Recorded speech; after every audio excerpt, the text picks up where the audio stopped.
Oi! Oi! Hello, hello! What's up?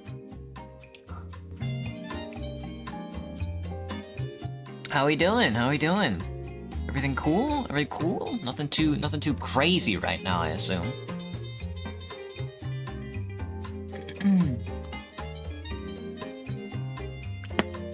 Oh, man. I went outside today. Hello, Junko. Hello, Michael. Hello, Aura. Hello, Kai. Hello, Banana. What's up? What's up? What's up? Hello, Graham. Normal? Glad to hear it. I went outside today. A coworker invited me out, and so I went out with him. Hello, Stephanie. What's up? What's up? And, this looks like Dead by Daylight. Yeah. Hello, Angel. It is kind of Dead by Daylight in a way. And, I went outside with a coworker today, and we went to... There's like an Asian grocery store, Owajimaya. I'd never been before, and so they took me and we walked around and we looked at like anime and manga and stuff like that. And we got some banh mi's, a Vietnamese sandwich they love to call it for some fucked up reason. And I took the train for the first time in my life. Hello, Pratush. What's up? What's up? I took the light rail. I took the Seattle light rail. You had to buy a card, then you scan the card at a ticket machine, then they give you a ticket you hop on. I may have walked through a crowd of 1,000 people that I did not see a single one of them buy a ticket. Hello, Slime. Am I only streaming on YouTube Shorts? I am not. I am streaming on YouTube Horizontal. I'm streaming on TikTok. I'm streaming on Twitch, whichever one you'd prefer.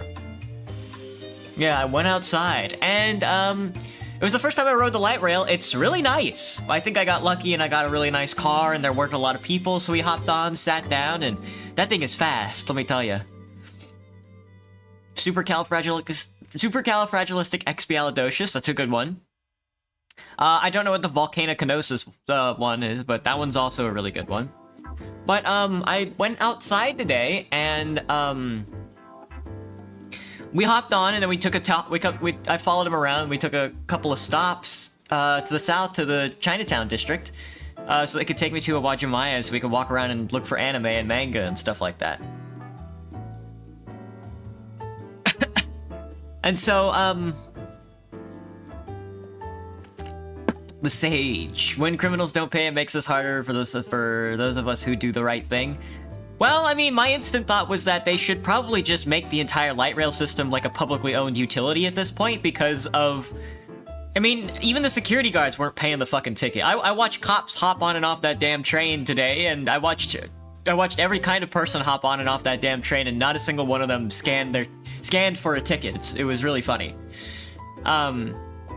But anyway, we got to our destination. I hopped off the rail with my coworker. We went up the stairs. We went outside. We were walking to our destination, and a homeless woman came up behind us. And you know what she said? She said, "Excuse me, ladies." And I was like, no, she's talking to me, isn't she? She's talking to me and my coworker. And I turned around and I looked her dead in the eyes. And then she said it again. She was like, "Excuse me, ladies." And I was like, oh no, you got axed. I was hilarious. I was like, oh fuck. Yeah, excuse me, ladies. And then she was like, she looked me dead in the eye again. She was like, "Can I borrow some money from a couple of you ladies?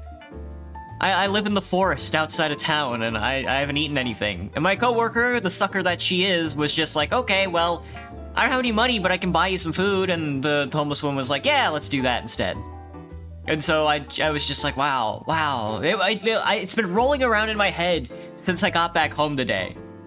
I was like, no, there's no way. I don't. Wow. Cause like I know I have like in real life I have like a very androgynous look, you know. But it's weird hearing somebody hit you with the "excuse me, ladies," and like when they're looking you dead in the eyes. I was like, oh fuck, this is different. It felt different. I was like, oh my lord. You ever to buy a homeless guy food that one time and he got mad and said no, he wanted money? Let's see. The ducting electricity was cut off for the whole night. Me and my parents have to sleep in the hot ass air tonight. I didn't sleep well. Damn, Pratash, yeah. Well, what I said sounds awkward. It was awkward for me. Cause like I don't know, when I walk around Seattle, like I was pretty much born for like a city-based environment. Because when I'm out on the street and I'm going somewhere, I do not stop for anything. I do not stop to talk to you. I don't stop for anything. You could like grab my arm and I would yank it loose and I would start running. You know, I would not even like look at you. I would be gone. You know? I think the first time I moved here, somebody asked me, like a woman stepping out of a taxi was like, "Hey, do you know the time?" And I just walked right past her. I didn't mean to be rude about it. I was just like, this is not the environment to be. This is not the environment to be stopping. Was it funny? It was hilarious. I was laughing my ass off. It was like kicking around in my head all day. I was like, really? It's different, you know? I'm not used to that. Honestly, I'm still new to the whole like femboy thing. So it was honestly shocking. I was like, wow, this is who I am now, huh? All right, today we are gonna be playing some Esoteric Ebb. I know I promised some Divinity Original Sin 2. I know that was, hello Brooklyn. Hello Unpeso, what's up? Hello Ed, do I believe in God? I do not personally believe in God. Terribly sorry to tell you. Hello Jin, hello. Hello Stephanie. Hello V2, did I see the beautiful pie edit? I did not. Sorry. I know I promised some Divinity 2, but I was like, I saw Northern Lion play this, and it was like spinning around in my head, like, since I saw him play it, and I was like, I just want to play something like this, so. What am I playing? We're playing some Esoteric Ebb.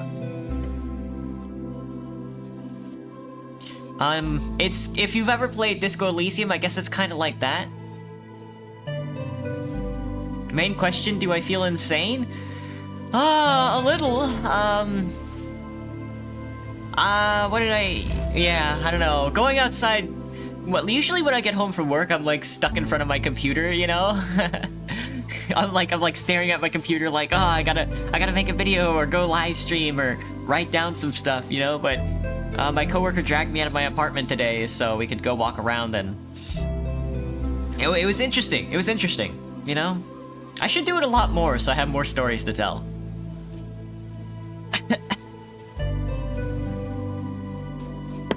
Oh, I also bought boxed water for the first time, cause, I was wondering, W Avatar, by the way, thank you. Cheese, and a good cheese to you, Archer.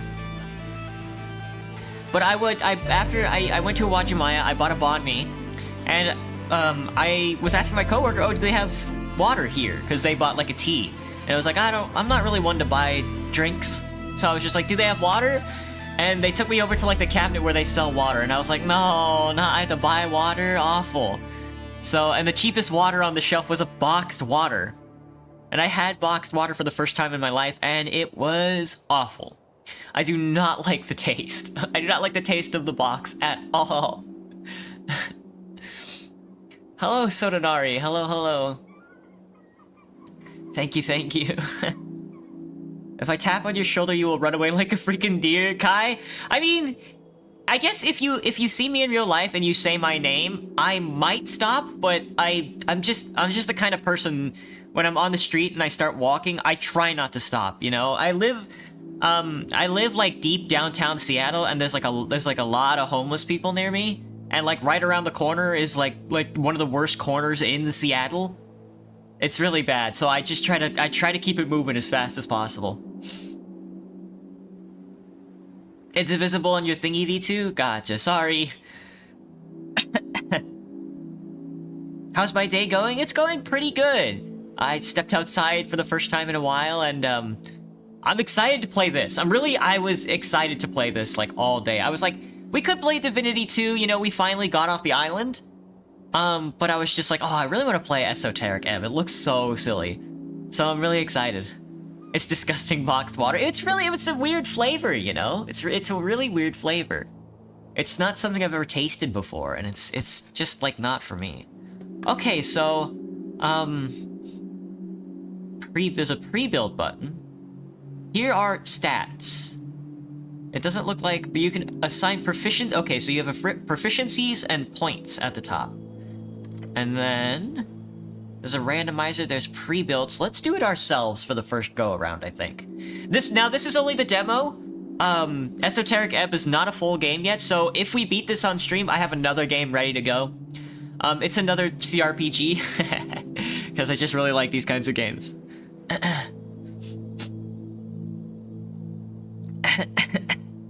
You look beautiful today. Thank you, Banana.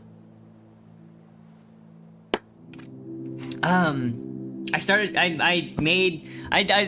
gotten into that thing where I make like a thing of tea, and then I just don't drink it because I forget about it, so but the chamomile tea really does like relax my throat, you know? I really should be using that a lot more often. Alright, let me get into the game. I've been excited to play this. I've been excited to play this a lot. Uses, roles. Alright, excellent. So we have stats, strength, dexterity, constitution, intelligence, wisdom, charisma, and then a background which gives you, looks like some bonus stats.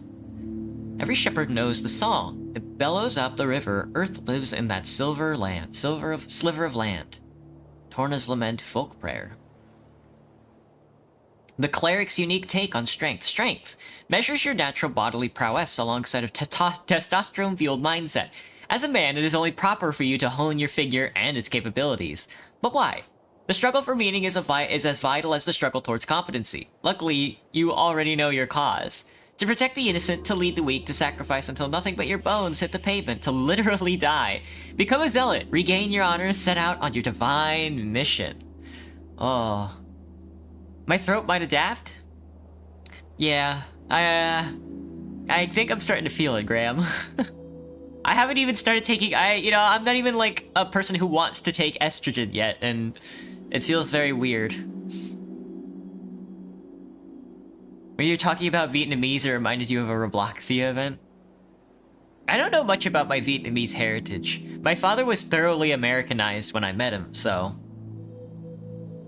Uses. Higher strength allows you to equip extra items, be violent and / or manly, useful in encounters. Religious fervor and aesthetic nationalism, increased manhood, mechanical benefits, and the role of strength.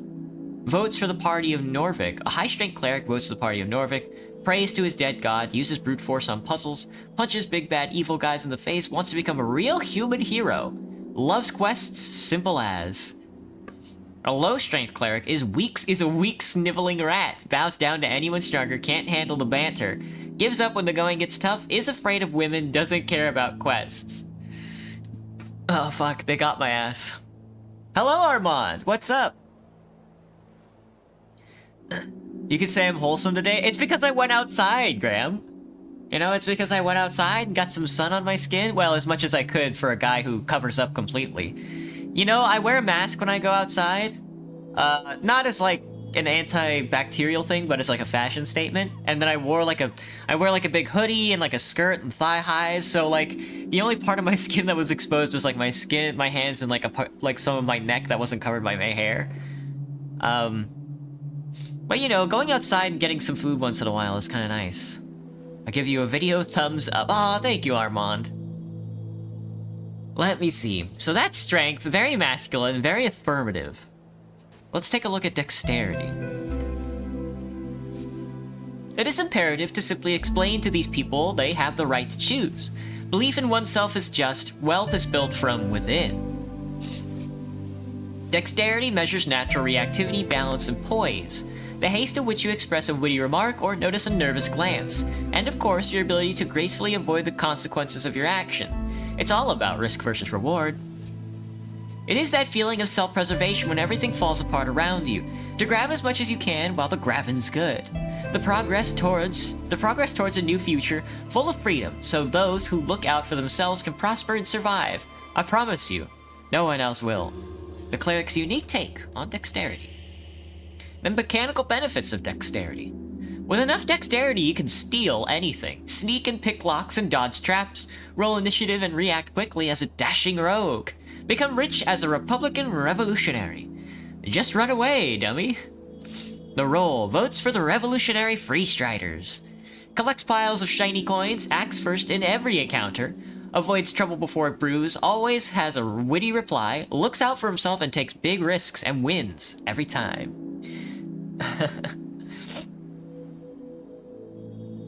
You could say it's better than getting looked at weird. I mean, there's a part of me that enjoys getting looked at weird, you know?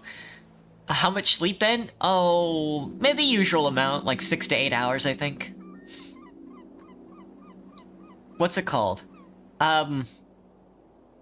Seattle is like a fascinating place because everybody is so reserved, you know? So they won't tell you much. So it's fun to like walk around and have people look at you. Because they aren't gonna stop you and be like, oh, that's wrong. Or anything like that. 3 hours? Oh my goodness, Banana. I could never. A low dexterity class takes big risks and fails every time, doesn't notice anything in time, stumbles over his own feet, drops the ball figuratively and literally, slow mentally and physically, is dirt poor, very embarrassing. So we have our classicalists, you know, our monks, our conservative strength builds, our liberal dexterity builds. Let's see what Constitution has in store for us.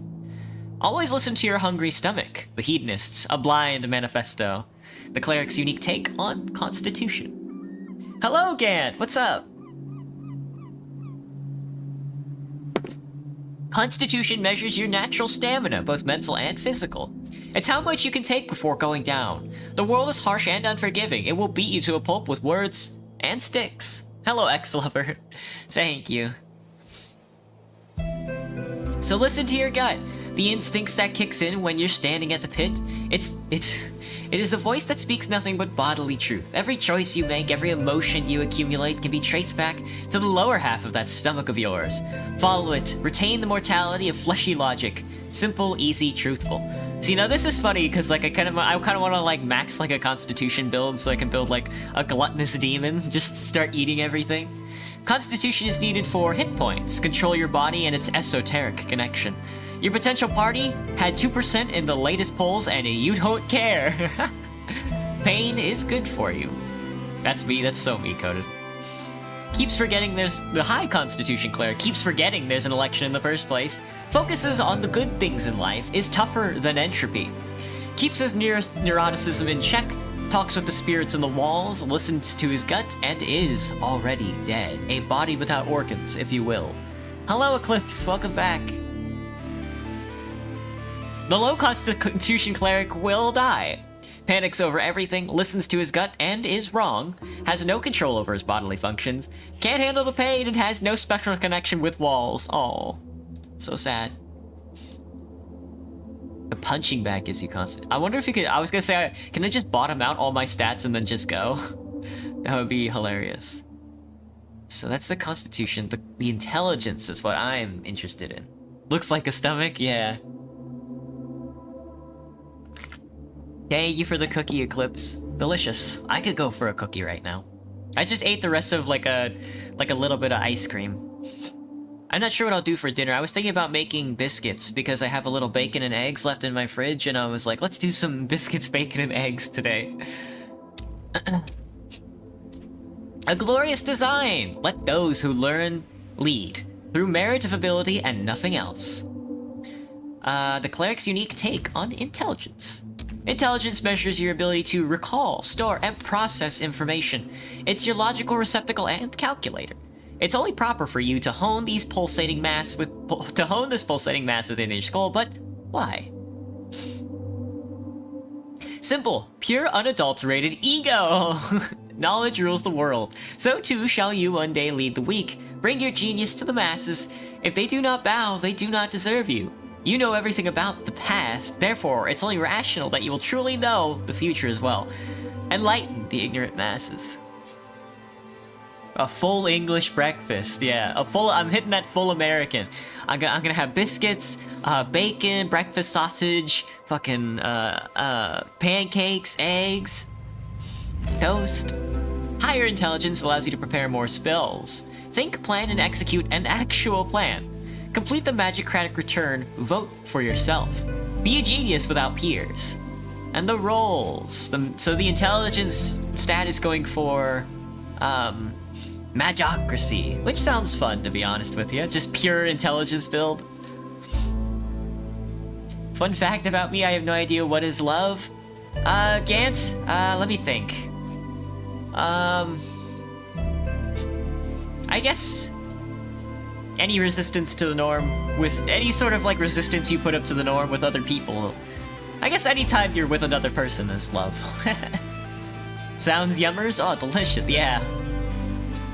So no one truly knows? Graham, that's a good, yeah. A high intelligence cleric votes for the best wizard, yourself. Despises and envies the gods. Solves every mystery with ease. Masters arcane magic. Spouts historical facts for hours. Is dismissive towards those lesser. And knows everything. A low intelligence cleric knows nothing. Is both ignorant and confident. Oh no. Makes up tidbits to seem smart. Is barely sentient. Cannot intentionally solve mysteries. Is an idiot. It is funny the idea of like a low intelligence, high strength build. You know, just like orc posting. That's probably gonna be us though. We're probably gonna dump everything into like intelligence points.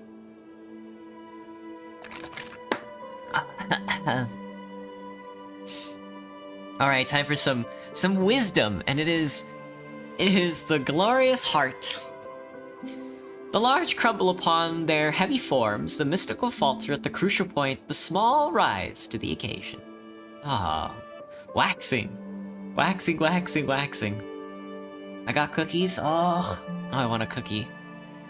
Wisdom measures your awareness, intuition, and ability to understand the world around you, to feel it. You may not know why, but meeting the gaze of another grants you an empathetic bond with her. Her wants and fears, her dreams and hopes. You can read people for good or bad and pick up details others would pass by. It is your belief in the heart of all folk to give and share what you have and be completely and utterly selfless. It's the only true road to redemption. Gods only know how hard you try. You can share, but you can't. As a cleric, wisdom allows you to empower your spells, be kind and see the good in all folk, egalitarian hope, and the unity of the Asgalian working class. Well. There are no big, bad, evil guys. A high wisdom cleric votes for the Asgalian Workers' Party, hates nothing except hierarchies, embraces his feminine side, follows his bleeding heart, masters primal magic, reads body language like a champ, and notices all details. I gotta sneeze. I can't. A low wisdom cleric is an oblivious fool. Misreads cues all the time, does not think about the lower class, does not get people, fails at spotting traps, is not aware where he is. Like, what's going on here? I'm confused. There's not... That's very funny. Like, yeah, oh yeah, thank you. I forgot I just sneezed. Have you ever had mashed banana with chocolate powder? I have not. That sounds familiar, but no, I've never had that, Graham. It sounds good, because banana and chocolate's like classic. Alright, time for some charisma. Those who believe in democracy have a wonderful view of folk. To think them capable of making rational and informed decisions devoid of personal bias and emotional conduct, it is frankly inspiring. Charisma measures your eloquence, confidence, and ability to navigate social situations of any kind. In short, it is the force of your unkept personality, but they don't need to know that. Smooth talk your way into any position of your liking. You can be affiliated with any known faction or thought. Reality is molded around your will like a chameleon. Become a social operator. Become anything you need to make everyone finally love you. Dude. That's what you had as a kid. Ah, I see. With a high charisma, you get an automatic discount in select stores near you. Win every conversation, say the right thing. Say whatever gets people to like you and become an apolitical force of nature. Be sociopathic. Yes. A high charisma cleric votes for whatever makes him popular. was socialized as a child, knows what to say to win favors, can actually flirt with some baddies, loves to mind control people, sees truth as a suggestion, and has no soul. A low charisma cleric isn't very likable, doesn't know how to act with people, fumbles the baddies, fears conversation, is like the opposite of a skilled orator, and has no style. Punching Bag has charisma, which is very funny. Oh, they have definitions too. So we'll select our background first, and then we can, like, build off of that, I think. Hello, Caution Sign! What's up? Welcome back! Specifically after a cramp. That's a good idea, Graham. I haven't cramped up in a while, I'm not really sure why, but I really should get bananas myself. You're a punching bag. You're a farmer's son who grew up in the city. Of course you'd be an outcast. It took time, but eventually you figured out how to cope with it. Gives you constitution and charisma. The Troll Killer. You don't remember it, but you know well how your father died. Sometimes it motivated you, sometimes it felt impossible to live up to. Plus 3 flat strength. So you really can't just go, like, max strength right at the beginning. That's very cool. The Kiosks Kid, yes.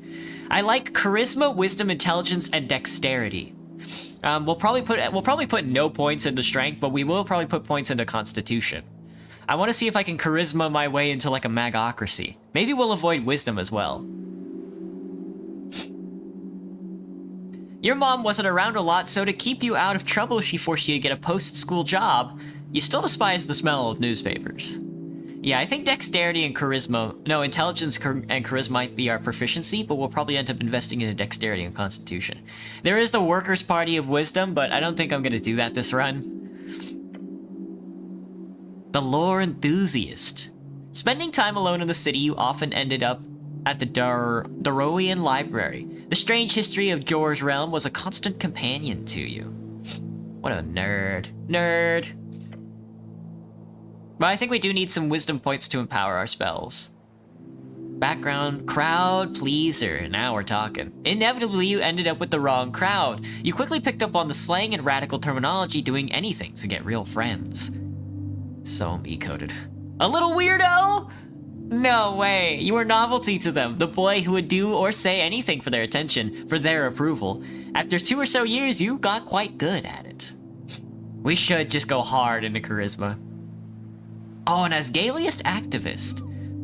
Your friends soon introduced you to the rebellious belly of Norvik. As a teenager, you spent years spreading chaos and worse, dwarf propaganda.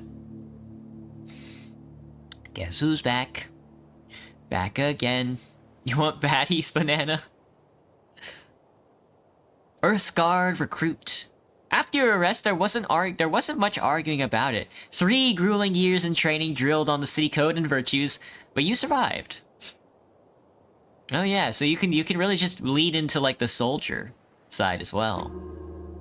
One friend. You really ever only prayed for that one thing during those lonely years, but the gods did not answer, so you learned to manage, as always. An acolyte. Your knack for scribing got you a promotion to the clerical duties. Picked out of the ranks, you quickly showed deep devotion to your divine city. Oh, so okay, so, like, blending, you can see, like, the political ideology in the stats, too. Like, blending strength and wisdom gives you, like a very holy outlook on looking at, like, the impoverished. A soldier. A tower apprentice. Joining the towers is an honor bestowed upon few. It's also a terrible challenge, even for you. Who'd have thought lectures were so draining? An arcane prodigy. For the first time in your life, you were a natural. You've always known a few cantrips, but real magic has something else. It was power. A palace pawn. As a rising talent, you often found yourself in the midst of politicking of superiors. Despite your best efforts, it never ended well for you. The faithful harbinger. There's something wrong. Praying to a dead god whose whispers linger in the air. Slowly fading, you were isolated among your peers. An esoteric expert. You spent most nights seeking esoterical insight, a lonely life. Your findings were unwanted by those in charge, yet you did not stop. Never. Hello, Shadow Bunny of Love. I love the name. Drink of water. A revolutionary scribe. Disillusionment. A city with ideals not upheld. One day you chose a side, the emerging democracy. You wrote day and night for change and glory. Abject apostate? Oh no, no one likes you.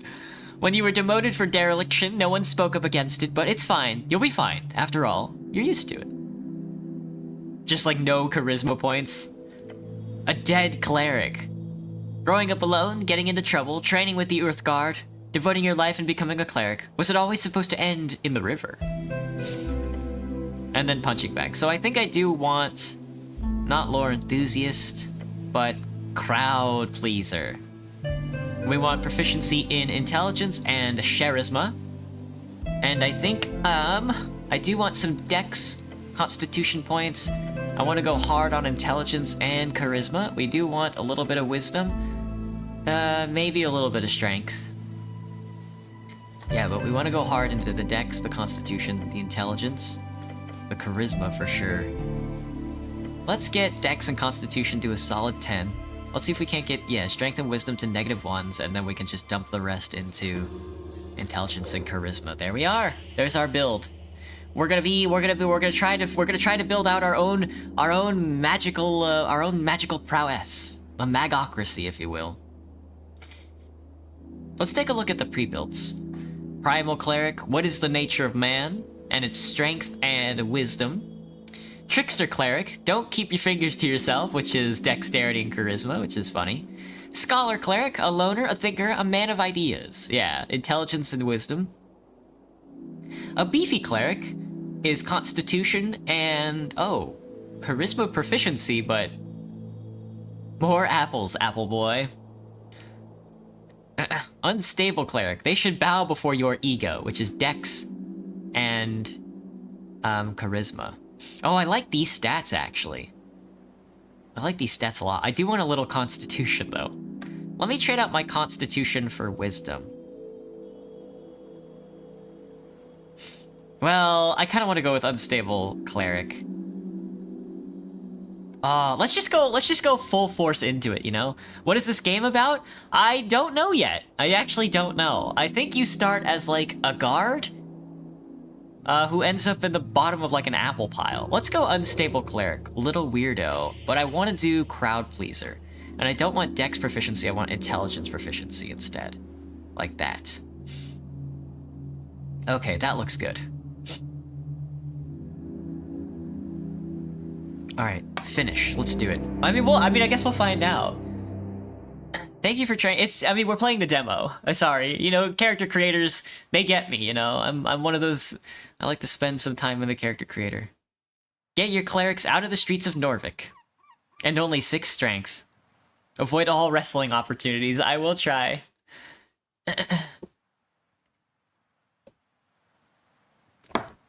Try to spread good vibes. I'm glad to hear it.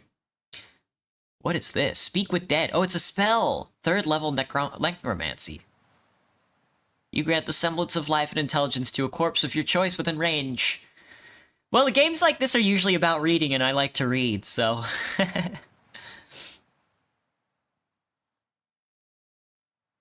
Let's see. Weird question. Did you ever step in bloodstains? No, I don't think I've ever stumbled upon, like, a bloody situation, you know? Like that. I have bled before. I've seen other people bleed before. But I've never walked into, like, oh, this place is, like, covered in blood. This place is covered in memes. Alright, let's see it. You! Skip intro. Yes? Oh, no, we're not... No, don't play the intro. I'm gonna watch the intro. Jor. Truth and nothing else, a voice declares. What is your name? Intelligence DC 8 success, Ran. Your name is Ran.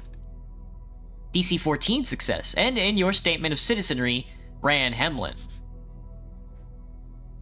Success 12. Citizenry, a privileged political and legal status afforded to landed Earthfolk, burghers, and members of the aristocracy. Earthfolk, the people of Earth, the ancestors of those who reconquered the Ascani coast, true mythological heroes. Earth, your god. Don't you remember? Seen animals die once when you were a kid? Gotta go, Kai? Gotcha. Have a good rest of your day, Kai. Seen animals die once. Yeah, I don't think I've seen like animals had their life drained out of them, but I think I've seen animals pass away. I'm not sure. Earth, your god. Dexterity, DC 13 success. Ran, is that it? Don't think you're called that very often. Charisma 10, no, you are not. Which is quite embarrassing when you think about it. Ran, that doesn't sound right. Ran Hemlin, Ran. Ran, that doesn't, I like Ran. Ran's a good name. Ran Hemlin. Hit me with that full name. Intelligent, factually correct. You answer. Another question is stated in the dark. What is your occupation? Charisma DC 13 success. What is this, an interrogation? Look around. Wisdom failure. It's more than darkness, it's nothing, all around you. What's an occupation in this context? DC 12 dexterity success. This is for sure about your job. You know, the job. They knock on my door often? No, not particularly. My door rarely gets knocked on. Constitution. Your constitution success. Your class. Tell the voices about your class. Class? What class am I? I have a very important job to do. Dexterity success. You do, and it'll be a great payday. It takes a while before the next question is posed. What is your current goal? Goal? Dexterity success. Would be nice to get out of this dark pit for one. Intelligence success. With your gift, you can easily take control one day. Ooh. The Goblin Chieftain, she needs you. Goblin check. Charisma success. Goblin, short and green, got claws and fangs, little monsters. They got 3 tribes in Norvik and are considered somewhat civilized. Norvik, your home city, founded by your god in the wake of the Coast War. It's built upon several layers of ancient ruins. The coast. Also known as Jor's Realm, it's a strip of land divided into 8 bands. The further inland you go, the closer you get to the Infinite Wastes. It's theorized to be a ring or a half-sphere due to the bend on the horizon. The Infinite Wastes. The Infinite Wastes, starting at approximately 1,000 or so miles from the coast, depending on various factors, this land is inhospitable, unexplorable, and, quite frankly, cursed. Each band has its own flavor of this waste. And Payday, I love that game. Control, why all these questions? Let's see, the Goblin Chieftain, she needs you.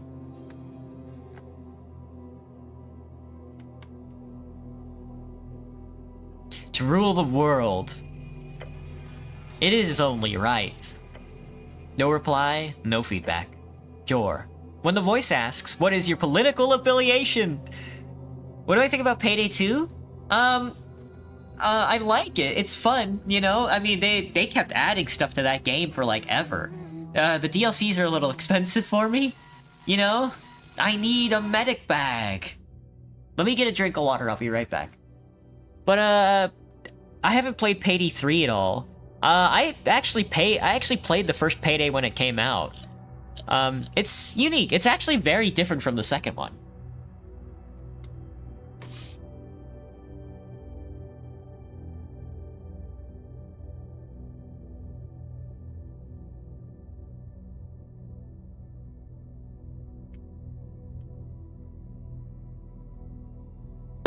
Oh, I'm so ready to play this game. I'm so excited. It looked so good when Northern Lion played it. I was like, oh shit. And so far it's been... We haven't even gotten into the game yet. We haven't even seen our character yet. Hello, Patricia. What's up? The question strikes your entire consciousness, sending it spinning. Charisma success. This is a setup. It has to be. Payday 1 and 2 are good, but 3 sucks. Does it really? I don't know anything about it. Stink. Hang on. I gotta burp. Excuse me. Excuse me. Intelligence success. It is the duty of the powerful to lead. That is you. No one else. We've moved beyond the bounds of dictators. We are free to make our own choice thanks to the revolutionary Freestriders. The Freestriders, the new way. People in the East have overthrown the old wizards and gods. For years, the revolution has slowly creeped into the city. Now it's time to finally join the free cities and get rich. Wizards. A book-learned arcane spellcaster typically plays Jor strings by memorizing and executing esoteric rituals and chants. Jor, the name of our realm, also the name of the legendary wizard who created it. He died during the closing at the end of the Gate Era. Gate Era, a period lasting approximately 3,000 years. The first era, named after the many gates opened by Jor to connect his realm with all others, ended around 2,000 years ago if you trust modern scholars. My mood does look better. I feel a lot better, Graham. I'm not sure what it was. These past couple of weeks they've been a little rough, but I feel a lot better. Constitution failure. Elections are exhausting. The Nationalist, the Ascalist, the Free Striders. I should be in charge as a God King Wizard Lord. Once we based our worth on knowledge and ability, it shall come again. The voice is fading. This is the end. The final question. How did you die?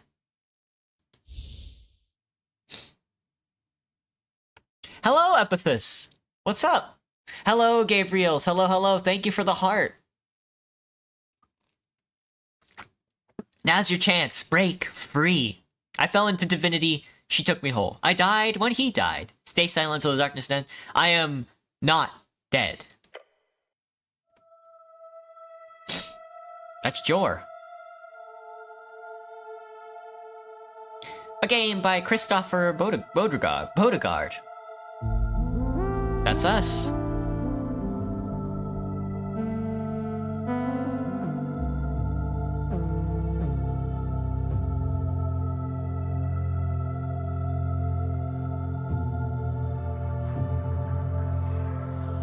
Oh, very, very good.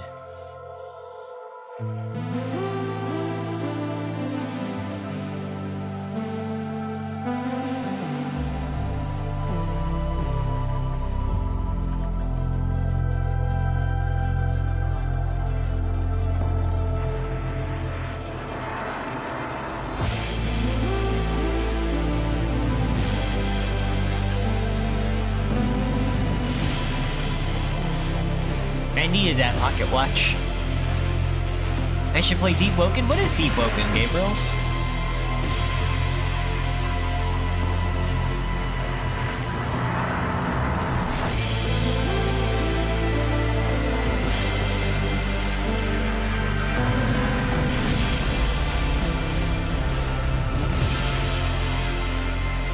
Very good. Very good. It's a Roblox game? Gotcha, gotcha. What kind? And here we are, amongst the apples. I wonder if you have high enough constitution you can just eat all the apples. That's good visuals for a small demo, isn't it? I'm so excited for this game to come out. It's like Disco Elysium, where you just walk around. Still wakes the deep. Hello, Arthur. And here we are. Dead.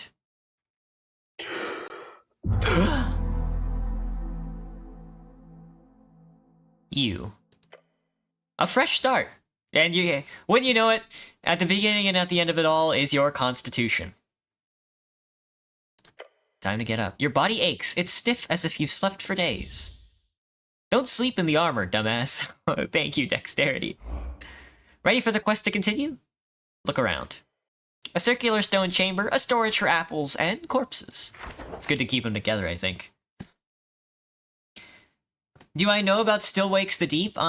No, I don't actually know about that, Arthur. Kind of like an RPG. Oh, well, I'm partial to RPGs. Those piles of apples, is this Tolstad? Tolstad, a sprawling island fortress and one of 5 districts in the city. It sits in the middle of the River Torna, home of Jor's Pillar. A sprawling tunnel network and water lane, the greatest trade hub in Escani. You are on Tolstad right now. Charisma success. Water lane, the largest trade port in Norvik, located on a massive tunnel piercing the center of Tolstad. It is a so-called marvel of dwarven engineering, and it's the reason so many people commute to Tolstad over the many bridges. Toll, Earth's brother and mythical explorer of Ascan, founded several towns along the River Torna, and famously never returned from his expedition to the Infinite Wastes. I see apples and corpses. Still Wakes the Deep is a Scottish horror game. It sounds like a Lovecraftian kind of game. Get the fuck out of here now. Check my stuff. What stuff? Your hands dart around your pouch and uniform. Panic. Sweat. No spellbook, no mace. Face it, you've been robbed. Your legs shake, tears begin to form. Deep breaths, your belongings are surely here somewhere. DC, oh my god, Constitution DC 18, wow. Wait, what's this about a quest? Oh yes, a quest. Did you know 50 cherries is enough to kill somebody? Like, just 50 cherries by themselves, or 50 cherry seeds, Graham? Like, if you ate the cherry pits that have like the cyanide in them, you're Scottish epithets. Well, speak of the devil. Well, welcome, my fellow Scots viewers. Do I remember anything? Not sure. Do you have some sort of amnesia? No. Just remember it. Your thoughts are scattered, but your memory is intact. Okay, but what's the quest again? You got a job, the tea shop job. Tea shop job? The tea shop that blew up. Yep, the tea shop that blew up. Easy job, you'll be done in a day or two. Just a job. Ah, so I've done this before. A quest, I like those. Oh, I got 5 experience. Just a job, I've done those before. Well, you've read about it before. Rogue sorcery was not your main subject, but yes, you've read a lot about these types of fiery events. It's not that common these days, however. This incident does not appear overly complex. A quest, I like those. 50 cherries does seem overkill.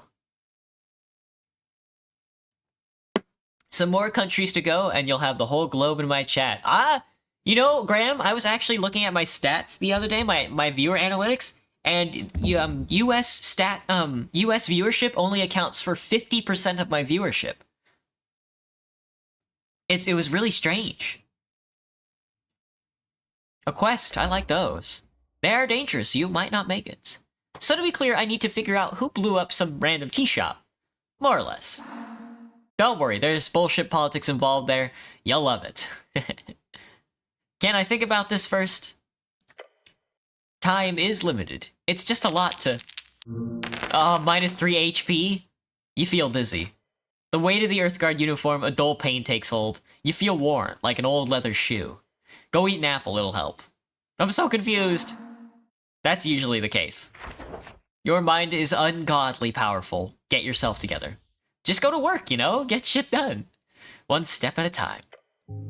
I am at 1 HP now. I immediately stood up and, like, almost puked. We've got a lot of stuff to inspect and click on, which is nice. Right-click zooms out. Middle mouse button zooms out. Here is my quest tree. A quest tree! This is new. The tea shop that blew up. Your purpose on Tolstad is to investigate and exploit a tea shop, locate this establishment, and gain entry. Then there's my inventory. We are wearing a helmet. Practically your face, do not take it off. No, I will not. I'm not allowed to take off my... Hit dice, 1 of 1. Hit points, 1 of 6. Proficiency, 2. Experience, 5. Excellent. I'm proficient in intelligence and charisma, but not dex. Let's see. Alright, those are my stats. And here's my journal. Here is what appears to be, lots of locations. Citizenry, wizard, oh yeah, here's the log that I've read, I think. Here's what appears to be what I assume is the map. We don't know where we're at yet, I think. And our spell book for casting. Exciting, exciting. Hello, Willow, what's up? Still Wakes the Deep, it released like a DLC like a month ago. Oh, so it's a fairly newer game, Arthur. Thank God this is a solution to a problem. This was the first time I was about to scream. I know Cure Wounds. I don't have this prepared. How do you prep a spell?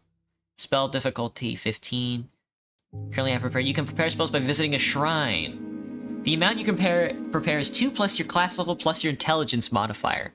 Spell difficulty. This is the DC a target has to achieve when rolling a save against one of your spells. The DC is 8 plus your wisdom or intelligence modifier, plus your proficiency bonus, so 15. I've collected 1 spell and no cantrips.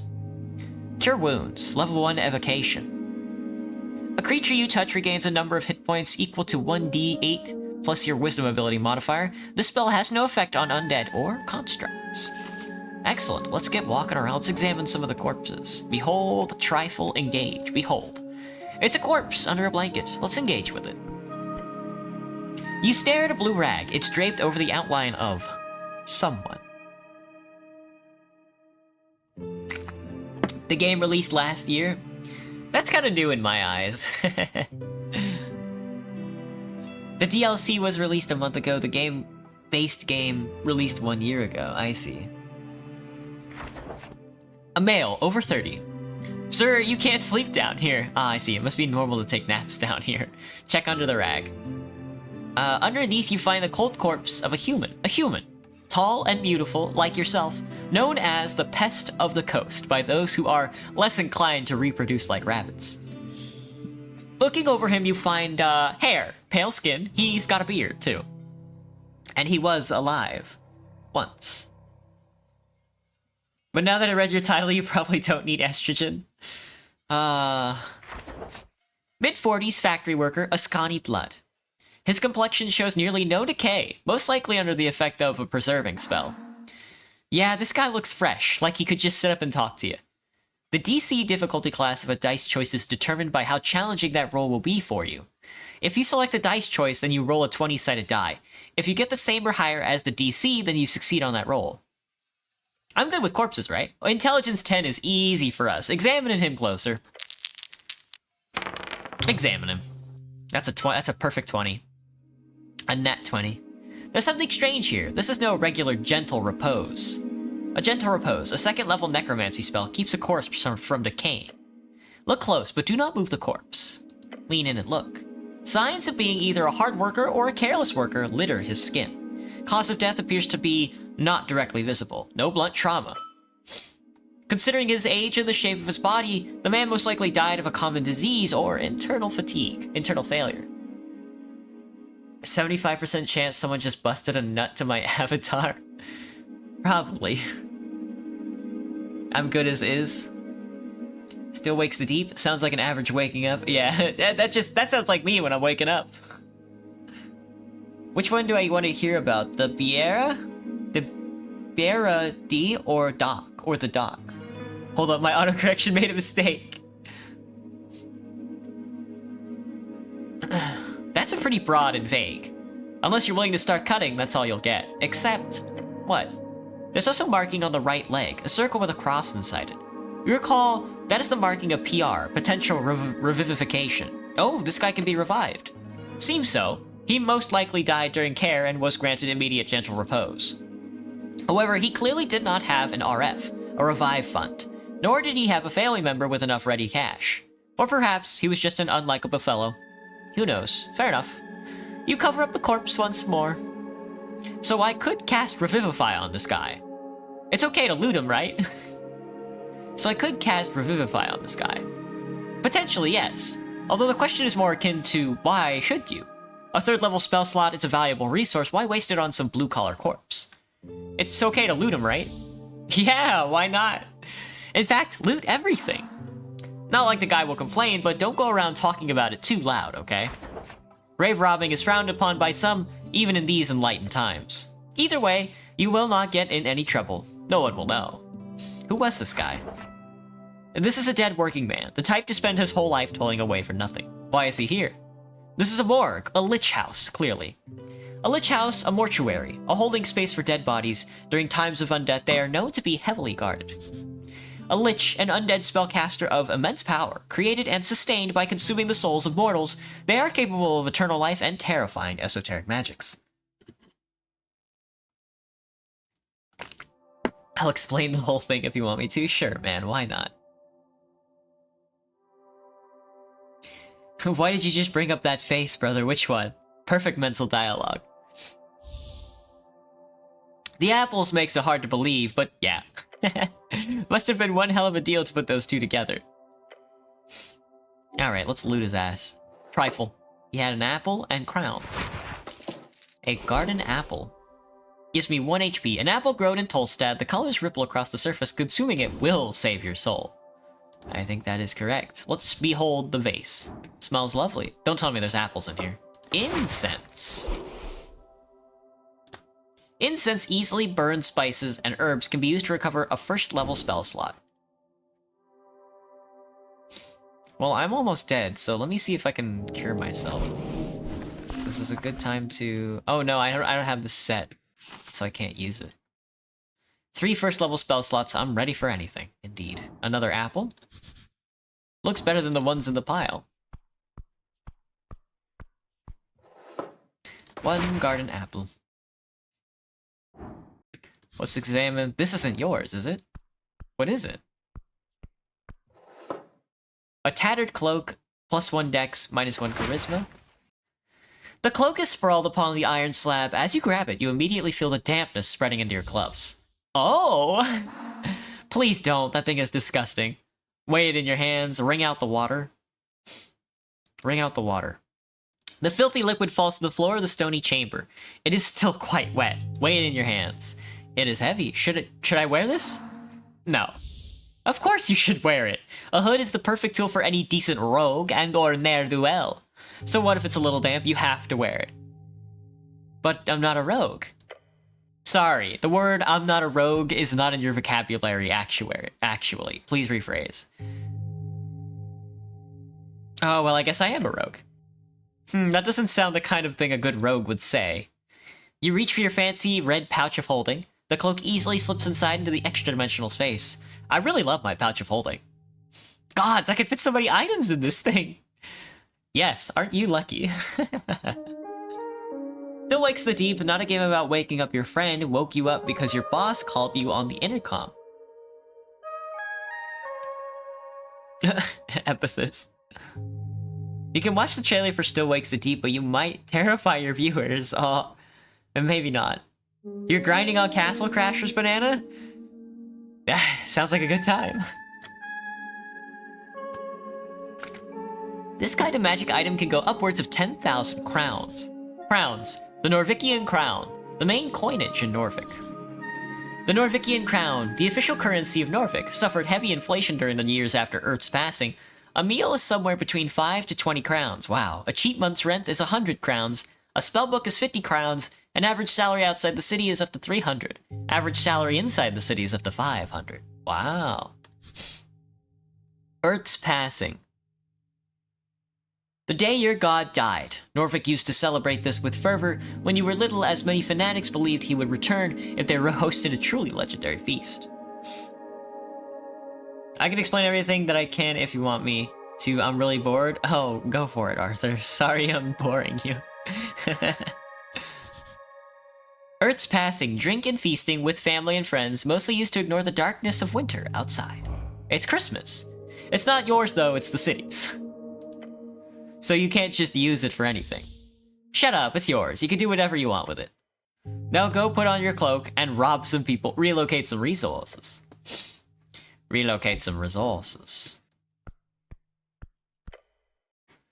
The Shrine of Earth. The runes fill your sense as you approach. The color is faded. This monument is hollow, void of all life and divinity. And worse, it's covered in rotten apples. A sacred shrine rough in this state, it's an insult to Earth and all its people. These old things are still around, huh? Are these rare? Can I pray here? Can I pray here? To what exactly? I'll think about it. You may pray as you wish. Kneel. Move on. The shrine towers over you. Prayer, prepare spells. What gods are there? Wisdom, attempt a prayer of healing. What gods are there? Many you know of, few. Earth, Ilum the Mender, Tokik the Gambler, Lady Fair. These are not actually gods, are they? No, not gods, technically. It's complicated. In short, guards weren't allowed on Jor's turf, so they sent subsidiaries. Something like that, yes. It's like one big scheme of influence, absolute genius. I'm done. So you are. Prep spells. Cure wounds. Cure wounds has been prepped. Finish. So, how do I cast it? Oh, here we go. There we are. Excellent. Full health. And without even having to use an apple. Let's see. Changing fonts is funny.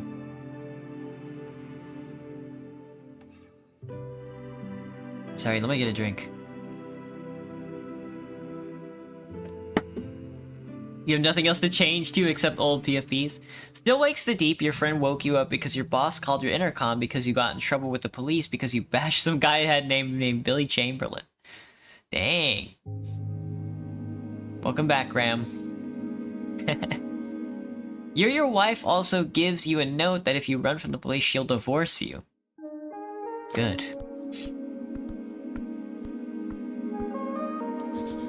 A great mountain of apples. A shield of faith. Oh, it's a spell. Level 1 abjuration. A shimmering field appears and surrounds you, protecting you from damage. For the duration, any loss of hit point is reduced by 1.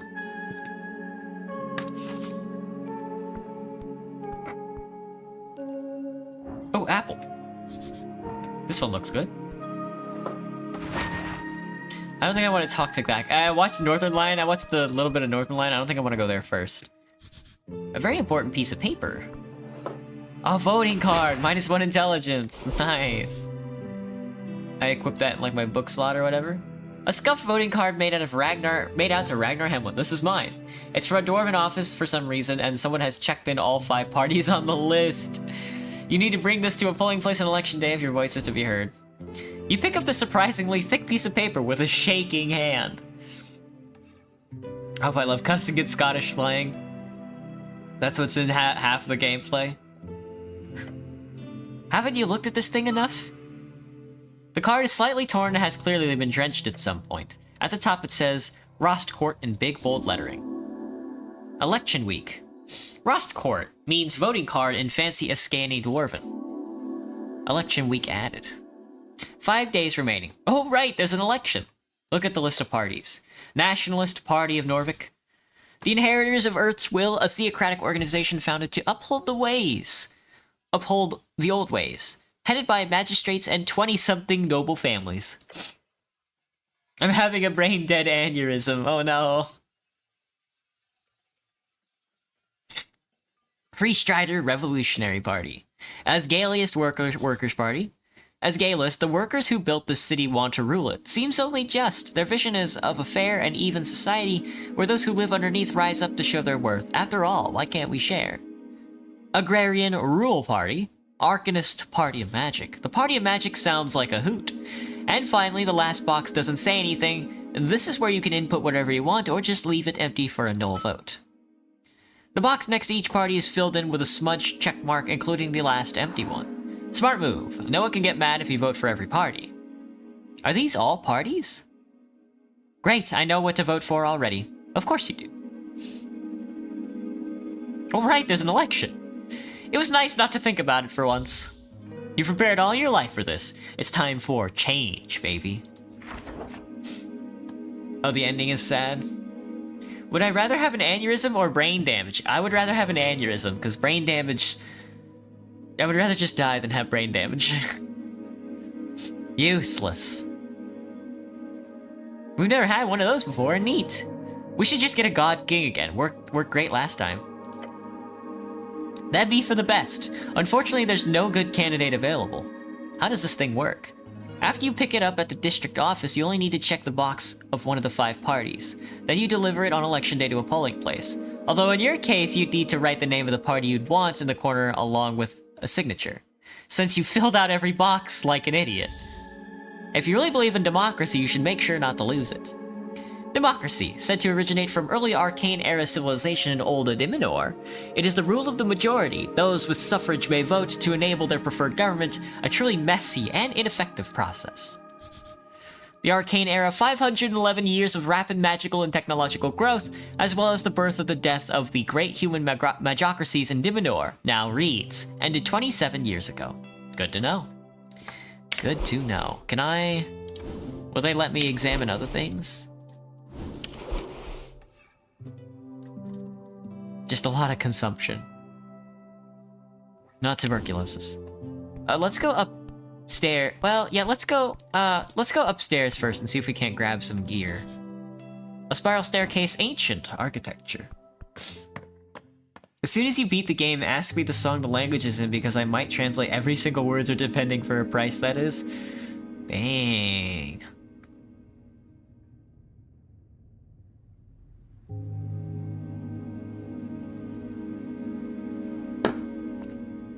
Whoa. Whoa. A lot going on here. I love the graphics, too. Good morning, cleric. Mind if I look at your stuff? An empty pot. Engage. Looking inside, you find the pot to be empty. Most contain strange herbs or ashes, this one does not. There is fear. You must grow sturdier. You hedonistic fool. Pray the stomach dies and lets the mind work without its poisonous influence. I'm telling you, if you there's a world where you put all your stats into Constitution and you just eat everything. Leave the pot alone. Mushrooms, probably edible. Mind if I trifle these? He's not gonna get mad, is he? Swamp extract. Oh, the quest tree, it's the election, right. The first election in Norvik history will take place in just a few days' time. What will you vote for? Swamp extract gives me plus 3 HP. Small fungal spore ball, these can be farmed along the undercoast. They do wonders for your gut. They are not mind-altering, probably. Probably. The red eye of Earth. Jor left his mark across the bands. Today it is the universal sign of magic. Another dead body. You love to see it. Oh. Do not consume the sludgy liquids. Your fate one day. For real. he's so right. Minecraft looking tree in that pot. Someone pinged you? Yeah, I saw it. You keep saying AI videos for American Squid Games? Really, Arthur? That sounds awful. Corpse number 2. A corpse under a cloth. I'm sure this was a fun person once. Stop bothering the corpse. Leave him alone. Oh, that looks like runs. Excellent. The stone slabs are designed to slide along the iron beams. Interesting. A book. It says Earth Chants. Ruined prayer book. -3 intelligence. The book is ruined. Most of the pages, while dry now, have been completely drenched. In salt water, it's absolutely and completely ruined. Only a few pages of the soggy brackenish papyrus pages are readable. They appear to contain some type of undecipherable symbols. Ascani writing, of the most basic kind. Wait. Oh no. Someone has attempted to dry this to the best of their ability. No, no, no! By Earth. This is your prayer book. So many hours wasted. You would have to rebind the whole thing. It's ruined. They'd be expensive. Let's get your hands on a new one instead. Now we're cooking. Oh, fuck. The tool of an arcane cleric, an instrument of the state to handle rogue spellcasters. The cover indicates it is a type of spellbook with hymns dedicated to the river goddess Torna. Such a contradictory artifact. Most pages are smudged. It feels terrible to even think about the knowledge lost. You need to get it rebound. Awful. Please save me from seeing them. I have nothing for you. I wish I were a fish. Squid Games is meant to be honest, you think so? Octopus Game? I don't know. I haven't seen Squid Game, so... Would you like to know about the monster and Still Wakes the Deep? Yeah, sure, Arthur. The map of the Tolstad district. Another book. A thick tome lies upon the iron slab. What you got for me? You flip through the tome. There are fine and handwritten letters scattered across the pages. You can read these symbols, but they are in Old Draconic Diminorian. Diminor, the arcane era named for reeds, often referred to as Old Diminor. The name was changed by Freestrider revolutionaries to mark the end of the old magocracies. Reeds, one of the 8 bands along the coast. It is a temperate land of lowland and many lakes, commonly seen as the homeland of humans. Large portions are still cursed, holding entire undead cities, eternally burning valleys, and floating mountains. Wow! Band, an esoteric divide splits the circular coast of Jor into 8 geographic areas. Commonly known as bands, each band has unique esoteric and natural traits, and stretches from the coast to the infinite wastes. Diverbis Draconum, Ars Occulta. These words should translate into something akin to occult dragon speech. The author's name appears to be Calum Diminori. Sorry, I like reading. The entity form of the human form. Dang. That is kind of scary. That does sound kind of scary. How long is the game? Well, it's the demo, so I imagine it's not that long, but we're going to be reading a lot, so We might not finish it today. Divinori, one of the most powerful magicratic families in Old Diminor, known for their reality-warping artifacts and enchantments, spawned from the Drake Slayer King Doug Doolin Dim. Doug Dimmadome. Doug Dimmadome was a great dragon slayer.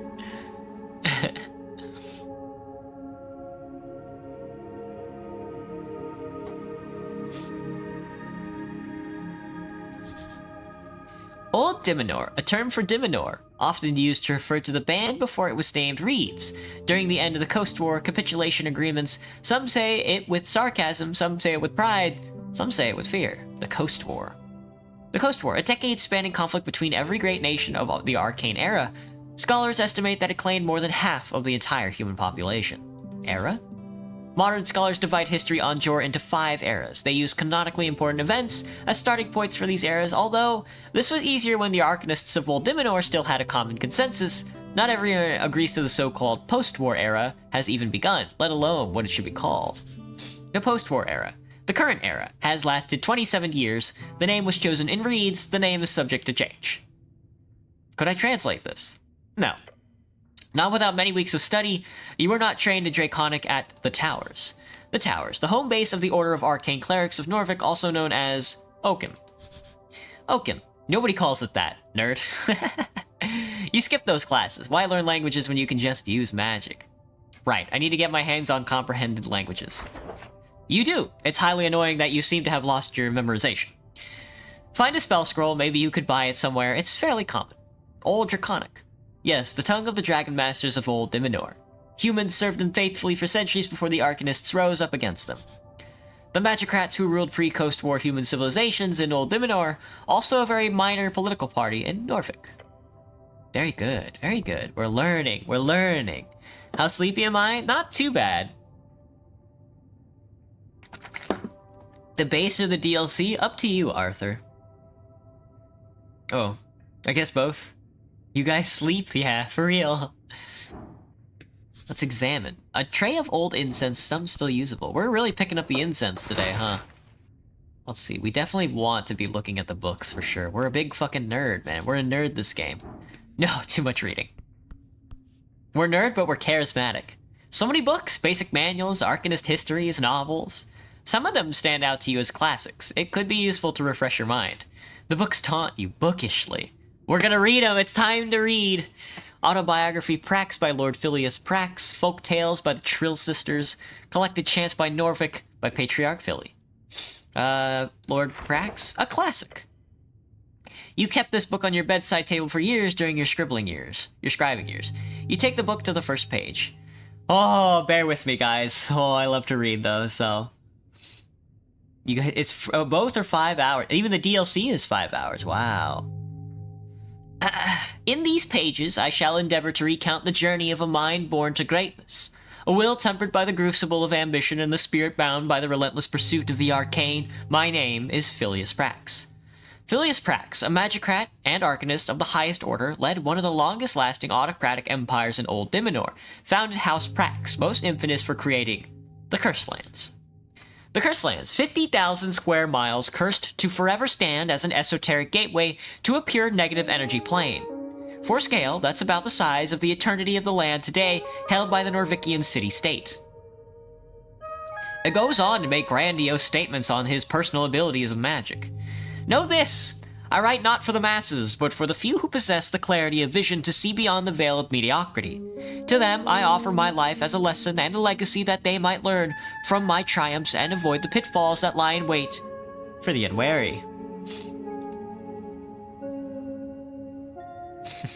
I go some sleepy BRB, gotcha, but this... You remember the first chapters dealing with his youth growing up in the ruthless court of a rival house, the Hagenshags. Hag.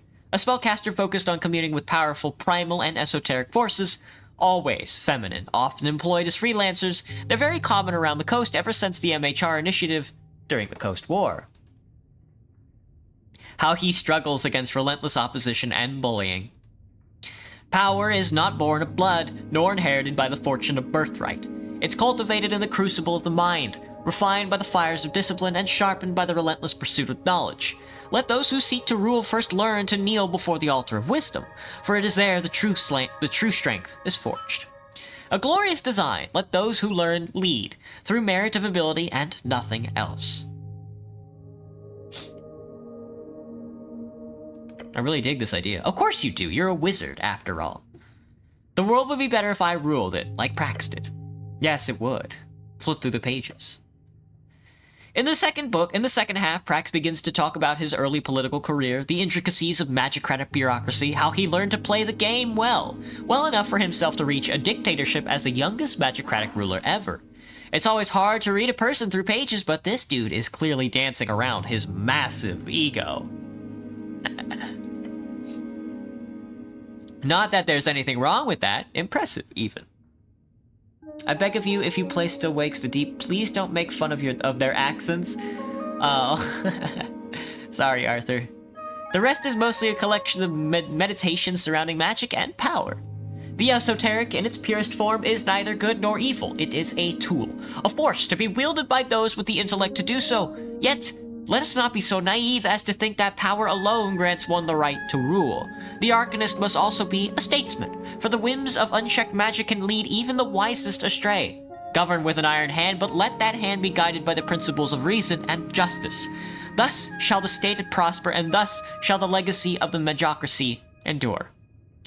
In the halls of power, the arcane shall be our shield and our sword. Yet, remember this. The Arcanist's duty is not only to himself, but to the state and its people. For in the endless pursuit of knowledge, one must not forget the price of ignorance. A vigilant mind is the guardian of civilization, and a vigilant state, the fortress of progress. Let no shadow fall upon our vigilance, for in the light of our knowledge lies the path to true dominion. A shield, a first-level abjuration spell, can be cast as a reaction to raise an arcane barrier around the caster, protecting against the fiercest of blows. Is it a Roblox game? Oh yeah, Arthur, is it a Roblox game? The final part of the biography focuses on an even deeper and more rambling side of ruling. This is way too much to read.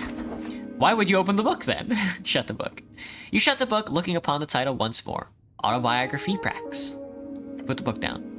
You place the book back on the shelf. It's time to read some more, lads. I hope you're into reading. Opening the Trill Sisters book shows you an index of several tales, many of which you heard growing up. These stories shape reality, for the mind does not distinguish a tale from a real-life lesson. They are but the same. Out of the tales, you see one you remember the most, the one about the gnome and the Tight.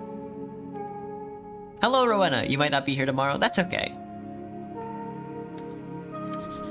Tight, term for gigantic creatures who first inhabited and shaped Jor's realm. Let's read it. Strange books.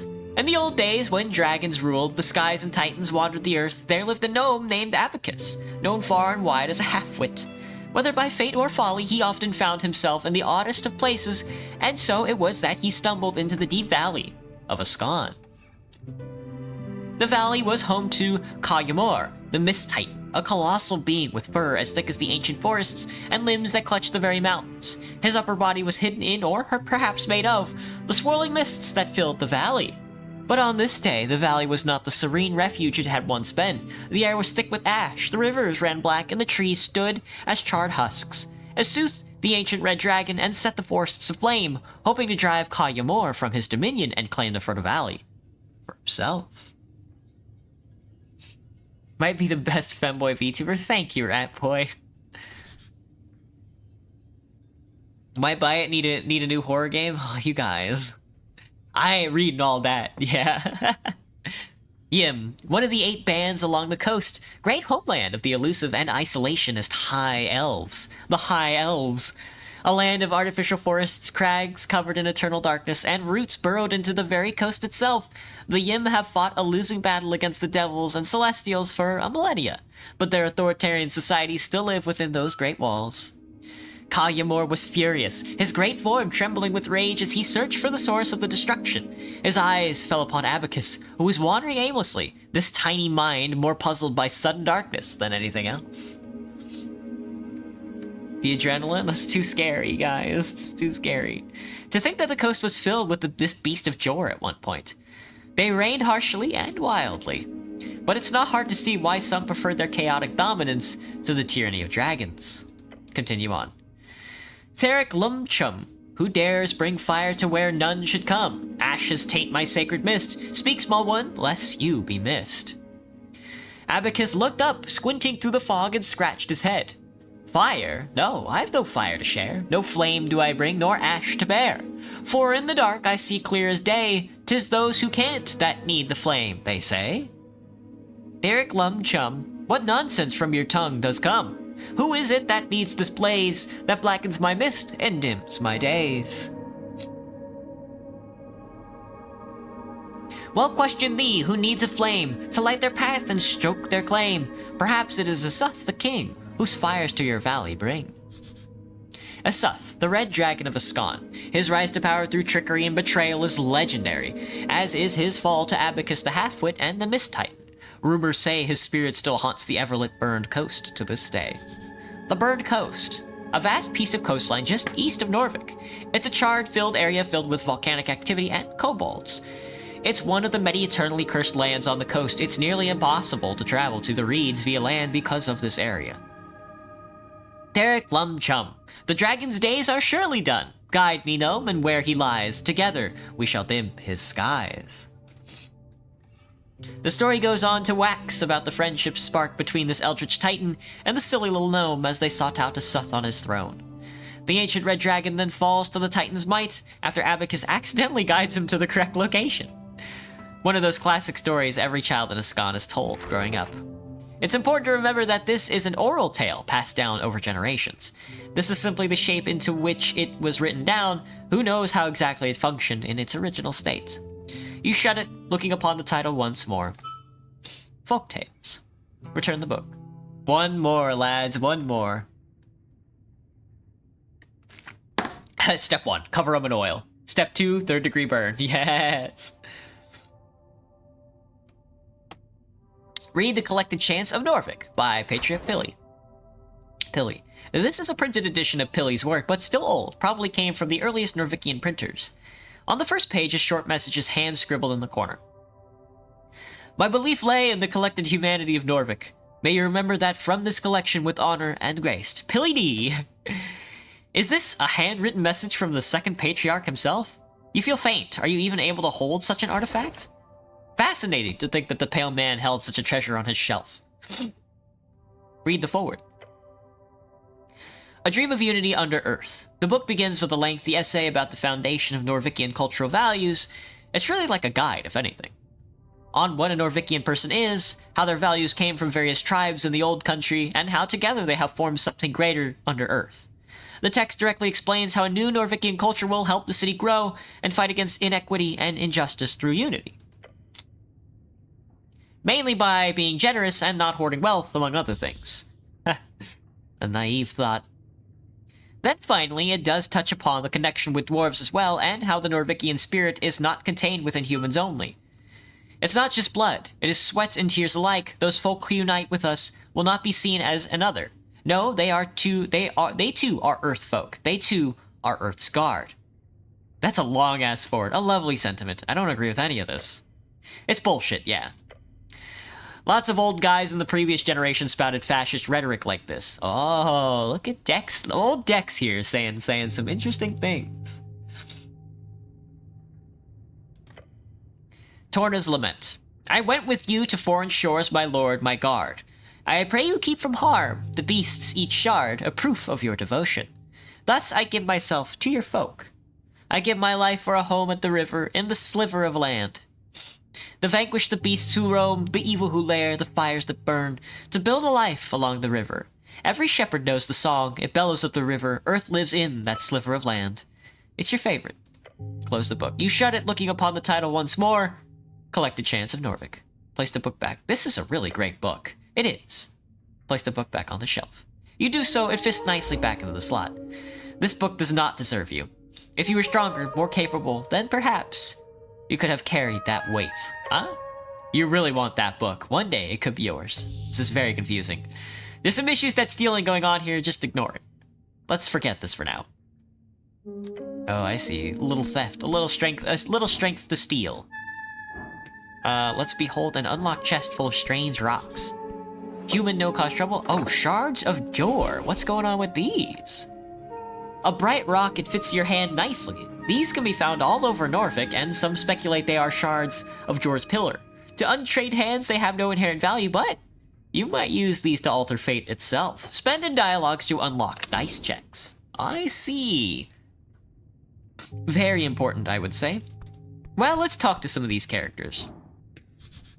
A pocket watch. Yours? I'll take it.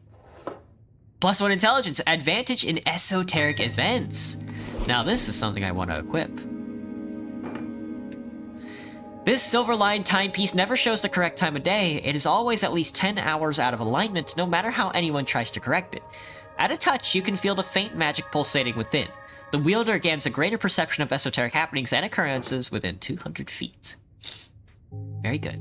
That boosts our intelligence a little, which is nice. Can I save the game? I can. Let's save. Save. Call that a save. We'll call that a save. Oh, this game is so fun so far. I just love the reading. Alright, let's talk to this gentleman. Let's observe him. Viskin, the local mortician. We haven't unlocked anything by talking to him yet. Intelligence, behold! Ooh, I unlocked quite a bit. A level 17 entrepreneur, human reed folk. The pale man handles corpses in a basement, a typical self-employed self-contractor. You remember hearing about this man. He used to be a dentist and a surgeon. Let's engage. Viskin. The pale man sits hunched over a stack of forms, busy at work, his pencil slowly filling out line after line. On the top paper you see an icon of a serpentine drake. A great perch. These are official documents of the city. Up and about, are we? Wonderful. Now you'll need your papers before to exit to get your release fee. I am Viskin, local entrepreneur and proprietor of this lich house. It appears you don't really belong here, but if there's anything I can do, cleric, just let me know. He smiles at you. You can trust this man, failure. Bow before this creature. His smile causes you to stir a deep feeling of unease, as if it's almost there, but just not quite. Look around the room. Books and flasks litter the circular chamber. It's dimly lit and damp. There are several corpses present. Those stone tables were once modular altars, used in some advanced ritual. Ah, this entire basement was once a temple to Jor. Did you save my life? He puts down his pen.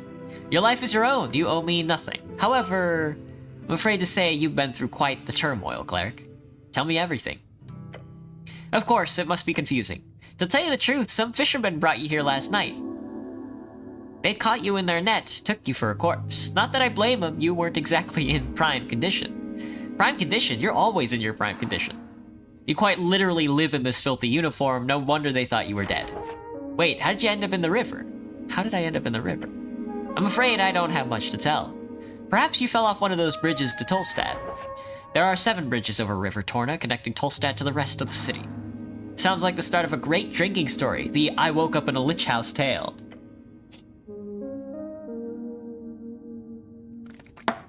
This book is like one of those tale books. You don't have a lot of those, so that's good. I'd never fall. It must have been an assassination attempt. I must have slipped. Happens all the time. Perhaps there's an esoteric explanation to all of this. Perhaps you would know, cleric. Who are those fishermen?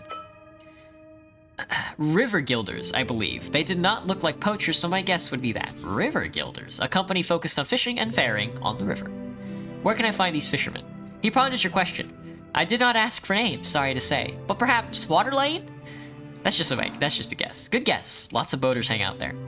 Either that or the local tavern. I hope you find them. So am I in fact alive?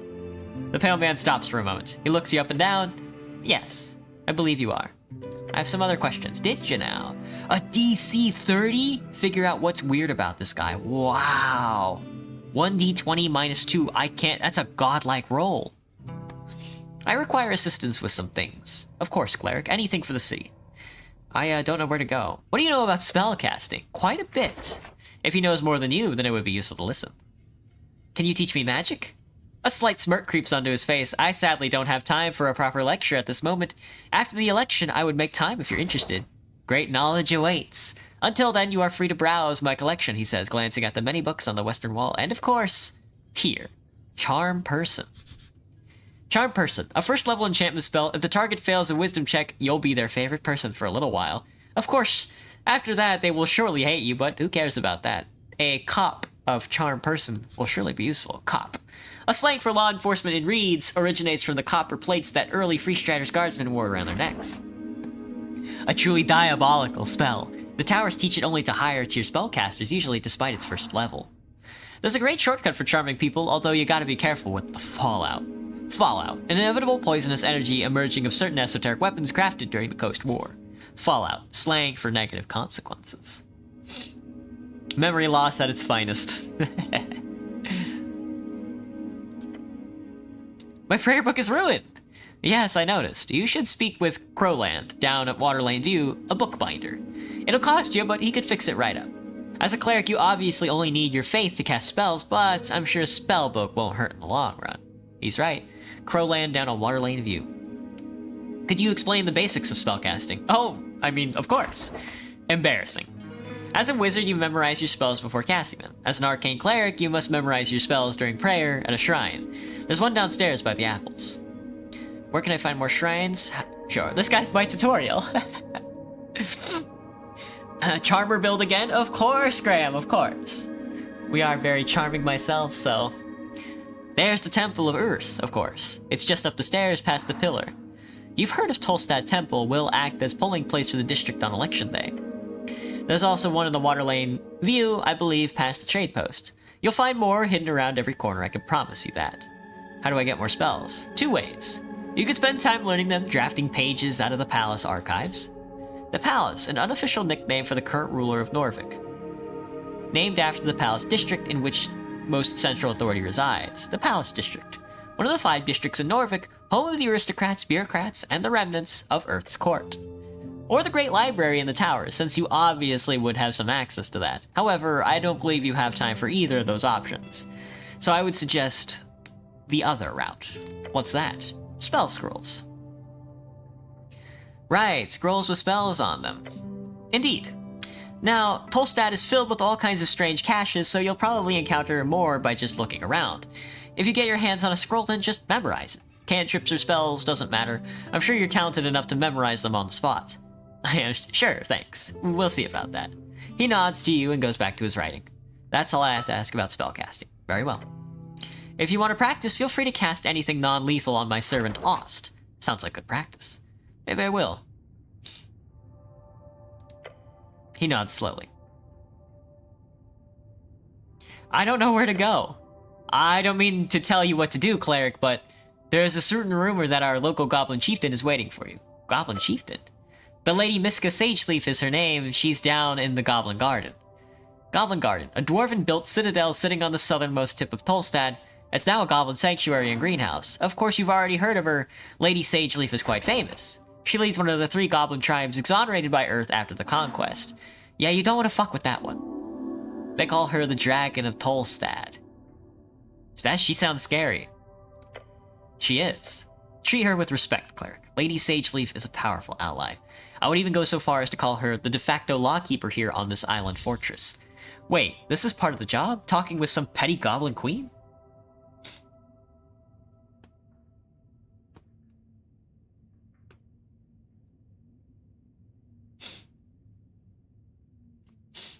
You may find her at the southern tip of Tolstad, the pale man says, and keeps scribbling on the papers in front of you. He does not value your time. You called me cleric. I did, yes. Because you are a cleric. Don't make an ass of yourself. It's too late for that. What gave it away? He stops for a second and glares at you. A heavily armored man in Earth Guard colors with a prayer book on his hip. Thoughts land on the pages of spells you've meticulously worked on for years. They might have found you in the river, but you're clearly for a city stock. Could be happenstance. I am indeed the cleric. Good for you. An example of that sarcasm thing mentioned before. Though I'd love to ask, what type of cleric are you? Type? Yes, if you're a clergyman, you might run a congregation for a local religion or deity. Then there are clerics of the bureaucratic variety. City officials speak for the religious state. Rules are meant to be broken. You're not some stiff councilman. You, however, must be an arcane cleric. No, I am the chosen one. You are correct. I am an arcane cleric. I am the chosen one. I'm a boring bureaucrat. I am an arcane cleric. I figured as much when I saw your spellbook, or do call it a prayer book. Either way, you clearly play Jor's strings as much as you channel this divinity. Jor's strings, the ley lines of esoteric power that holds the realm together. The Pale Man knows a lot of your training. Interesting. That's all the help I need. What do you know about the tea shop? I'm just, I'm so invested in talking. Like, time is like passing by. I don't know what's gonna happen.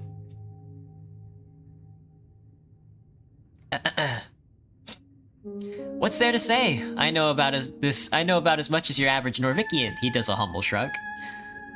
How much does your average Norvikian know? Tell me what you do know. Of course. I heard the explosion. I went out to investigate only to find the tea shop caught up in a raging inferno. The Tolstad militia were already heading into action, so I went back inside as to not be in the way. Tolstad militia. Basically a bunch of goblins keeping monsters from entering the Undercoast paths. They also do firefighting and are hosted by and are mostly funded by the HWBT. Undercoast, a nickname for the undersea coast. Oh, I want to click HWBT. He's describing it with a wonderful rhythm. Either he is a great storyteller or his speech has been rehearsed. The HWBT, the Halfway Bridge Tribe, commonly called the Hallways, one of the 3 goblin tribes in Norvik and arguably the most influential, led by Lady Mystica Sageleaf. And what is that? And that is that. Did you hear anything in peculiar? A loud bang, some shouting afterwards. Nothing else? As the entire district almost turned into an inferno, yes, there was quite a lot of commotion, nothing that stands out, however. How loud? It shook the Lich House, and mind you, this is not some ordinary basement, this is a remnant tower going hundreds of feet deep into the earth. I'd be surprised if anyone on the Tolstad missed it. What sort of shouting? From the militia, they were rushing to the scene. The Fire Prevention Declaration has truly done wonders for the city.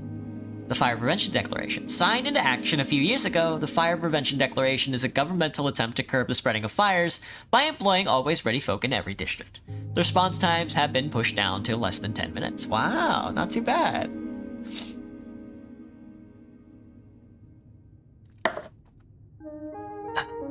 Like, actually nothing else? That's enough about the sound. Yes, not much to say about it, I'm afraid.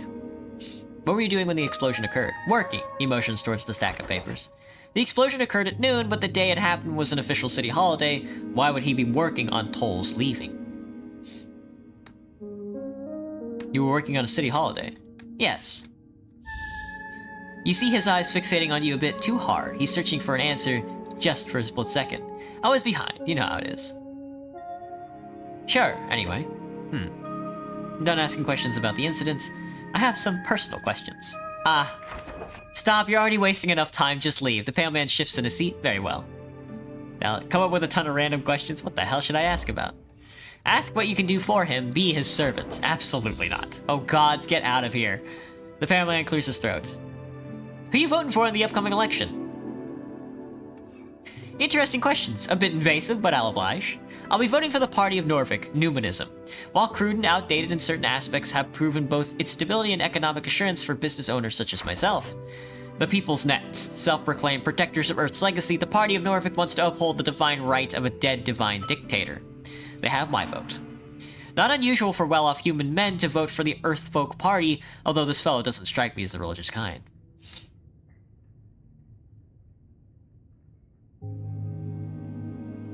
We need a shepherd, not a coalition of sheep.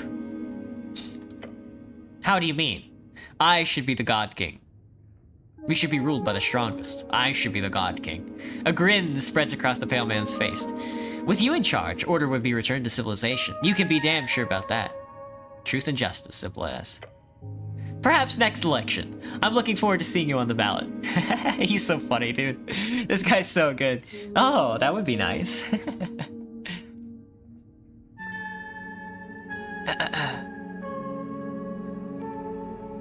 Tell me more about this place. A lich house.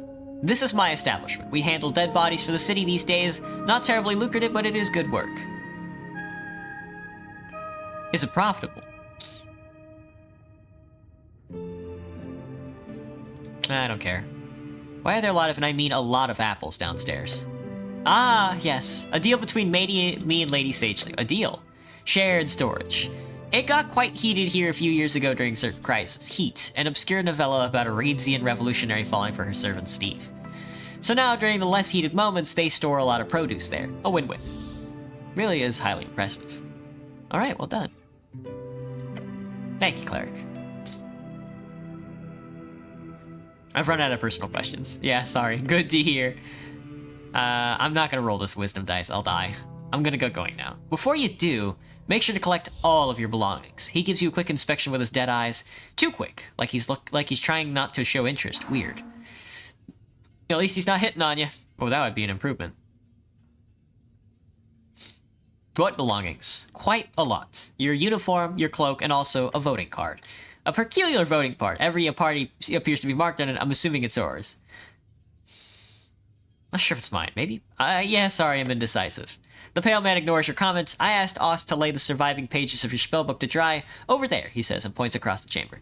He then looks you over at the corner pocket where you took the pocket watch. Good. The esoteric pocket watch is very useful, Cleric. Make sure to keep it close.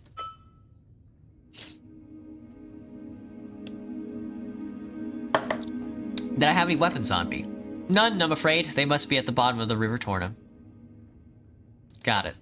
Pale man turns his face towards you and smiles. If only every government employee were as devoted as you, Cleric. He gives you such a stern expression. Good luck on your quest. Leave now.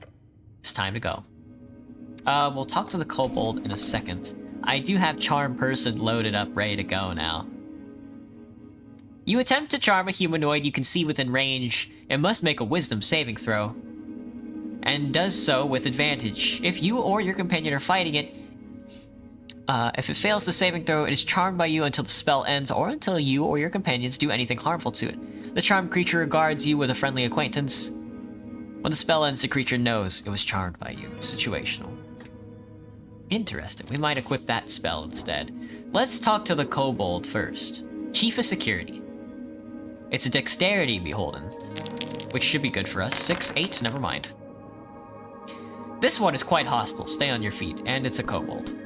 Oh, my rolls are sucking. Oh, we've got a couple of quests on us. Yay!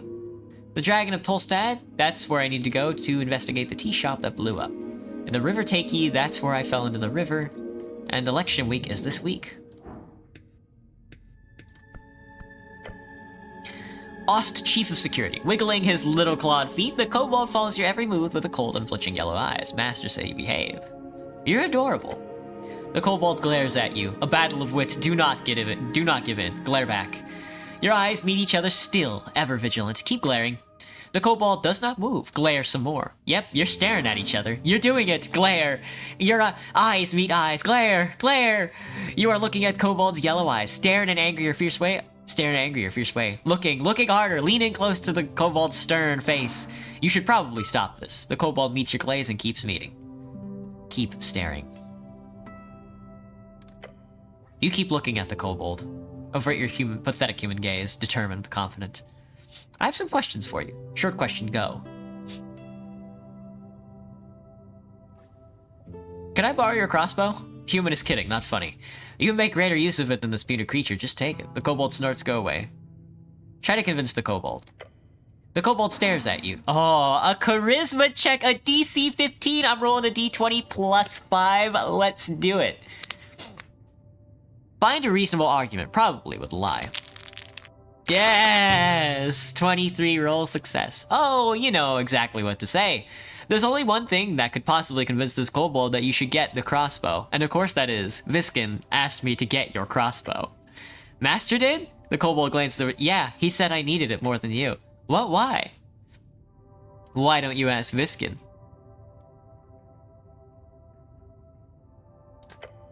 The kobold squints. Master, question, Yes, give the cleric the crossbow! Oh, of course, Master. The kobold reluctantly and slowly hands over his crossbow. Master's always right. The fact that he handed it over like that, the pale man sure is special. With the crossbow safely in your grasp, the kobold scoffs, weak human. Of course you need crossbow. Thank you. +1 dex, +1 wisdom. A finely crafted crossbow, lightweight, The type used by peasantry in the late years of the Coast War, it's a tool of swift and easy death for those without training or cause.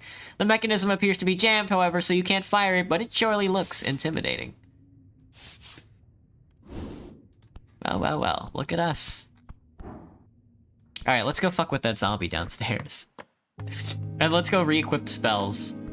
I want the charm spell.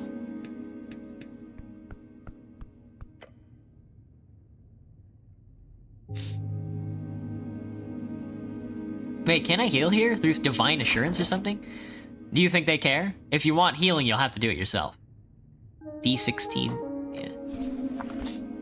Alright, we want charm. Oh, I can equip all three. Look at us. Never mind. I was gonna say. Alright. Ooh, apples. You stare at a pile of apples. Walk away if you know what's good for you. The apples are not in pristine condition. Could I eat my way through this pile of apples? I'll trust him. I'll trust him on it. I don't want to. I have to be careful with my constitution because I didn't end up taking the constitution checks. I'm so excited for this game to come out, dude. It's so good. Let's examine. This guy looks indecisive. And let's engage with him.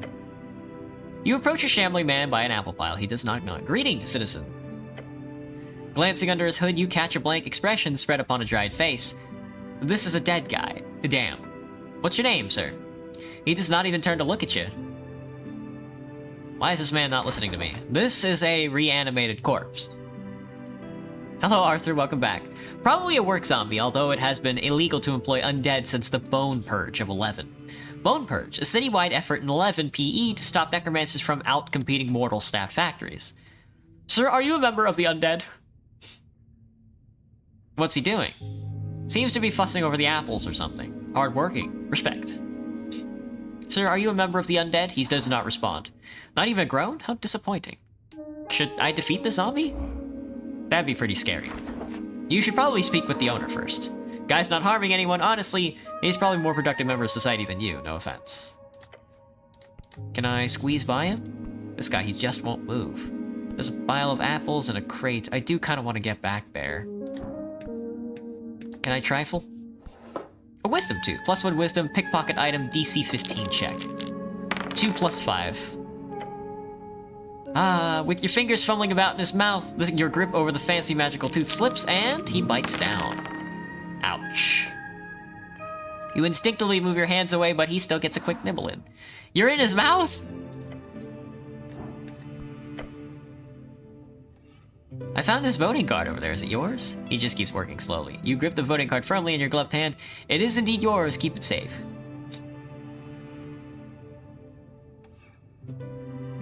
You're very rude. Did you know that? I'm not voting for the Free Shredder Revolution. I'm not voting for the Nationalists, nor am I voting for the Ascalists. What do you think you'll be once the future is trampled all over you, huh? You gotta move, man. Don't listen to anyone else. You are more than correct. Just be smooth in how you say it. Most people like it when you agree with their political opinions, and a white lie never hurt, right? The zombie just keeps moving. Am I boring you? I mean, I have to attack it to move it to the side, but I really don't want to attack it. Let me cast Shield of Faith. Let's attack the zombie. Yes, deal with this foul creature. Oh, I'm out of water. Let me go grab some water. I'll be right back. Actually, you know what? Let me take a break before we engage. I'll be right back. Listen to the battle music. I'm gonna go pee and then get some water.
Okay, I'm back.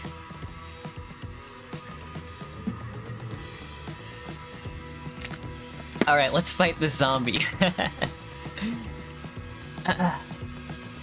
Encounters are turn-based conflicts where each participant takes turns in rolling the dice and taking actions.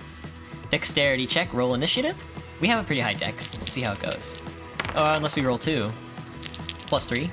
He rolled an 8, -2. The zombie slowly just stands there. No, he's reacting. It just takes some time. Your turns show him no mercy. DC 12 is tough. Constitution 8. DC 10. Hold up. Hold up a close fist and say, "Here's, look at this," then quickly try to trip him. I got it. Nice. Your sneaky maneuver works. The zombie turns his gaze towards your fist, and then, with a quick whack, you get him to stumble backwards. There you go. The zombie is hostile. His neck snaps around and withered face now facing yours. Yeah, you really pissed him off. You can tell since you're such a people person. Oh, I died.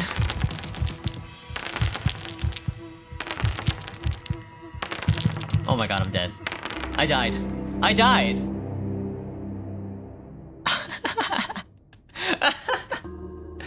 Fuck. Let's do it, let's run it back.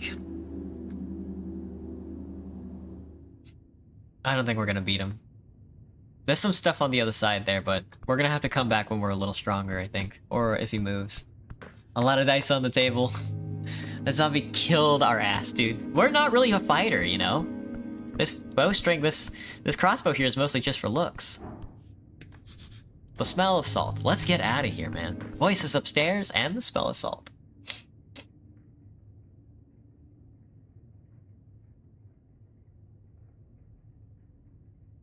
Roll a d20. Failure can often be more interesting than success. Do not fear the dice. I mean, unless you're in combat.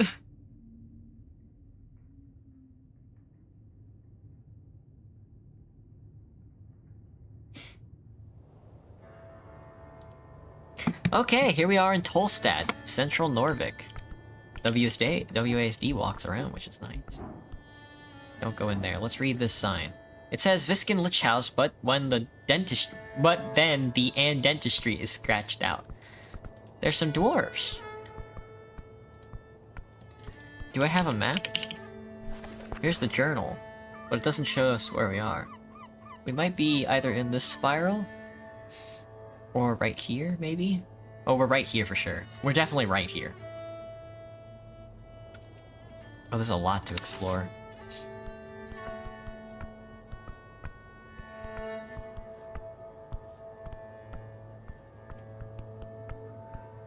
Like there's something over here? There's an esoteric effect on this place here. Stopping rainwater. Something inside this old vase. Ours now. Insects. Delicious. I guess we should talk to the dwarves. Watch yourself, city man. Oh, we can't talk to everybody. I see. Alphas BE. A constitution check. No way I get good at... Yeah, a 1. I don't know anything about this guy. Beheld at 1 DC. Wisdom. Around the amphitheater scene, you see a number of dwarves hard at work. They're constructing a banner of some kind, carrying a bright green flag. The banner of Asgal, the Fool. One of the dwarves stands to face you with a furrowed brow. Oi, Mr. Cityman. He calls out to you as you approach. We've made it clear already we're not moving, not one bit. He shoots you a shitty grin. Just passing through, dwarf. What's going on here? Just work, and the boys will be done soon enough. You hear the other dwarves laughing behind him. Nothing illegal going on here. Nothing at all. Nothing illegal, huh? We have all the papers, nothing illegal at all. This might be one of those kind of illegal but also not sort of situations. One of the older dwarves spits on the ground next to him. You even know who you're talking to, child? This here be Alphaz of the Bon Emvers, a foreman in the Asgalis movement of Norvik. Bon Emvers, one of the 5 exiled families or clans that form the surface kingdom of the Vizca Peaks. Bon Emvers, one of the big dwarf clans, they're funneling tons of Asgal coin into Norvik. Dwarf, stout, short, hairy, loves to dig and build. You know the drill. Drill. They built most of Norvik and have a long history with Earthfolk. He's done more good than all of you Earthguard combined. A true speaker for Asgol. Okay, sure. I have some questions for you, lads. Yeah, I'm all ears. Don't mention the whole noble thing. It'll piss him off, unless you want that. You boys setting up a play or something? About this Asgol. A nobleman, huh? What about it? Everyone knows Asgol as some dwarven demigod and or controversial figure. If you want to piss off this dwarf, then just pretend to not know who Asgol is. Who is he?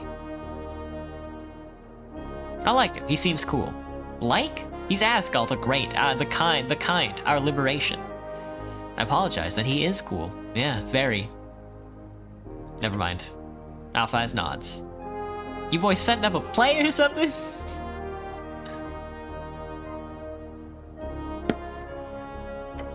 A play? He spits on the ground. We're holding a rally for the cause. This evening, workers across Tolstad will gather to hear about the word of Asgol.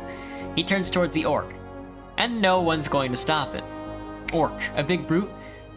Big brutes of devilish origin. They're rare in Norfolk. Most of them can be found in the Feltire. The Feltire, one of the 8 bands along the coast, a land of elven ruins with magically fertile red lowlands in between, centered around Blood City Bay, the grandest city on this plane. The name either originates from Bad Fort in Eternal. Blood City Bay, the most populated city around the coast, built upon the corpse of Gorgorian, the Great and Terrible, a sprawling mess of wooden walkways and buildings carved out of the calcified remains, once famous for its fleet of airships deployed during the Coast War. Excuse me, a Gorgorian, a devil second in line to rule the deepest layer of hell. Legends say he was presented with a deal. Conquer one of the measly pocket dimension, and in exchange, he would be granted the throne. A millennia of fighting orcs, elves, several walking gods later, his corpse is now used as the foundation for Blood City Bay. Wow. The devil, lawful evil fiend. They are lawyers, soul traders, and either the most efficient type of leaders, or the worst type of middle managers. Their numbers are dwindling as of late, but in Blood City Bay they still rule supreme. You hear laughing coming from across the theater. Papers, Alphaz. He grumbles and turns back to you, so what do you want? You seem a bit stressed. No, you don't say. His words drip with acid from a green deer. Green deer, a monstrosity born of a coast war fallout, produce acid from their antlers, mimic spoken language, often walk on their hind legs, and are generally extremely deadly. They cannot be found in Ascani, but are known for their horrors around the coast. A mimic, a horrifying shape-shifting monster, capable of copying the looks of any object it discovers, although with some size limitations depending on the type. If you touch it, you'll get stuck and probably eat. Monster, short for monstrosity, defined as a non-sentient creature born out of magical means, often by combining various natural beasts or from curses or esoteric events. So morning comes, I got the lads together, and when we arrive, that accursed woman is standing there. The dwarf shudders. She starts complaining. He reaches for something in his pocket and takes out some documents. We show her the papers, and the papers are no good, she says. Bah. Real convenient, I say. No, there's nothing wrong with these papers. We are in our rights to speak out against tyrants and burghers. They sure are playing the game we can't win. They sure are playing a game they can't win. Check the paper. Surely the doors have screwed up somewhere. So she's wrong about the documents? Of course she is. She's a liar, that one. A filthy liar. Alphaz nods and grunts. Terrible liar. Can't even get the words out. Spell casting opportunity. Oh, we can charm him. Isn't it a bit macabre to hold a rally on top of a morgue? So what's this rally? Can I see the papers? He gives his companion a glance. Why? Construct an argument as to why you should get the papers. Yeah, like, come on. I'm a cop. Let's go. Hello, Quasar! Welcome back! You've been talking to this girl, Banana? I'm glad to hear it. Just tell them you're an expert and that you're on their side. Oh, I'm an expert. Are you sure now? Are you now? Yes, I'm also on your side. He repeats louder, are you now? Now hit him with the, I'm your best shot at getting out of this. The dwarf grumbles, his eyes go from you to the orc behind you, but fine. The dwarf sighs and grabs something in his pocket. He hands over a scroll. I trust you with these documents, city man. Oh boy. If you hand those to the orc, this could all be over right now. Tell us we're in the wrong. I dare you. Because we're not. The older dwarf joins in. Take a step back and check it out. Let's see what's actually going on here. Alright, now I'll take a look. Ooh, we're... Election week. The Circle Square conflict. An orc and a bunch of dwarves are in deadlock. The dwarves want to hold a rally, and the orc is sent to stop them. Let's see, they got the right papers on them. -1 intelligence, -1 wisdom. The formal permission of public gathering, it contains a lot of legal nonsense, making it difficult to parse. We'll see about that. It's quite light, some kind of magazine paper. Unrolling it reveals a short statement about a political rally in the Circle Square. Magazine, a periodical publication generally containing short stories, adverts, investigatory journalism, and/or erotica. Permission of public gathering accepted, it says in big letters at the bottom, followed by the signature Tolstad magistrate Nicholas Darrow. Darrow, one of the original Earthfolk houses to found Norvik with Earth. Their bloodline can still be found in the high positions all around the city. The actual text uses an archaic and typical bureaucratic writing style. Let's examine it in detail. Please work, thank God. I really want to kick these dwarves out of here. You scan the text again, checking for spelling, phrasing, and terminology. It's perfect, not a single error, except the date. It says their rally is supposed to be held on the 16th. The document is perfectly legal, but it's expired. Have I seen this kind of document before? Yeah, often. In your scribing duty, you've signed these a number of times. It's expired. Oh, shit. Look at the dates. Yeah, it's expired. Cool document. It's not. I don't like it. How come? Because it's a legal document, though.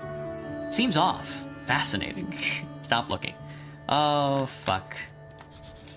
Men at work beneath Asgal's green banner. Well, I mean, if we were doing like a union, if we were doing like a labor union run, we would definitely let them stay, you know. But we can't, because we're doing a magicratic run. Behold, former ale barrel. Mind if I take a little? Ooh, a ginger drink and some crowns. Thank you, thank you. Oh, I didn't take the alcohol. I definitely want the alcohol. That's probably gonna come in handy a lot later. A bag of infinite holding. A ginger drink, a refreshing beverage blessed by divinity. Why else would it burn so good? Grants minor constitution increase for a week. Pretty cool. An Asgalian lady. Don't fucking touch it. Don't touch anything. Alright, well, orc, let's see who you're working for. Ancient Vera, a strength beholden. That's awful. Yeah, ugh. Well, a traveler, she's not settled here. Orc, tell folk.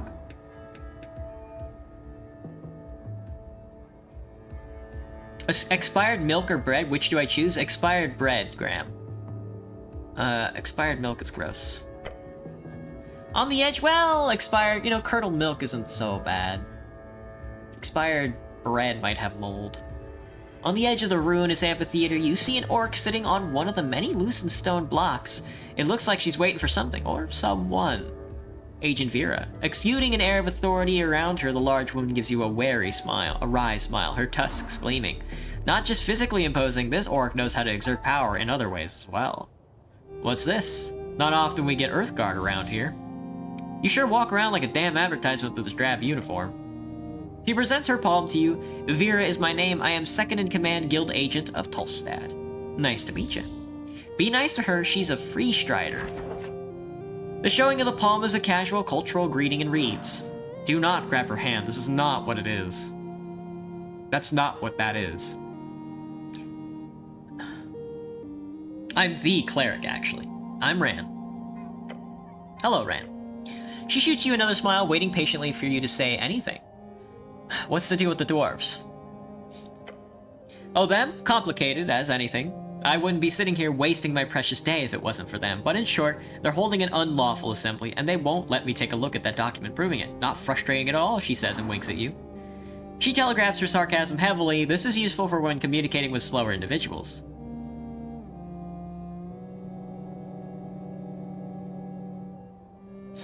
I checked the papers, they're expired. They are indeed expired and invalid. Wait, they let you check the papers? Aren't you a smooth talker? If you can give them to me, that'd be quite the favor. So should I just hand her the PPG thing I got? Yeah, she would surely reward you for it. With the documents in hand, she could simply hand it over to the magistrate office and let them deal with it. It would be a good idea.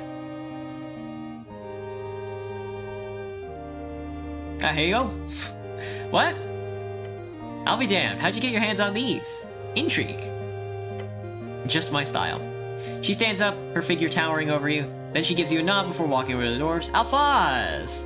What, you're giving up, orc? She holds up the document. I believe you're missing something. He stares at the PPG papers, his jaw drops. How did you?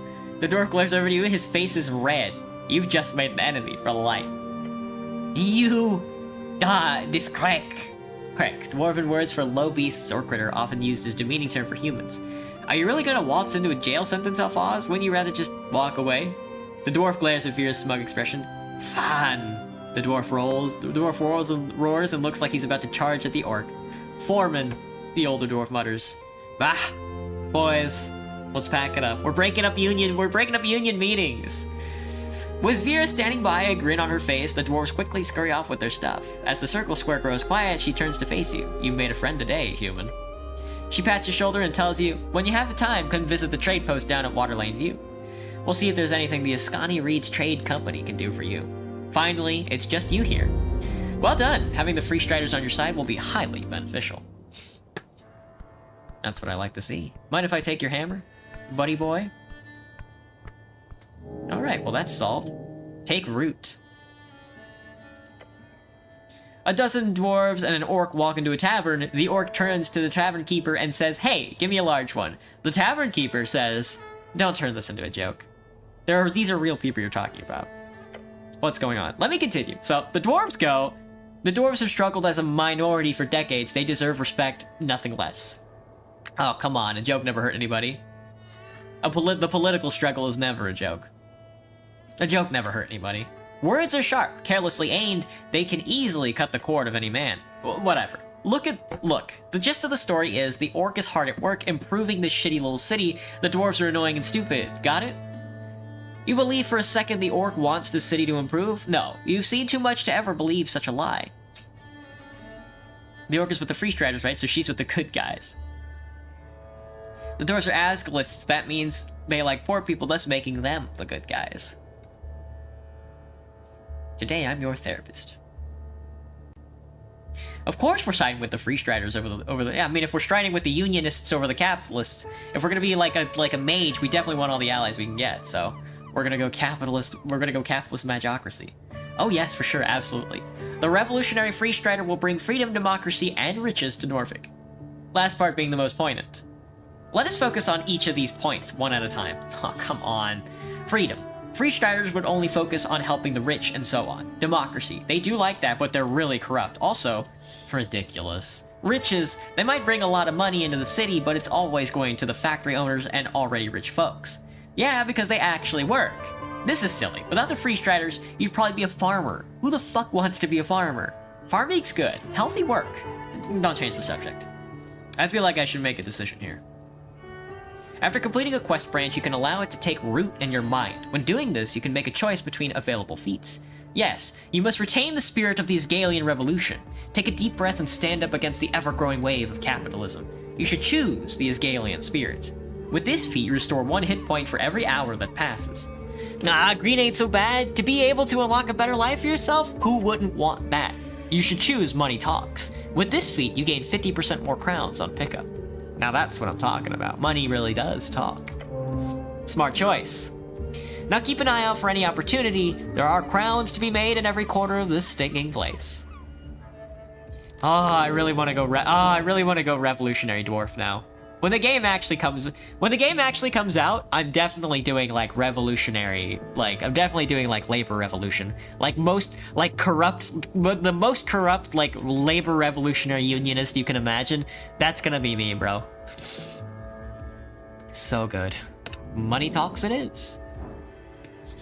Nails, beware. Don't tell me this is a weapon.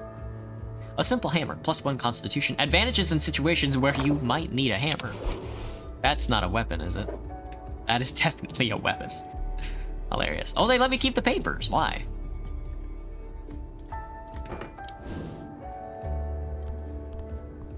Money Talks. Money Talks. There's a lot to explore here. We can go south, we can go north.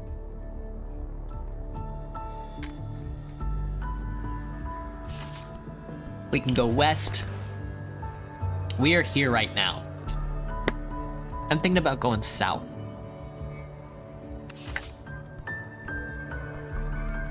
Ooh, bird eggs.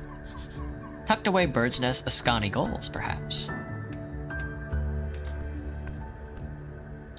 You see a bird's nest settled on the edge of a protruding stone tile. Got eggs in it, unguarded as far as you can see.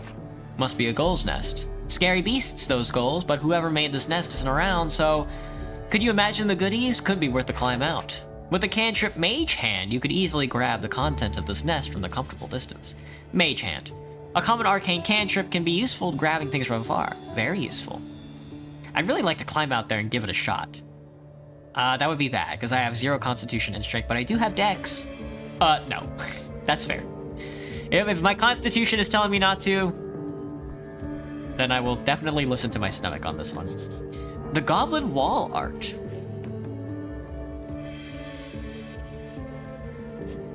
I really like the game. I really like the game, Graham. I played through Disco Elysium and it was so fun. I tried playing as like a communist cop. I would love to do like a capitalist cop next run, the next time we play Disco Elysium, but I love these kinds of games. A green face is spattered across the facade, staring wildly towards the flaming sky and the dragon spread across it, or something like that. Can you call this art? Place your hand upon the wall. You take a step forward, the painted stone surface is smooth. This is no cheap dwarven rock, this is Gate-era architecture, disguised among the rest. Tell me your secrets. My pocket watch tingles. I have to. Oh, Constitution is like shivers. Your focus falters, there's nothing to answer you, but something is there, beyond the silent hard stone. Try again tomorrow, perhaps. What does it mean? The coins stand for all the fat loot the dragon brought to her people. I could get behind that. What does that tell me about the state of Norfolk? Nothing, really. The goblins are artists?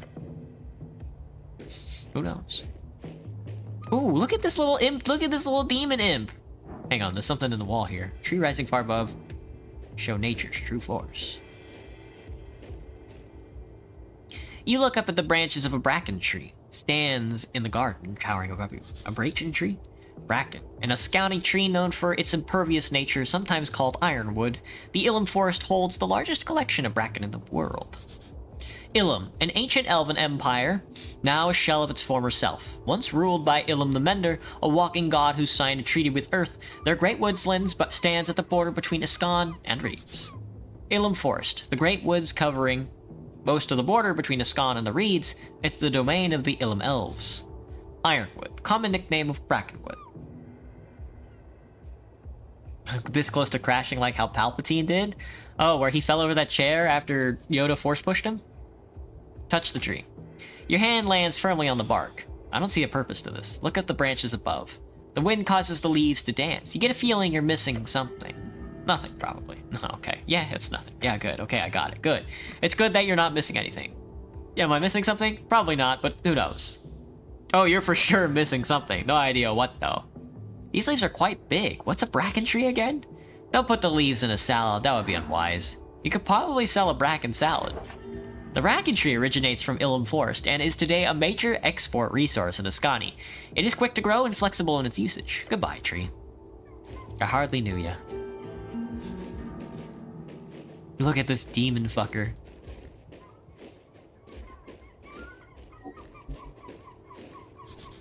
Nature steeps through the cracks. Indeed. Goblin Garden is ahead. I feel it. Oh, the Goblin Garden. Okay, I do need to go there for the quest.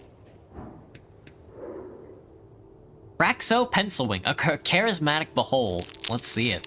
12, 17. That's 3. A legal advisor, surprisingly content, hard worker. His wisdom is 13. We cannot charm him. Has a nested interest in the current regime. Devils used to be allowed into the city only on work visas, so he could have served for several decades. Somehow, you just know this devil would gladly organize a mass genocide against non-humans in the city. Very good. Braxo Pencilwing. You raise your head towards the sky. Above you sits a tiny red creature. His wings flutter faintly in the wind. The fiend throws a quick glance your way. He's annoyed. But anyway, answer me this. How often do you like seeing your questions? All of them. I love seeing all of them, Graham. Sometimes I'm bad at answering them, but I do enjoy seeing all of them nonetheless. Staring at a piece of paper, he does not acknowledge your presence. What you reading? A sigh escapes this fiend's maw. He slowly puts down the paper. He appears to be reading an article on the latest debate. I like the funny pictures. They're the best part. I believe the fiend is being sarcastic. I like the pictures too. Yeah, I imagine you would. Wait, he says, leaning in to get a good look at you. Earthguard? A cleric? Hell's you doing here? You can go wherever you want. Fuck off. Divine mission, the usual. Very well, I won't get in your way. I, for one, am very happy for your presence. This place has gone downhill since the city let the goblins and freestriders run amok. Oh no, the devil's a kiss-ass. We need some damn order in this place. So if you need any legal advice, you just let me know. He gives you a tiny, sharp smirk. You should be aware of the fact that this is literally a devil. Be careful, devilish advice can bite you real quick. Don't take advice from a parasite. You can hear out any advice, just don't listen to it. Are you a barrister? A tiny barrister? Can you give me free legal advice? Should I invest in stocks? What about alignment? What does the law have to say about resurrections? What about charm person? Charm person? Such a fascinating spell. Of course, all spellcasters are required to be registered in Norvik. It's the same in all not completely chaotic city-states.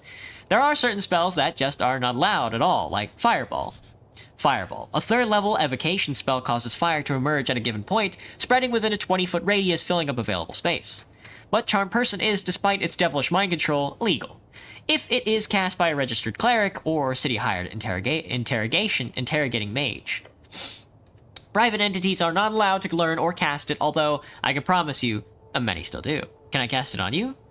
People tend to like it when I cast Charm Person on them. That's understandable. Folk tend to enjoy agency. Free will, you know, it's pretty popular. But if you ask me, it's overrated. People don't know what's best for them, after all. What a horrid worldview. If you allow the state to rule your world, we'll surely be sent right into hell. You hear about the tea shop? Yeah, of course. Pretty hard to miss when flying past Tolstad. What's your take? It blew up. Not sure what else you want to hear. Why do you think it blew up? Honestly, haven't seen a blast zone like that since the Coast War.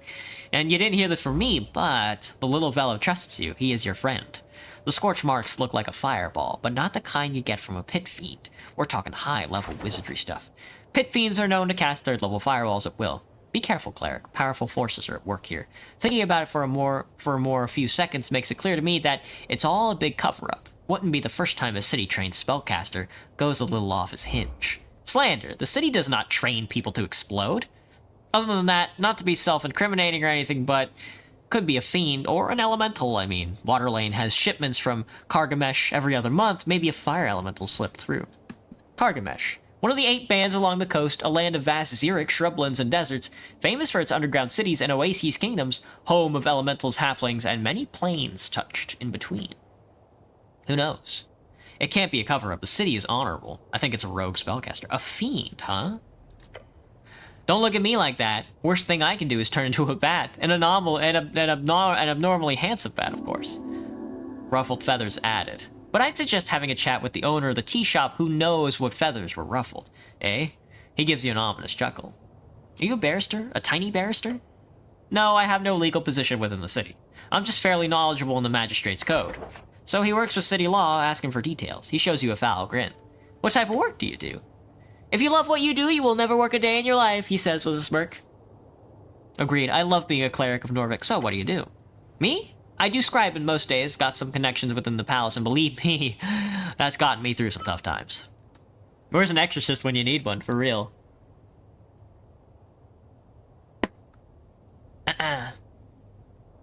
See, whenever some rich asshole needs a legal draft in a hurry, who do they send for?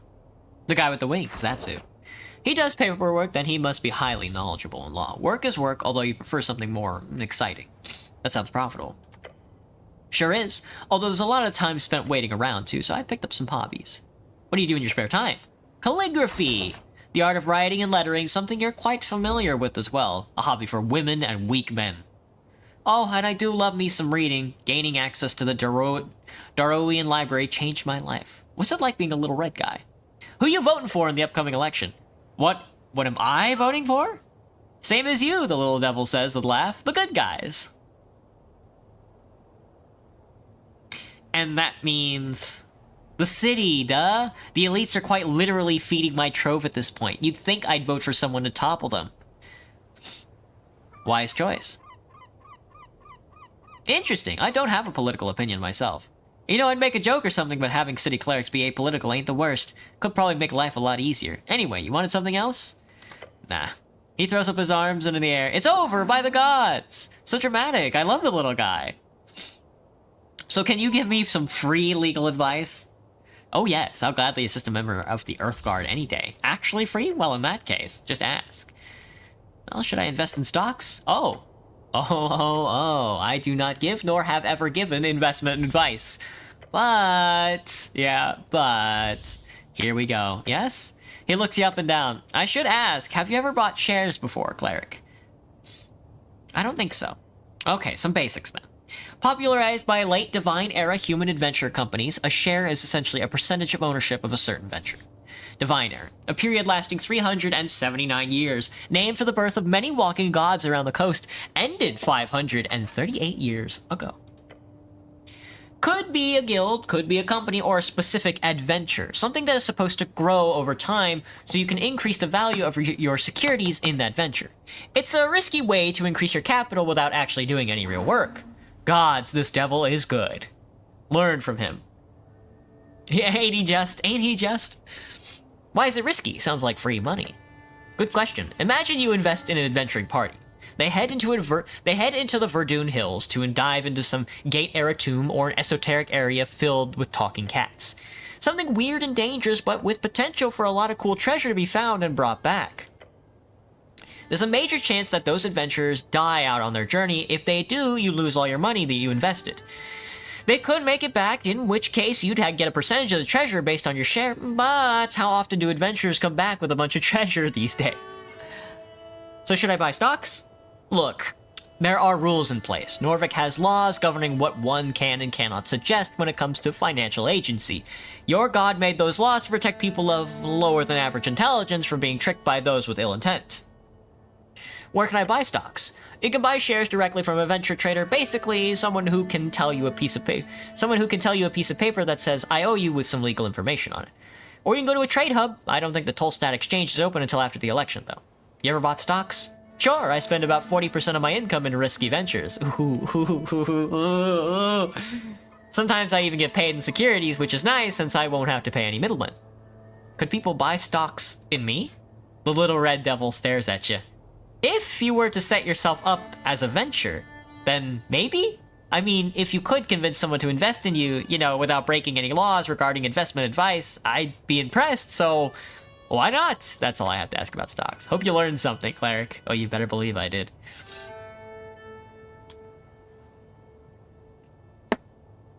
What about alignment? Ah, yes, the overrules of morality. Norvik does not moralize over alignment, officially. Alignment. Alignment, an esoteric effect which brands each creature on the coast with one of the 9 labels, on 2 axes, lawful to chaotic, good to evil. It is debated exactly who or what determines the parameters within this effect. Spells like Detect Alignment are capable of parsing this effect. Alignment. Everybody's got one. Some spells can detect it, but don't read too much into it. Alignment is just an internal thing and doesn't really have too much real-world application. Nor do most of the city-states across the coast. And you being a devil, are you, but why? Look, really, I'm no expert. If you want one of those, I suggest heading down to Waterlane. Scholar Appledent has an office there. He'll be sure to indulge you. He cackles and squints at you. That halfling's got one hell of a green lean, if you catch my drift. So be careful not to catch any bad ideas from him, you hear? What does the law have to say on resurrections? That's one hell of a question. He smirks for a while. The imp's enjoying this pun before moving on. What a sociopath. Higher tier resurrections aren't illegal, they're just not available anymore. There are a handful of known divine resurrection spells. Since the death of Earth, there have been no documented instances of successful resurrections above 3rd level. Not available. Figured a cleric would know better than me, but... he says and shrugs. Sass.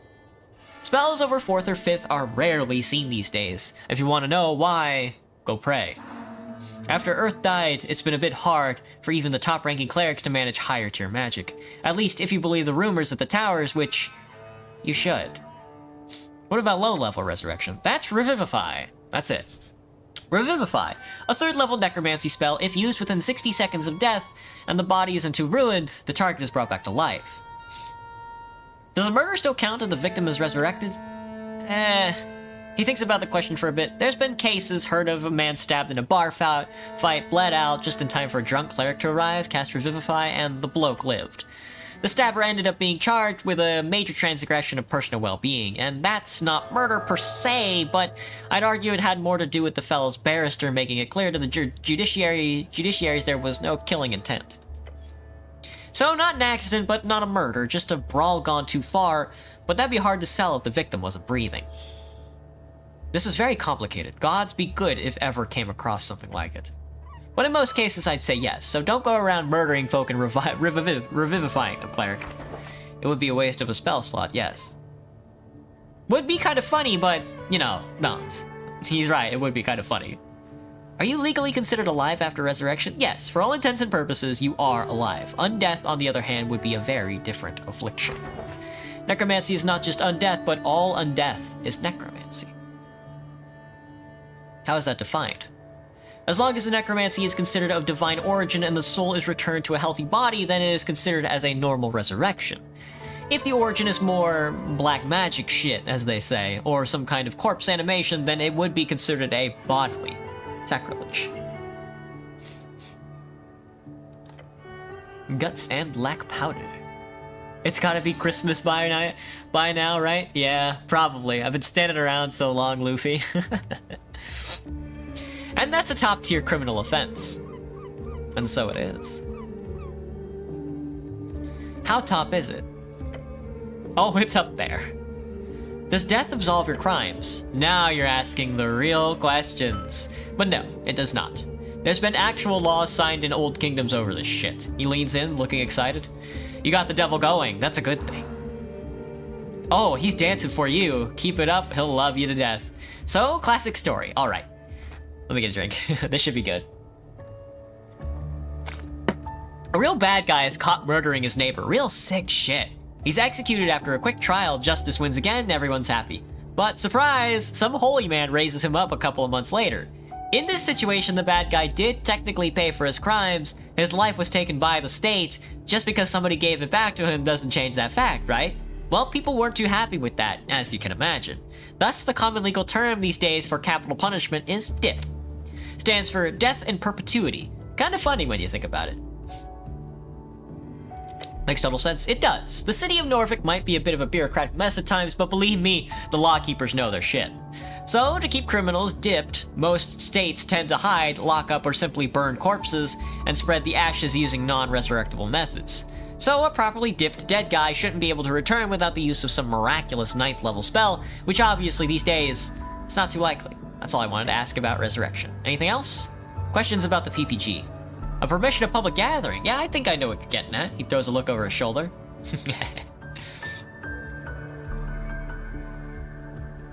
The Asgard Dwarves got an expired PPG. Expired, huh? Strange. Why is that strange? Just seems like such a strange mistake. Asgalists are known for many things, but making a mistake like that ain't one of them. I don't know, it just seems strange. Though if the Dwarves got an expired document, they should leave. They have no legal right to be there. Can I have a PPG? Not for me, ask Darrow. Nicholas Darrow, chosen magistrate of Tolstad, a man known for little else than being the great-grandson of Borgo Darrow, the legendary right-hand man of Earth. Hello, Mango Butt. Hello, hello. What kind of game is this? It's a reading game, Quasar. It's a reading game. Borgo Darrow, the first paladin of Earth, founded the Earth Guard, as well as the illustrious Darrow bloodline, known for his bravery and inability to be damaged in battle, died of a heart attack at the age of 40. Or maybe don't, unless you've got some really important message to deliver to people. Okay. Yep. That's all about the PPG. I'm getting hungry. Should get a snack soon. He stares off in the distance. Oh, you were saying? Citizen? Excellent. He was a plain gentleman, I would say. Oh yeah. Overgrown, ancient, sort of interesting. Let me save. I'm so ready for this game to be launched. I'm so excited. It's so good so far. A garden monument. Embedded in the earth, you find weather-bitten stone in the shape of a spiral. Its edges are worn down, smooth almost, and behind you lies the head of what once was a snail statue. Like a visual novel or a puzzle game? Yeah, Quasar. Theodore became a librarian. Whatever god of symbolism this once denoted, time has ground it down. It is a monument to nothing now. Touch the surface. It's cold. Your hand runs across the stone, finding it more coarse than you thought. The ridges in the spiral are even smoother. You find they are not at all coarse. Following it, you feel the markings of a sculptor pick, but they are smoothed out, as if producing not by mortal hands, but by magical precision. What's more, you do feel the outline of a script, symbols, runes? Your fingers trace them faintly along the spiral shell of the snail. The symbols do not mean anything to you. If you had a comprehended languages, you could understand the script just by touching it. Comprehended languages, a first-level spell allowing you to understand the literal meaning of spoken and written words. Tell me your secrets. No response. That's fine. Goodbye. Let's take a look at the map. There's like a house here, probably wraps around if I had to guess. But I think we do want to handle these goblins while we're here, while we have time, as to not keep the woman waiting. Infectiously sleepy. Heavy snoring. A divine shrine unintended for decades. The runes fill your senses as you approach. Pray. Staring at the chiseled monument, you focus your mind. You take a deep breath and begin to pray, and tranquility. Contemplate the tea shop. You let your mind go through the basics of what you know. The tea shop was destroyed in the middle of the day, minor injuries were reported. Your goal is to enter the tea shop and investigate it properly. That's it. Contemplate the tea shop owner. A birdfolk on the run. His shop is in ruins. What sorts of business did he conduct there? The Dragon of Tolstad. A fameless goblin leader. Her sharp, her reach sharp, her gaze strong. She wants you to investigate the tea shop and report to her. The content of that report will determine much. Okay, so we should go to the tea shop first. Contemplate the election. The first election. Your vote won't matter. Your vote will be the most important of all. Ask those around you what they will vote for, and you might find your own voice along the way. Can I return here when I have more things to think about? Always. Talking to yourself, huh? You must be a lonely guy. Ooh, a pot. Something inside this old vase. Incense and coinage. Found 4 extra crowns. A prideful goblin.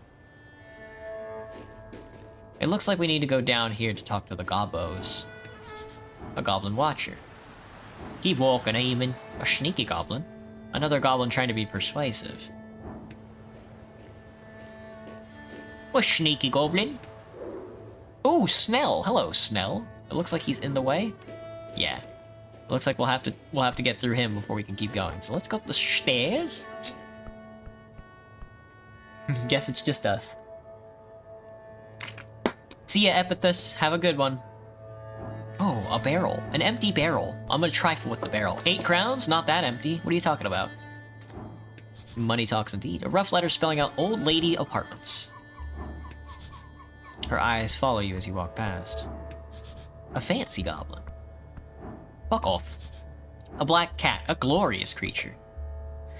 Sir Tribune, on the ledge overlooking the gardens, you spot a black cat. Calm as can be, it doesn't even care that you stomp up next to it. Behold the cat, a legendary trickster of Norvik. Greetings, who might you be? The cat lifts up its head. Its dark eyes squint at you for a second, sniffs in the air, and then ignores you once again. It knows more than it lets on. This cat does not care for you in the slightest. Pet it or something? I don't know. If you wish to hold a proper conversation with this magnificent creature, you need to find the first spell slot, Speak with Animals. Speak with Animals. First level divination spell gains you the ability to comprehend and verbally communicate with beasts. These conversations can be surprisingly insightful. Divination, a 4th level divination spell. It allows the user to exchange 100 coins to answer one single question about the outcome a certain future event may or activity. Pet the cat. You reach towards the cat's head, it meets your palm and nuzzles up against it. Such independence and arrogance. You should get a cat. Hello, Bakugo. Welcome, welcome. Do I want to finish the whole game today? It's a demo, so I would like to, I guess. I would try to, I think. But I don't think I'll be able to finish it in the next 2 hours, so... Not doing anything, yet getting so much love. Learn from this beast. His grace is unmatched. If you were a cat, you'd never have trouble again. What do you know about the tea shop? Cat does not turn to look at you. What are you voting for in the election? The cat stares at some seagulls flying high above. Cutthroat, sharp, eyes on the prize. A free strider, no doubt. A bestial force ready to spread Asgalism, of course. Enjoy your day. A free strider, of course. And so it would seem. Okay, there are stairs up to the main street. Let's see. An empty barrel. We'll see. See about that. 8 crowns. We're like rich now, dude. Giving. Oh my god, dude. 46 coins? Look at us. Look at us. Look at this nerd. Keep moving. Oh, Oh, bicycles. We got bicycles in this game? But I think we definitely need to be down here. There's like something over here. Here's a loaf. Delicious. Oh yeah, there's like a dude. That does not look safe. In Norvik, a pipe like this could lead anywhere. Maybe it could. You look down at the pipe. If you had a smaller companion, you would be able to ask them to crawl inside the pipe. Try to enter the pipe. You get down on your knees and into the dirt. You pull and put your helmet faded into the entrance of the pipe. You can't seem to get further in without immense force. The diameter of the pipe is not wide enough to support your body, even with no armor and added friction lowering your substances. I sigh and give up. Smart move, albeit a bit late. Very funny. There's my stats. We're about to level up. I wonder what happens when we level up. I'm excited to find out. Oh, papers. Oh, right-clicking. Oh, you hold right-click to see stuff. Okay. There's a person on that roof. Actually readable posters, they're still kind of old. Your eyes land upon a series of papers nailed to the wooden facade. Getting out information to people, how do you do it? One possible way, papers nailed onto random walls. You'd be surprised how effective it can be. Some of them are torn or unintelligible. A few catch your attention. You should rip them up to shreds, that'd be fun. Look at the flyers with the happy gnome on it. F. Crowland says, binders and lithographers. Everything from designing to engraving, account books, manufacturing, water laying. Grand opening. You can barely read the faded lettering on this ink-printed flyer. Grand opening of the Stubborn Sphinx Brewery and Commercial Tavern. Served without riddles, drunk with all charm. Very good. By the look of it, this tavern opened at least a year ago, maybe 2. The Faded Green Hammer. A sun-faded symbol covers this large poster. It's a hammer printed with green ink. Sun, the light of the day. The great source of power that moves alone across the sky over the day. It follows a different pattern of movement in each band and with different intensities. In Ascani, it is small and moves quickly. Gather ye workers, Asgal said, no gods above, no king below, only folk. Asgalist rally. Useless sentimental garbage. Rip down the poster and no thanks. Alright. Let's go in this little hole here since we're here. It echoes deep into the tunnels. Not available in the demo, and so it is, and so it's rot.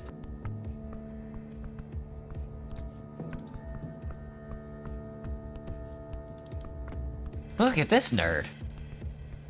The Drunken Sphinx. Hello? Can I behold you? A somewhat mysterious dwarf.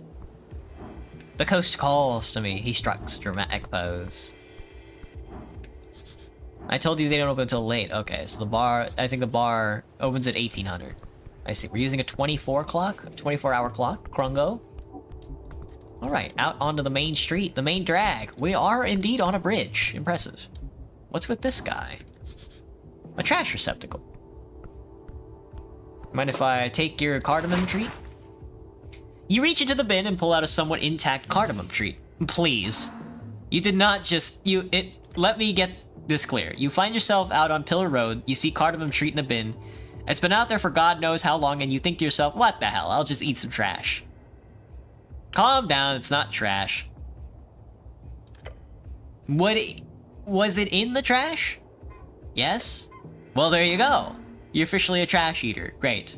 Will I get recovery? Will I ever recover from this? Sorry to say, but you've officially crossed the line dividing man from bum. You are now a bum.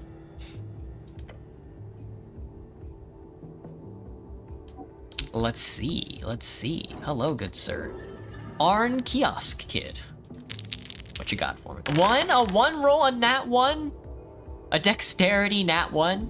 What's the point in having these stats? Hello there, sir. The kid behind the counter taps a pile of newspapers. You a postie? Postie, a reader of the Norvikian Post. The fuck did you just call me? I read magazines. Great, we got a bunch. You like fiction? Tell the tall tales of terrible tomes. Or maybe the Weekly Homestead if you're looking for a new place. I like fiction. Same. There's so much shit out, though. Hard to know what's decent. The kid looks distraught. Never mind. Welcome to Pillar Kiosk. How can I help you today, sir? I have questions for you. Questions? About what? City questions. Okay. He looks down the road. Not too much traffic lately, so sure. Oh, haggle. Can you just tell me the news? The boy stares at you. So here's the thing. We sell newspapers here. If I just tell you the news, we won't get any money. I'm in a rush. Just give it to me. The kid glances around the corner of the shop, then he shrugs. Fine, but don't tell anyone. Dude, we're getting XP off this lad. You just gonna lurk, banana? I got you, man. The kid grabs a newspaper called the Norfolk Post and starts reading. It's mostly rumors and sensationalist bullshit. It's great. Election week added. Election week. 5 parties above exclusion limit. Oh. Polling shows the Nationalists ahead at 40%, the Free Striders and Asgalists being behind at 20 each. The Arcanists and Agrarians are holding out just above the limit at about 5% each. These polls are mainly done in rich areas, you know, the human areas. We'll see about that on election day. The missing paladin. The party of Norfolk still won't comment on the missing paladin. This Lord Gorm fellow's been gone for months at this point, but here's the drama. Lord Gorm. The last anointed paladin of Earth, one of the original faces of the party of Norfolk. He went missing months ago, and many believe he has abandoned his post. He was last spotted heading down into the city below. Maybe he's stuck fighting undead or something. Short for the city below the city, a phrase used to describe the incredible amount of tunnels and ruins below Norfolk. Lots of monsters and stuff down there, also riches if you delve deep enough. The city below the city, the vast ruins found beneath Norfolk. Most define it as the part of the city not yet civilized, although there is a legal definition set in place for each individual district. Or maybe he's dead, you know, after having fought some undead or whatever. Perfect place for a paladin. He stares at the bottom of the page. Apparently, the party of Norfolk is going to hold the election without him on the official list of members. Too bad for Lord Gorm, unless he's found before the actual election day, of course. If you're heading down into the city below, you should look for him. We'll see. Sure. Anyway, Asgalist rallies held all over the city. The Agrarian Party has lost almost the entire working class vote. Over half the city guilds are giving official support to the green cause. A shame. Yeah, the Agrarian Party seems to be out of the race, more or less, along with the Arcane Circle and the Conservational Lobby. The Arcane Circle, a tiny political party seeking a return to the Arcanist rule, and magocracy. They're treated as a joke mostly, but there are a handful of wizards and noblemen who will support it still. The Arcane Circle, a small political party in Norfolk. In the latest poll, they had 0.5% of the votes. It's run by Rubric Prax and his apprentices at his infamous rotating tower in Ostrogard. Ostrogard, one of the 3 unofficial districts in Norfolk, basically anything on the east side of the river that's not part of the North Bank, a mostly domestic district filled with both cheap, tightly stacked housing and a handful of mansions and towers. The North Bank, one of the five districts in Norfolk, known as the Industrial District for its many factories built along the river. Housing, a nickname for the housing district where the poors live. The Housing District, one of the 5 districts of Norfolk, the poorer area on the west side of the river, named as such due to Earth folk originally being housed there, while Earth cleared out the ruins in what is now known as the Palace. So now it's a 3-way tie from what I can see, the latest polling shows. 35% to the party of Norfolk, 20% to the Revolutionary Free Striders, 25% to the Asgal Working Party. Nationalists are in the lead, Free Striders will catch. At this rate, the Green Cause will win in a landslide. No wonder the Arcane Circle failed. They should have had me as their leader. They would win easily. Very interesting, although I'm not involved in any of this, of course. The kid starts flipping the rest of the pages. Right, that's it, I guess. But, interesting. What? The tea shop. Oh, no, I just realized there's no mention of the tea shop yet. Guess they're keeping it out of the news cycle. Speaking of the tea shop, what do you know about it? Except that it exploded. So that's pretty obvious. I was here, you know, saw it with my own 2 eyes. I heard of it too. Definitely heard it. Walk me through it. Okay, I set up a kiosk at dawn. By noon, the morning rush had calmed down, and I remember the bike rack was full. Water lane workers mostly commute on the new bridge and flotilla, but the halfway bridge does see a fair share of bikers every day and night. Also no dead in the streets. That too, sure. I hid in the back, thought it was a, you know, attack. How loud was it? Super loud. And shaky too, I almost fell over. What about the fire? I felt the heat, even all the way over here. It was like... The kid gestures a large sphere for you. Really weird fire. Then, he mutters, shrinking the size of imagined spheres. Weird. Gone in an instant. Weird fire? Yeah, it was like, look, it's gonna sound really weird. I like weird. It was blue. Blue fire indicates extreme temperature. Only for a split second. When I looked again, the whole building was on fire, but it was normal-looking fire, so I might have just imagined it. Interesting. I guess. Just kind of weird. Did you see anybody suspicious? Not really. Just the normal types. A goblin was arguing with a human by the temple. Just some mild shouting about some business thing. Otherwise, pretty dead around noon. Anything else? Yeah, sure. I did see Mr. Drummer. He's the owner of the tea shop, former tea shop. Usually the tea shop opens up in the afternoon on work days, so it's not weird to see him walking about all day. Chatty fellow. Buys a lot of newspapers. Where was he going? Don't know. Saw him leaving the tea shop right before noon. Right before noon? Right before the massive explosion occurred. The kid clicked his tongue. When you put it like that... Look, I don't know where Mr. Drummer is or where he went. Just saw him rushing down the stairs, guessing he headed for Water Lane like everybody else does.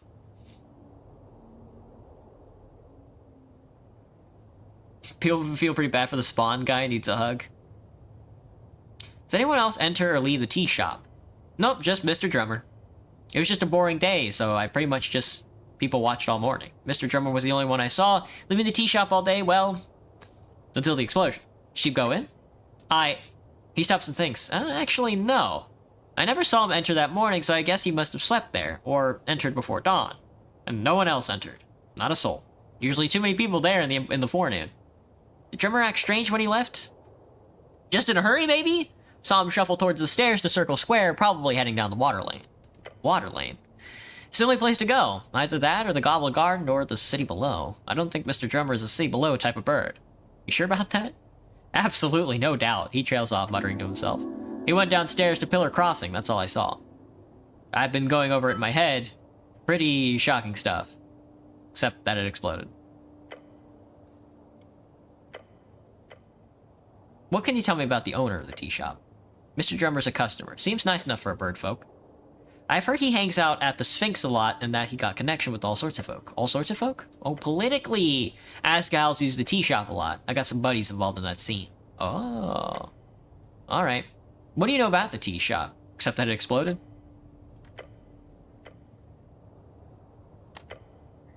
About the owner of this kiosk. Thalasos? He's a pretty nice merman. What do you want to know? Merman. A male merfolk, not to be confused with a mermaid. Mermaid, half fish folk, not always female, but still called mermaid by humans to the chagrin of their men. What does he do around here? He stocks the stalls, usually really early in the morning. Beyond that, I think he just does, other stuff. He owns a bunch of properties around the city, so he's usually pretty busy. Can I talk with him? I guess. He's not very talkative, but he usually fishes behind the kiosk in the afternoons. That's his only break from work, I think. But don't tell him I told you. What's he pay you? About 5 crowns an hour. That's really good salary for someone of my age. You should be paid better for your service here. Maybe? I've heard you're supposed to get paid more when you get older. My brother says more experience equals a better salary.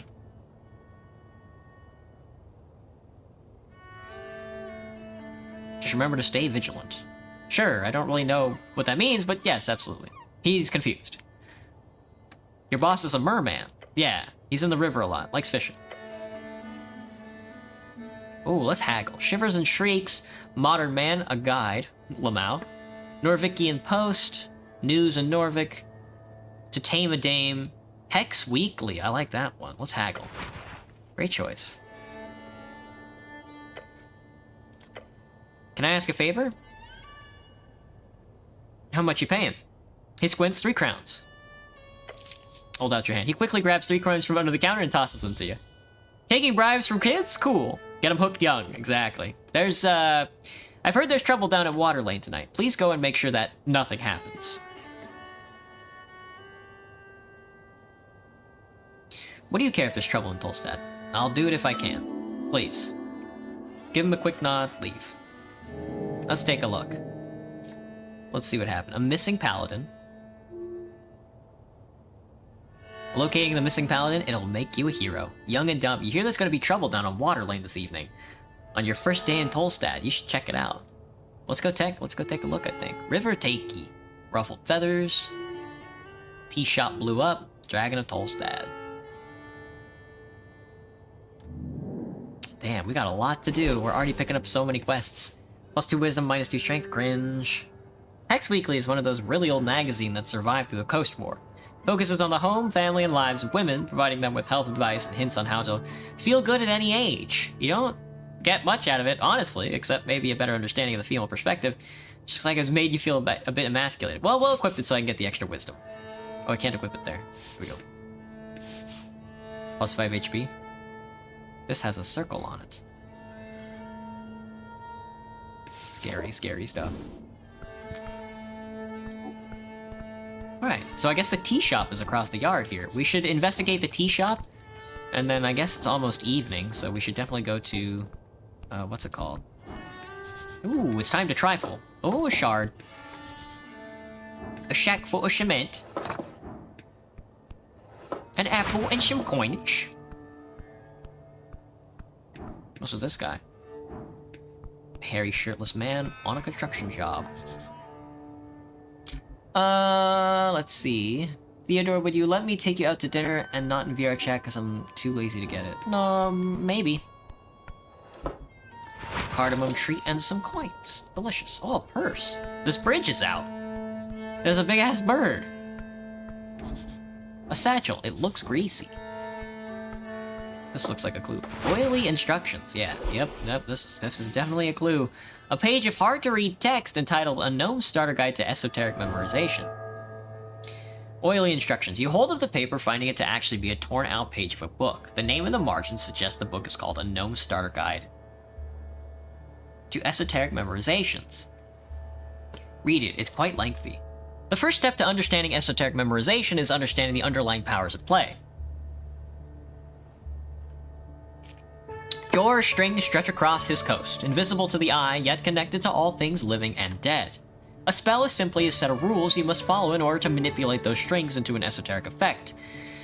Yet those rules are themselves esoteric in nature. As such, most wizards will find it impossible to remember more than a handful of spells at a time. This is the big divide between cantrips and actual spells, as cantrips are both easy to remember and will not consume a spell slot. Spell slots are the common representation of how many spells a caster is able to perform without rest, and which spells levels. As a gnome, you are naturally gifted in the art of illusion magic. Other schools are more difficult to memorize. A suggested harmless spell to use in training is the first level spell, Grease. To increase your chances at memorization, attempt to cast it at least 2 times per day. In the margin, there's a handwritten note that you managed to spot. It's written hastily and bold, like the author really wanted to hype themselves up. It says, every evening and every lunch break at work, remember, you can do it. An esoterical mishap, magic is blade without a handle, and so on. Indeed, Grease is a dangerous spell. Intensely dangerous. A greasy ending went out like it went in. Learn the spell. Ooh, Grease. You quickly memorize the piece of paper. That's something, at least. Look at us, we learned Grease. Slick grease covers the ground in a 10-foot square centered on a point within range and turns it into a low-friction, difficult terrain for a duration. Components, VSM. A bit of pork rind or butter. Gross. We have to talk to this fuck-ass bird, of course.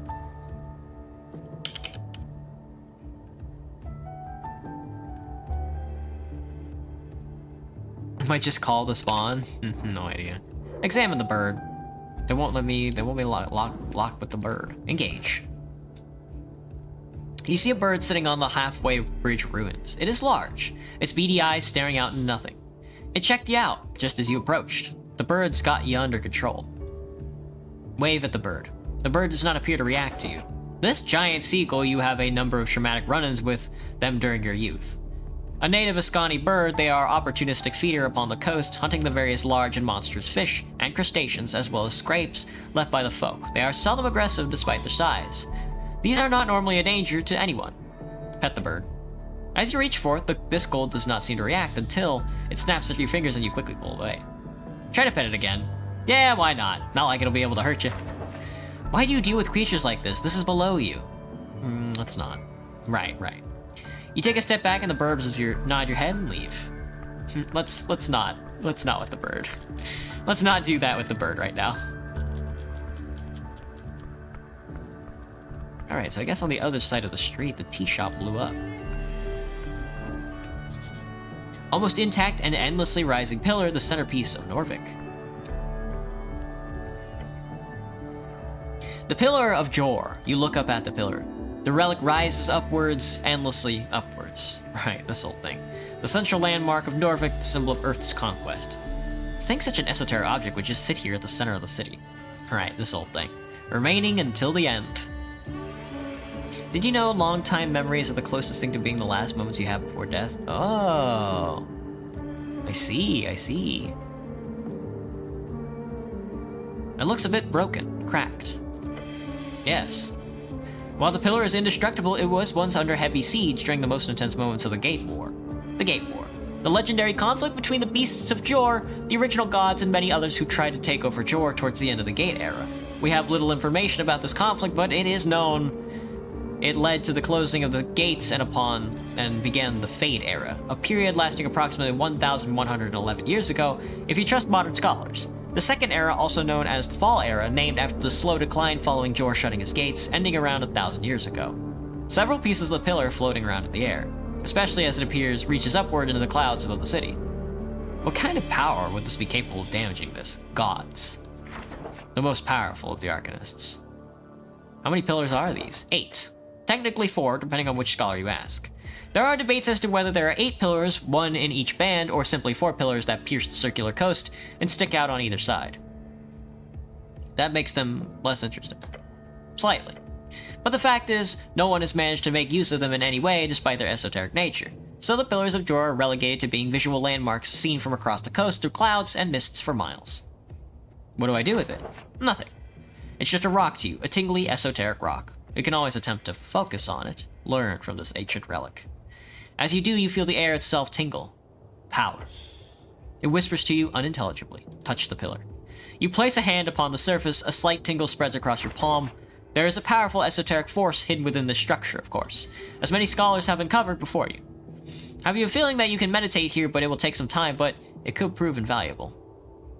Try to meditate, I don't know. I don't have the wisdom for it. You close your eyes.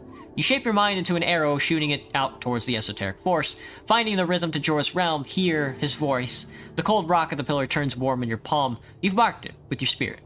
Marked it. What? You're unsure. But you feel like there are more spots you need to investigate. Feel. Warm. And deep. It does deep down. And far up. Open your eyes and move on. You lift your hand from the surface and you are able to see normally once again, but you feel like you've learned something. The pillar must keep looking. You must keep looking. Soon the pillar secrets will be revealed. Oh, I leveled up. I leveled up. So there is a quest for the pillars. Yeah. There's a rhythm in Jor's realm, and you've heard his voice. Find it at his closest pillar. It reaches deep. Investigate it on every level. So, oh, here, how does this work? Money talks.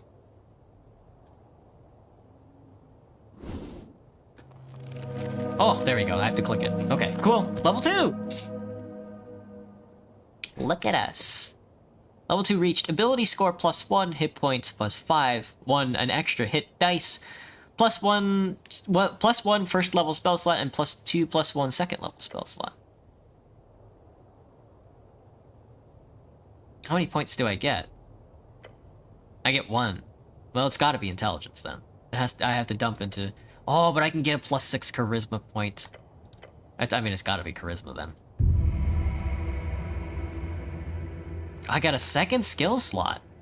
Look at us. I'm so smart. Younger dwarf, he's looking a little nervous. They do be looking nervous, don't they? Let's clear out the area of junk. There's the tea shop. Empty water barrels. Empty water barrels. That's where we need to be. We gotta get in there so we can do some investigating. We are a cop after all, so... A cleric, rather. Excuse me, my good man. A dwarf is inspecting the wall. Oh, a bike! Is that my bike? Please tell me that's my bike. One bike stands out to you. So it's nothing. Hello, Broken Spawn.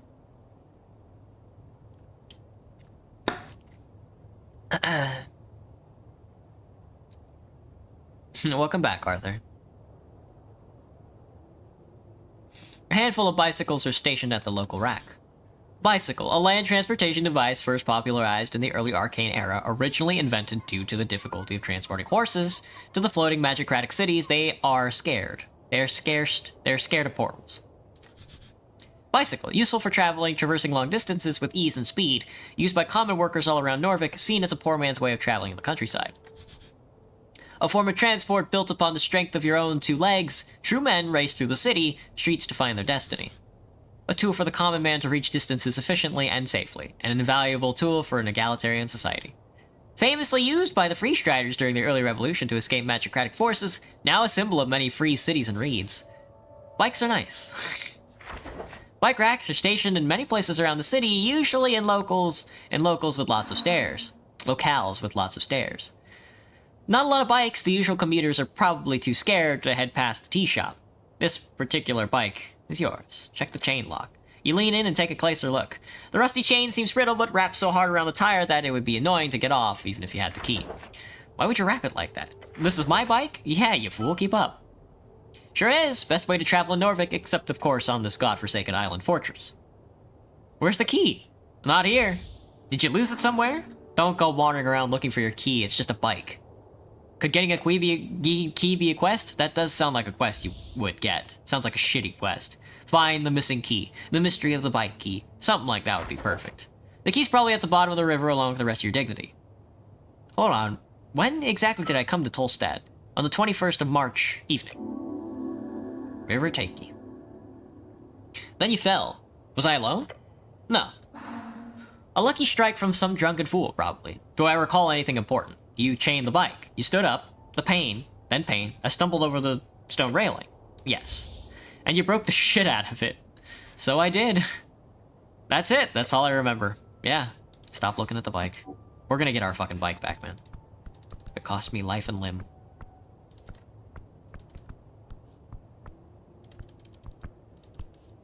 Oop.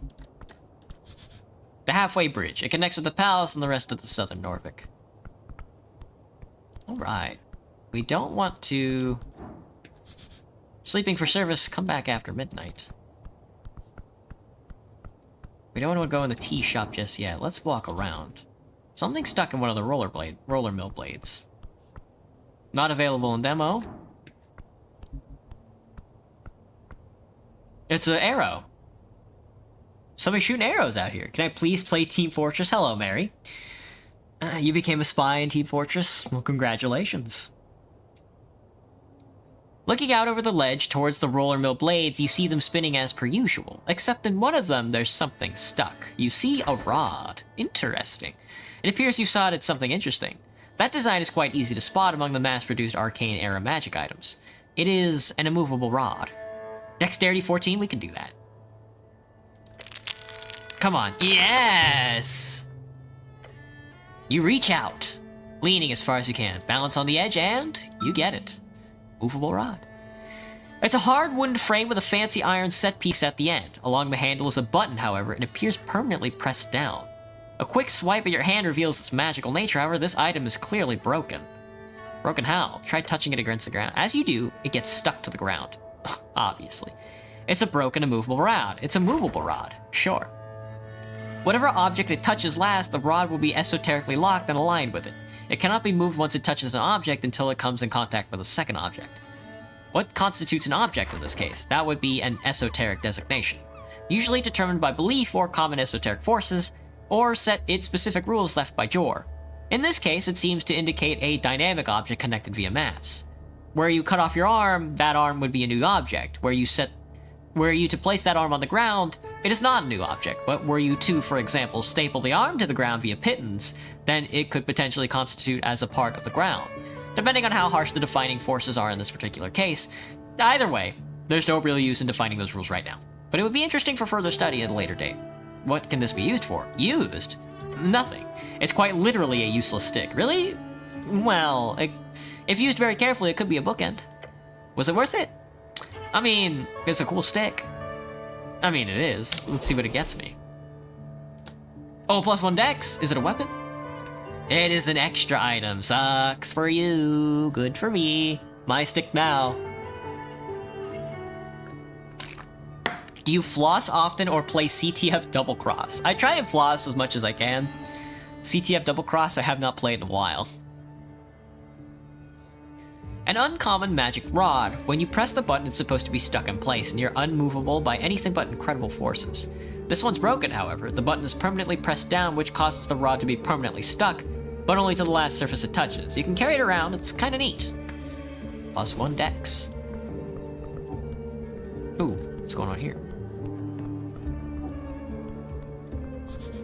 The corner of Norvik still standing in the gate era.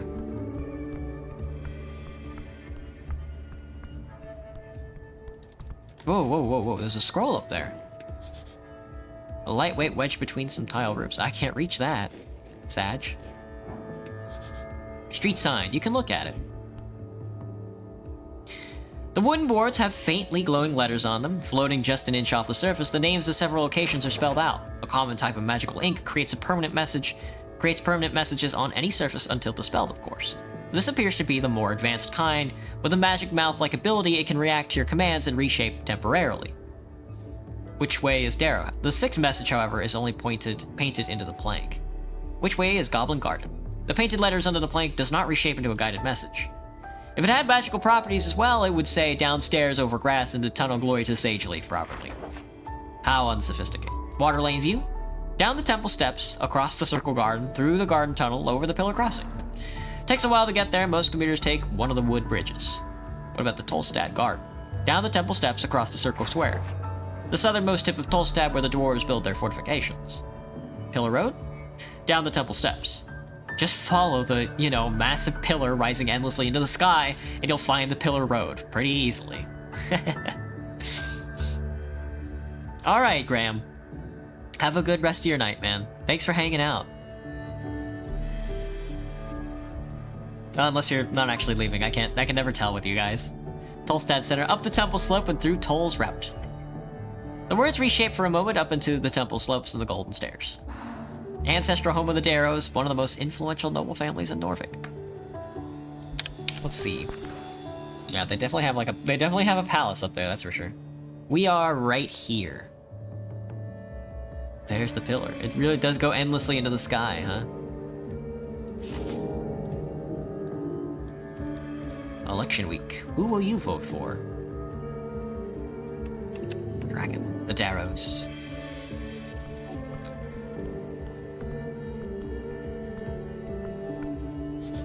Old symbol of an old regime. Alright, let's go into the tea house. Let's investigate the tea house before we go upstairs.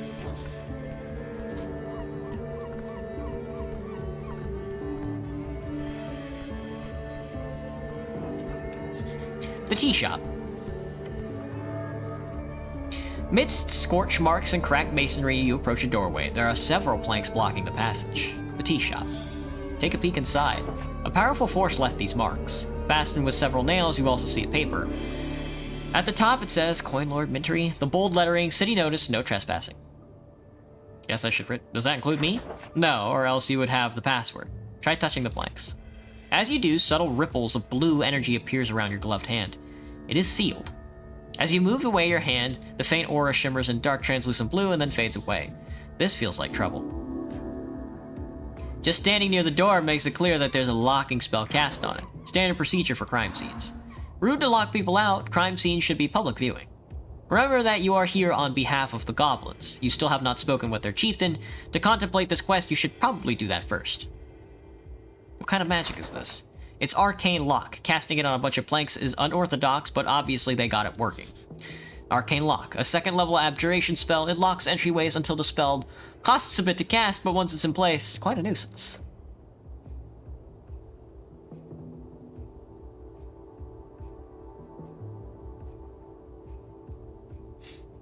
Can I dispel the effect? Of course, knock would do the trick. A second level transmutation unlocks things. The definition of locked has been stretched over the centuries, but the spell works on most closed containers or entryways. Bet you if you grease it up, it'll slide right off.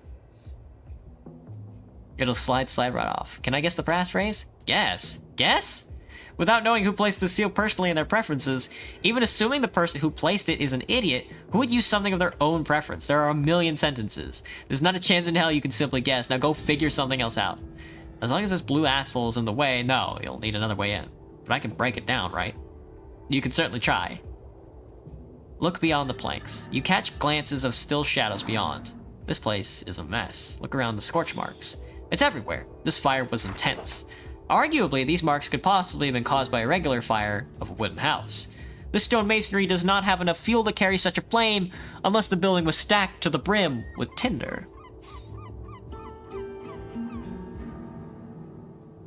Check out the trespassing note in the planks. Handwritten note in bold lettering, city notice, no trespassing. It then continues with the finer writing. By the order of the Coin Lord Darrow, the following premises are under city seizure under the suspicions of criminal offense. Unlawful trespassing will be liable under 13 holster contempt. 13 holster, a collection of laws surrounding the lawful arrest of citizens.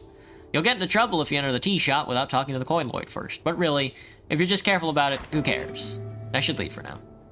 Ooh. Making some progress on some of these quests. Learning a bit. We're learning a bit. Alright, let's travel to the top of the steps, but let's not go in just yet. In anywhere, rather. Oh, there's a spell on top of the roof. I want the spell. I want the spell. I would like a spell. There's a cat. A broken statue of a cat. Cute. What is that? The noise below is deafening. Can't reach that from here. Oh, that gets you to the roof. Look at all these nobles. Her voice rings out across the street. Why so calm? The young man is fixing something. Look at that nerd up there. Chimney sweeping. West tolls route, north, Darrow House. The older woman sounds annoyed. Oh, well. Another ponder, I say. You're really EP now? Oh. I can't be... Oh, there we go. Okay. Pina Athena with a wisdom roll. Which, yeah, I was gonna say, I'm probably not gonna get much out of this one. Hello. Standing on the corner, you see a woman in green coat. Her intense gaze focused on the river cityscape horizon across the river. Clear throat loudly. She turns her head, the expression cold. Yes? A busy woman just standing on a ledge, doing nothing. Sure. Elves are scary, don't trust her. Yeah, not your type, is she? My lady elf, how fair you are on this bright morrow. What are you, writing a poem? Stop that. This lady doesn't seem to respond. Thank the gods for that. She breaks eye contact, once again facing the river. Call me Pinja. Tenevedis. She gave me a shard? It's as if she's researching for something. Ignoring you completely, fair move. What are you doing here? Waiting. Waiting for what? She looks up at the pillar of Jor.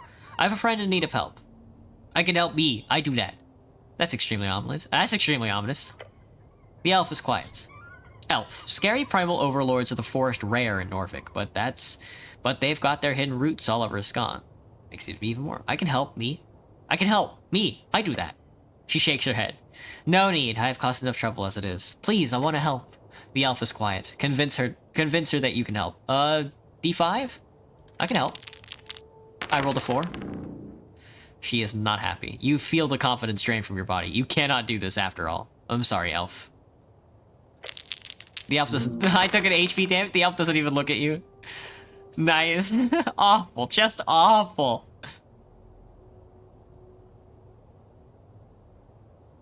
Wince and cringe and try again? No. I should give up on this silly endeavor. Full name? She closes her eyes and nods. Pina Athena. Translation. Pinja of the Mend and elf of the Ilum Forest. Interesting. She could be rich. Elf tend to be like that. Elf tend to be that. What do you know about the tea shop? Sad what happened. She looks down at the river. Not sad. No one even died. I agree, a tragedy. Tea shops are sacred. The elf does not even appear to listen to you. She simply nods and mutters, are you here to look into the tea shop? More or less, yes. Oh. What do you think happened? No clue. It's probably not too complicated. You see the elf look at you with her piercing eyes. Thank you for your service. It's my duty. Are you saying that to get me to stop asking you questions? The elf says nothing and just turns away again. Talkative lady. Citizen? Citizen?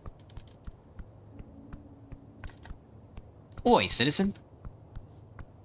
Alright, let's keep it rolling. Head up here, read this sign. Glowing magical lettering. Whoa, look at this nerd. Hang on, I'm gonna look at a snail. Truly ancient piece of history propped up as a... Can I take the snail? I got a shard. That works. Apples. Fresh apples. Most of them. Another shard? They're really hitting me with the shards. Magistrate apple tree, it's Bracken. We should talk to this guy. Here's a little reward. Whoa! What was it? Thanks for playing the demo. Oh, I see. Okay. Got me a sword, a pavese, gauntlets, a bucket, excellent, a bucket hat, a salé, a bassinet, an ancient helm. It's locked. That demo was short, but it took me all stream. +2 strength for a sword. I'd rather use the crossbow because it gives me dex and wisdom. A pavese, strength and intelligence. Not too bad. 1 dex, 1 intel. Gloves, +3 strength. +2 strength, -2 wisdom is very funny. +2 dex, -2 strength. We definitely want that one. We definitely want the Soleil. I have no strength. +2 dex, +1 intelligence, -3 constitution is very funny. The bassinet. A helm of the Free Strider Mercenary. An effective design due to its round shape, which deflects blows and is extended protection for face and neck. Very expensive, but heavy. It'll be draining to wear this. The Select is a helmet that provides a balanced combination of protection and mobility, often used by ranged troops in the Coast Wars. It's still a mainstay in the Archer division across the coast, primarily because of the hundreds of thousands of esoterically rust-free Selets left in caches after the war. And then +2 wisdom, -1 charisma, and constitution. The overgrown helm of a Fade-era soldier. This was a time when every combatant wore magic items from top to toe. And I can wear either the gloves for extra strength, the pavese for extra intelligence, of course. It's excellent, man. It's excellent. Is this like a scarecrow? Enter, City Sworn Angel. High Prefect. Cold, stern, glorious. She follows orders, the type of orders that grant eternal fulfillment. Well, well, well. Don't forget about the buckets. Hello, Darth Vader. What's up? In the Coins Lord Garden, you encounter a porcelain specter. Her armor glimmers, her very presence blinding you. She floats gently in the air, strangely unaffected by the river winds. Bow your head. This creature does not turn to face you. Instead, her many eyes simply pivot in their gaze. A handful of Celestials are employed by the city after the Clanlands Deal of 13. The Clanlands Deal. In 13 PE, a fragile peace was signed in the Halfling Clanlands to the west of Norvik. The Golden Horde have since been a powerful ally of the city. The Golden Horde is a remnant of the Celestial Empire in Divinitorum, their horrifying choir spreading fear through western Ascani. One of the 8 bands along the coast, it is an askew plain, a slope growing into sacred wasteland, home of Celestials, Halflings, and the scars of divine warfare. Arcane cleric, she echoes, of the Palace of Earthguard. The flowers of the Coin Lord's garden dance beneath her, slaves to her beauty. You will be one of them. Point at yourself, Ron. She lifts her chin slightly. Then she opens her mouth to speak in a projected cold tone. Etia. She says her name like a declaration of existence. Not really an introduction, more of a checklist of etiquette. As she states her name, you realize her mouth is not moving. Telepathic communication. That's a beautiful name. She does not respond. Whatever you do, don't mention the eyes. Oh, you're feeling something here, all right. Something fierce. You could shake her up with a nice comment. She would destroy you. Tell her what you think of her eyes. A charisma check?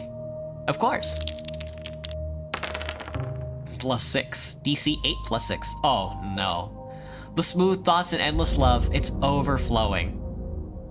Pray tell, that celestial harbinger of such splendid beauty and gleaming countenance, if the light might truly be of your making, for thine ethereal and glorious nature beheld within that halo of eyes is my duality, which foreverly plagues my being and soul. The sun, I say, the sun is nothing compared to you. Wow, wow, wow. As you finish your rambling, there is a silence sweeping over the magistrate's yard. For verily is not a word. For verily is not a word. Obviously, now it is. Bow down before her. As your helm touches the ground in the magistrate's garden, you let out a final sound to the angel. Earth be blessed by your presence. You consecrate the earth, my lady. Nice to meet you. The words escape your lips like smooth, honey? Yeah, honey. I'm sure she loves that. She looks down on you with many eyes. No response at first, but then she raises her head. Thank you, she says. A dry reply, at least she's not pissed. You don't care enough for sweaty games, Graham? Take that as a win. Be careful now. Cut to the chase, she clearly has no interest in small talk. Nice weather we're having. I'm here to investigate the tea shop. The eyes just stare at you. They spin gently around her. Great, nice, we got that cleared up. It's like talking to a brick wall. She's very non-vocal. We're getting nowhere with this. Be direct with her. That would make things easier. Just don't be rude, okay? Great, so, I don't have time for this. Great, so, the eyes stop spinning. The creature is dread itself. Enunciate slowly. I need to speak with Dare. I'll be honest, I find you very attractive. Your comment causes the angel to turn her face towards you for the first time. Walk away, walk away, walk away. Maliamoy. A celestial tongue? A common derogatory saying among the horde. It means something along the lines of, the little one speaks. She's mocking you for sure. Take a step forward, don't disrespect me, angel. Or you can do battle with her. No, dude. Yeah. Maui movie to you too. Okay, sure. Now about the magistrate. You catch her head twitching to the left. A twitch. She's annoyed? Coin Lord Darrow is busy, she speaks. I'm on city business and I need to speak with him. When is he going to be available? She looks to her right, towards the building leaning against the ancient tower. After a moment of silence, she says, Coin Lord Darrow will be available post-midnight. He will only be available between midnight between 00 and 0600. He will be in his restoir. Several of her eyes look to the entryway to her right. Restoir is not a real word. And whoever is attempting to make it one deserves a life of suffering. Restoir is one of those fancy terms imported from Anuran culture. Though it doesn't mean anything in Anuran, they kinda got it wrong. Hello, Armored. Anura, a nomadic amphibian people, one of the oldest folk type on the coast, sometimes referred to as the last beasts of Jor. Beasts of Jor, a term for the sentient folk who align with Jor during the Gate era, also known as the Anticipalian folk. Most are gone today. Anticipalian, old Diminorian term meaning before the closing of the gates, used to refer to those who lived before the end of the Gate era, exactly 70 years ago. The closing, a term for the closing of the gates. The event which ended the Gate era occurred exactly 27 years ago. His restoir. Right. She says nothing. The demo does not allow access to this meeting with the Coin Lord. You should go to the south and enter the Goblin Garden. After that, you've pretty much finished the demo. Thank you so much for playing. What a conversationalist. Yeah, I need access to the tea shop now. Could I ask some personal questions? No. Please? No. Fuck. Tough nut. Yeah. You didn't actually think a living tank of a creature would just open up. Tank. Motorized armor vehicle employed during the late Coast War. They are famous for their anti-magic shields being often used to push through abjuration lines first deployed during the legendary Battle of Thason. Abjuration lines. The infamous esoteric walls of protective spells kept up by thousands of war wizards and clerics during the early Coast War. They were depreciated due to anti-magic methods during the late stage battles. You speak good human for an angel. Human is not language. Oh yeah, I meant Norvikian. That is a dialect. Gotta be so specific. The common tongue of a man is called the Minorian of Old Diminor. You speak good Diminorian then. I speak every tongue, cleric. It's not special. Cold. I like her. She most likely said something akin to, I do indeed. Don't you, goblin? I need access to the tea shop now. Coin Lord Darrow has requested no unauthorized access. But I am authorized. You are not. Damn, she got you. Damn, she got my ass.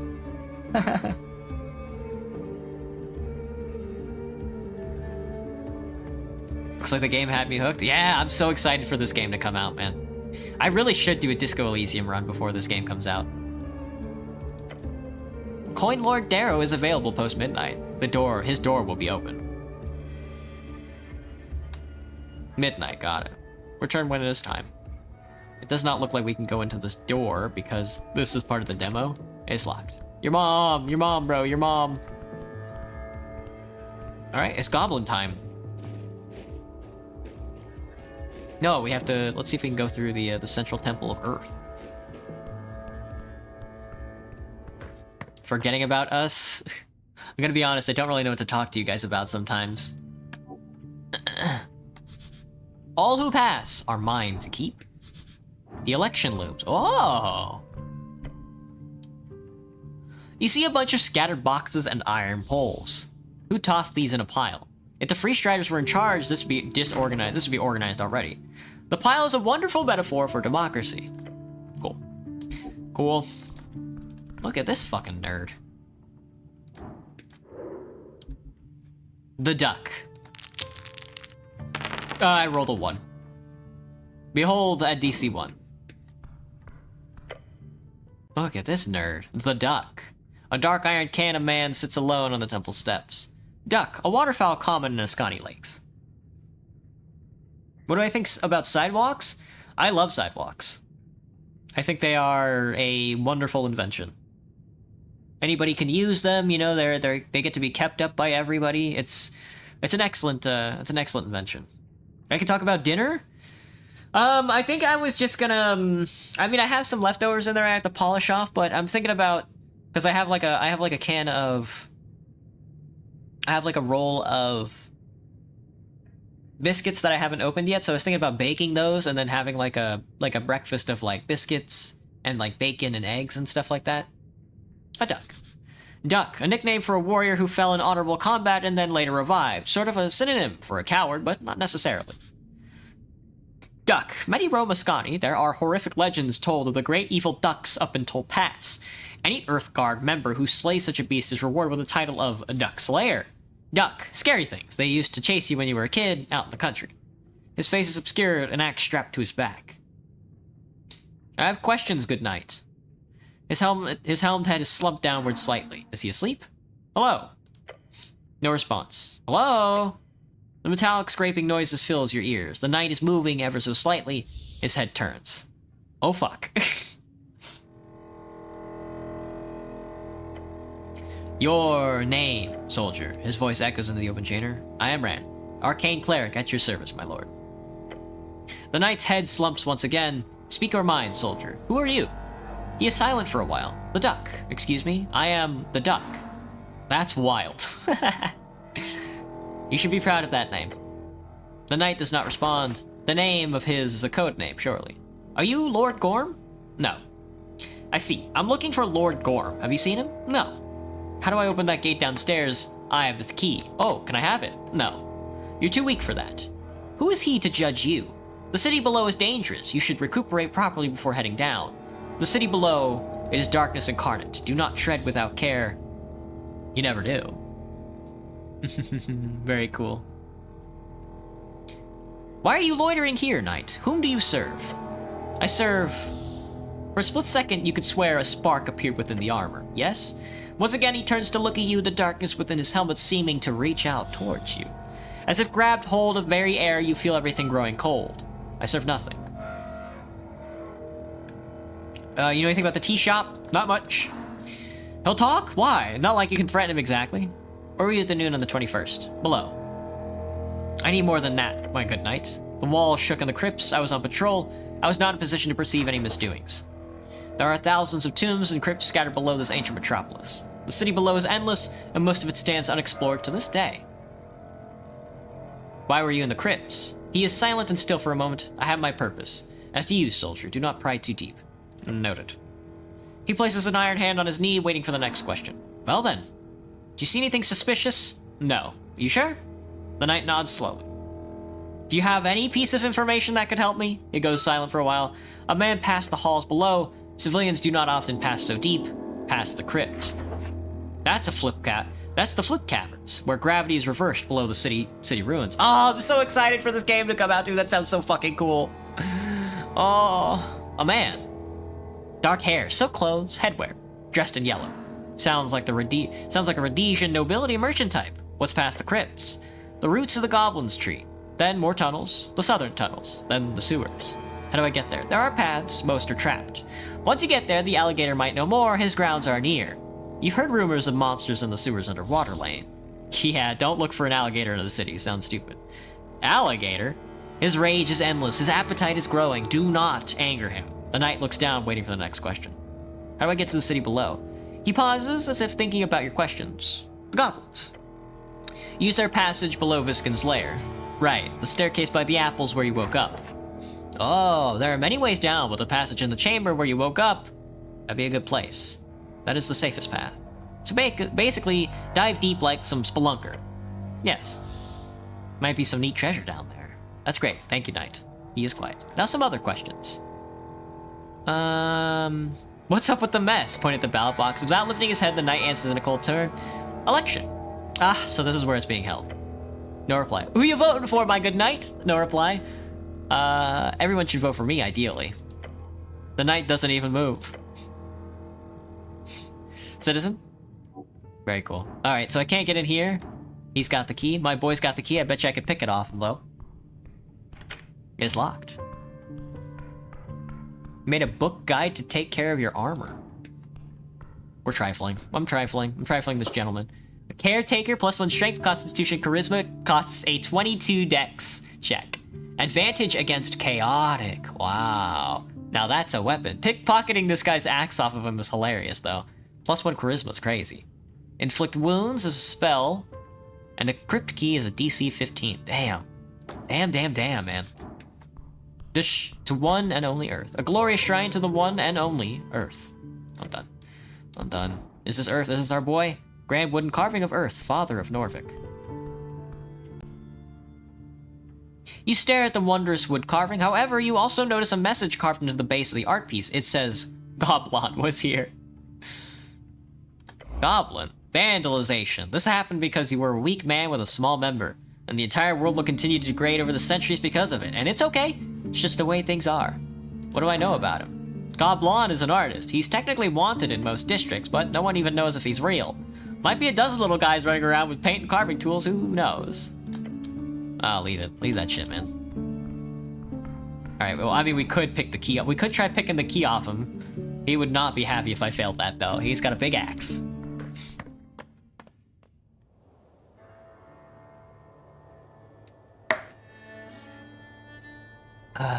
Alright, let's go chat up the goblinos. We've got our spells ready, we've got our mission.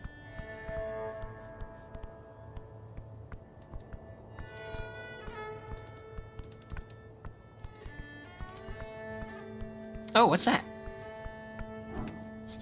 I can't reach that. I need that hand spell. Alright, let's evaluate this gentleman. Snell? Alright, Snell, what you got? Ooh, you've been entirely evaluated, my good man. A neutral good rogue. This goblin gets shit done no matter the odds. Highly competent, but with a craving of validation. Just look at the way he dresses himself. He doesn't work for himself or any ideal. This goblin devotes his life for his lady, no different from a religious nut. His wisdom's a little higher than I'd like, but his intelligence is quite low. A lone wolf, cares too much, won't let anyone in close. Old trauma, got rejected, family trouble? Who knows? What am I trifling out of his pockets? Schnell's notepad, dex and wisdom. Oh, that's a low dex check. I should take that. Alright, Snell, am I moving out of the way? You find a goblin standing at the tip of the Tolstad.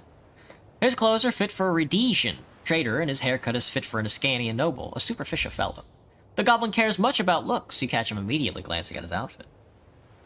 Sussus and Among Us. Tell me, slave, what's so funny about Sussus and Among Us?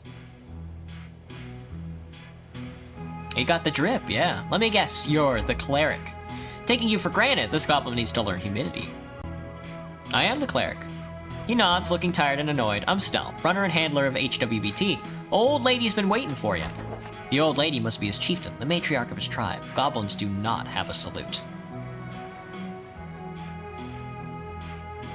I am from the local government. I know, we don't get Earthcard here often, especially clerics. Okay, right. Head down to the garden throne, but he waves his claw towards you. What's all this? You look like human shit. We've been floating around on the banks of the river, your uniform shows it. He is insulting you. But gosh, teach him a lesson. Whatever do you mean? I died and was reborn. Now that's a good excuse. He laughs and motions down the stairs. Just dust yourself off. The dragon's waiting, and believe me, you don't want to disappoint her. Is she spooky? Tell me more about this lady. Sure, for starters, she's the most powerful woman in Norvik. And considering there was an explosion yesterday right in the middle of her territory, I think it's about time you do your damn job, cleric. Okay. Good, but just make it perfectly clear some ground rules. Don't say anything stupid. Don't climb the trees. Stay away from the edges, and, enjoy the guard, cleric. The goblin scurries down the stairs. He seems to be in a hurry. The dragon sounds dangerous. Keep track of her fangs. She's just another warlord fighting over scraps. Don't let her get to you. Tell her what she wants to hear, and you'll be fine. You look out over the river. The cold Ascani wind seeps through the cracks of your helmet. Follow him down the stairs. Ooh. Ooh. Ooh. Oh, fuck. What's this? The sacred river fights against red rocks. Oh, it's goblin time. The railings follow the safety console standards of 22. Excellent. Dank smell from below. Ooh, a new area. Oh well. The Goblin Garden of Lower Tolstad. Let's see, have I unlocked this area yet? There's only 3 major locations we can go to, it looks like. Look at this. We've already picked up so many quests, you know? And they're hidden quests. The phylogenistic agenda. Women, they're everywhere. Your worth as a man is based only on the admiration you get from them. Your goal? Get a date. A real date. Good luck. Why is that paired with, why is that paired to esoteric ebb? That's very funny. I guess that's love for you. Coin Lord's meet. The entrance to the tea shop is shut. Ruffled feathers.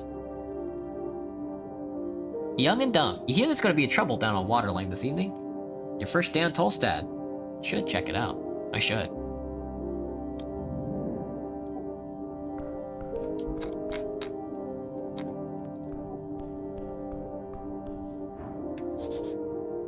Look at this guy. He's made of mushrooms.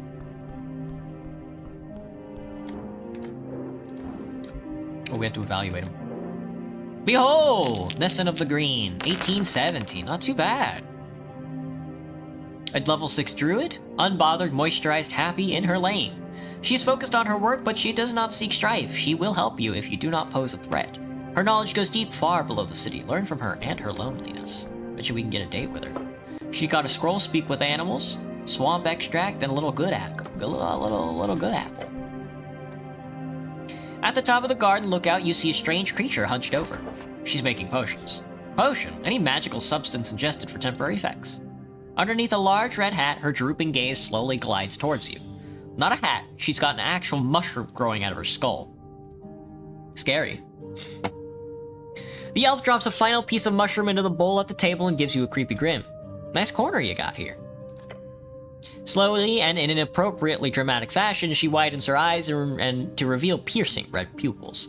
Her grin widens even more somehow. Abort, run, leave. Oh god, she's trouble. She's real trouble. Just look at the side of her head. Look at those ears, white hair, ashen hue, and those eyes. That's the second elf I've seen here. Aren't they rare? The city holds many folk, but elves are both few in numbers and seldom intermingle with lesser races. But look at her. This is no elf of Ilum. This is an elf of Pamea. Pamea. Elvish derogatory term for the nomadic elves who live on the undercoast. They haven't had a real civilization for centuries, so it's rare to find them on the surface. Literally means dark. Panea. The elven enclaves who live in the undercoast, also known as dark elves, although that's a bit on the nose. Hello, elf.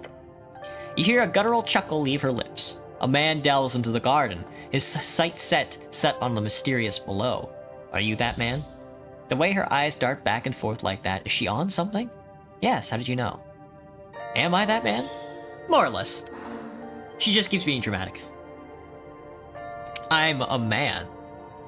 I'm somewhere between yes and no. Good.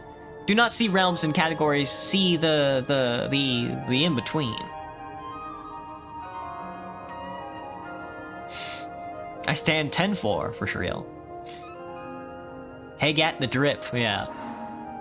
The elf stammers, or is that a dialect? Not a speech impediment. It's her undercoast accent seeping through. She turns around, her red eyes glimmering beyond a mist of spores. Neswakala of the Green. Call me Nessan. I'm an underling to Hierophant Opidana. Hierophant Opidana, a legendary archdruid of the undercoast known for keeping balance, which usually means stopping any proper seafaring civilization from taking hold of the dark archipelago. the thousands of islets and/or spelethemes found across the undercoast. Of course, a druid. There's something esoteric going on here. You're a hag, aren't you? She just gives you a goofy smile. A mushroom hag. I'm no hag, although I've worked with many in my days. I've spent many days handling primal forces, that which grows and decays. Do you know much of it? Yeah, they went over the basics at the towers. The towers? Ah, your wizard school. More or less, yeah. She lowers her gaze for what you realize is the first time since she raised it. I would like to hear your tale, human. There is much to be learned from your folk and your settlement in this land, in this band. She speaks as though the Earth folk's 60-something years of civilization building is nothing but a footnote in her history book. How sustainable is your lifestyle? Sustainable. How do you replenish the resources you consume? And if you do not, how many years until depletion? You mean me in particular or my people? Both or either. She presses down the mushroom in her bowl, sending a puff of spores into the air. Sending. A third-level evocation spell commonly used in direct communication between powerful individuals, city-states, or arcanists. The Norvikian Sending Office employs many clerics for the express purpose of casting sending across the coast. A sending office. A house full of clerics casting the sending spell all day. An important tool for long-distance communication. Let me think about it. If you focus on yourself, you can probably sustain yourself for a long-ass time. But who really cares? If you run out of shit, you go to another place and take that shit instead. That's how it works. Oh god, you're focusing too much on the question. Instead, focus on what she wants to hear. Mushrooms. Yeah, mushrooms. That's what I'm thinking. Cheese. Hello, Archer.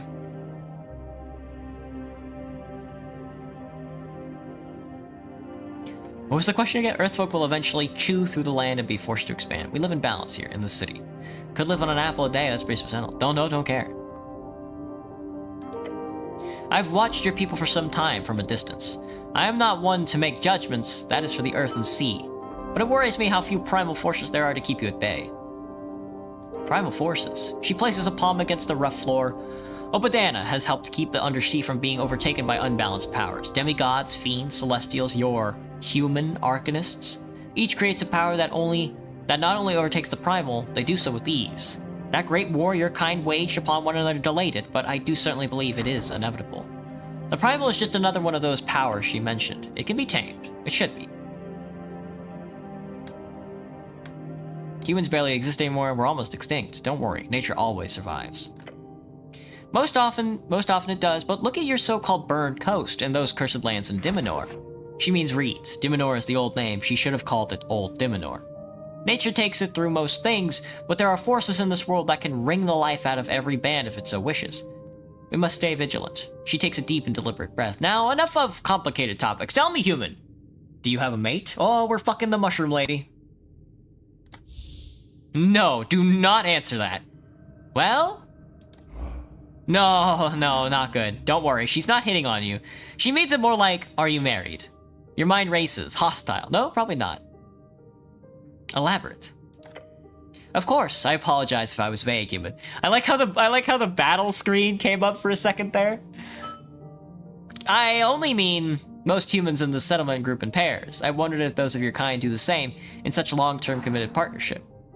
That's a slightly less inflammatory question.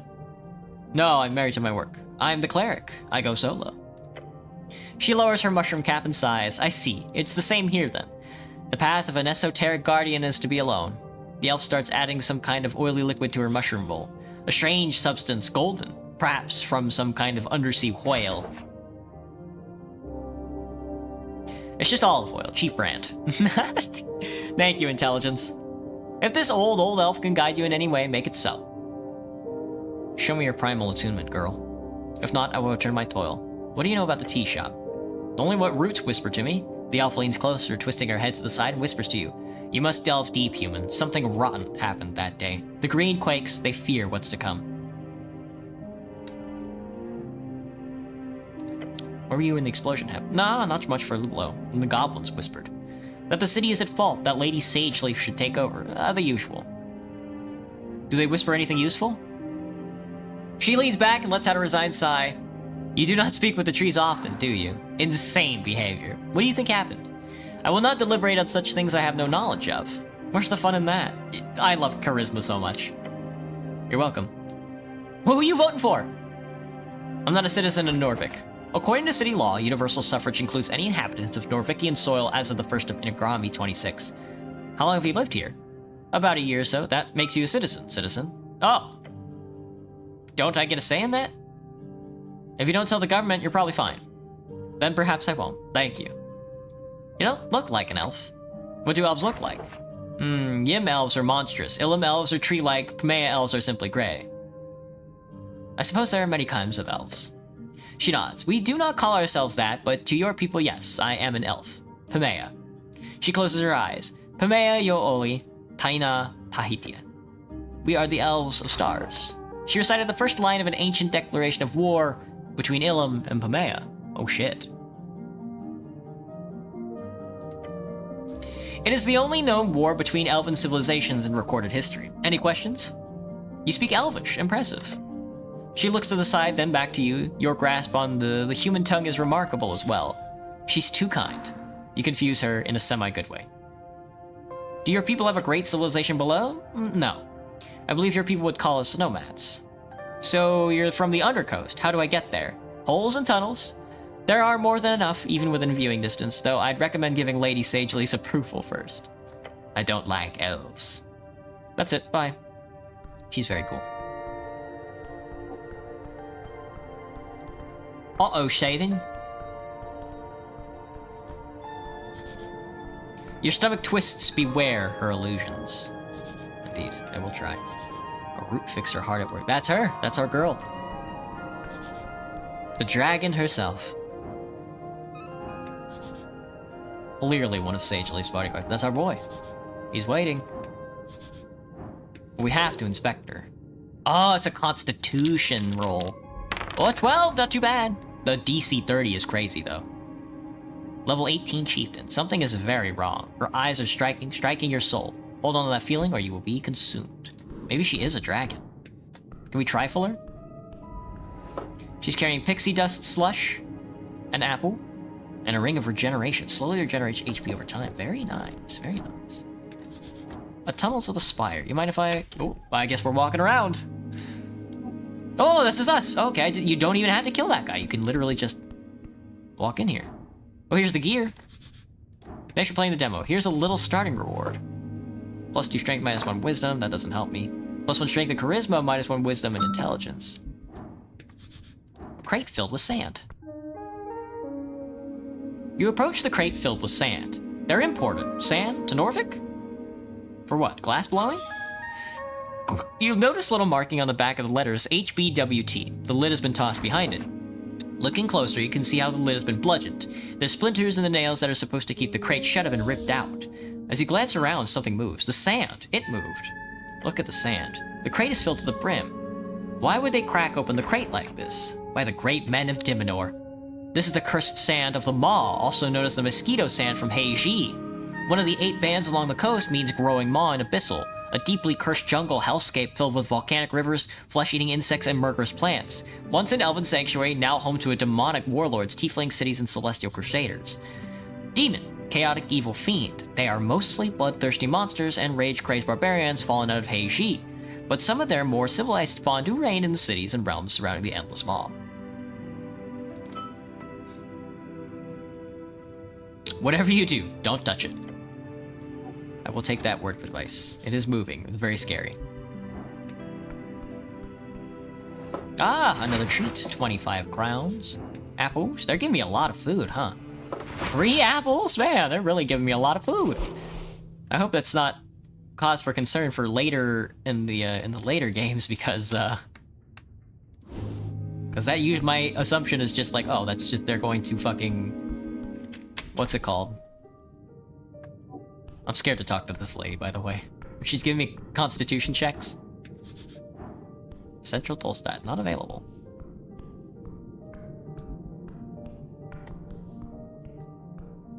That means food is probably gonna be, it's gotta be Christmas by now, right? That's what I'm thinking. That is what I'm thinking. Where does this go? The tunnel to the river. They'll let me go to the river. Ooh, ooh, ooh. Hello, hello. A long tunnel going towards the holes. Is this not available in demo? Okay. Okay. What's that?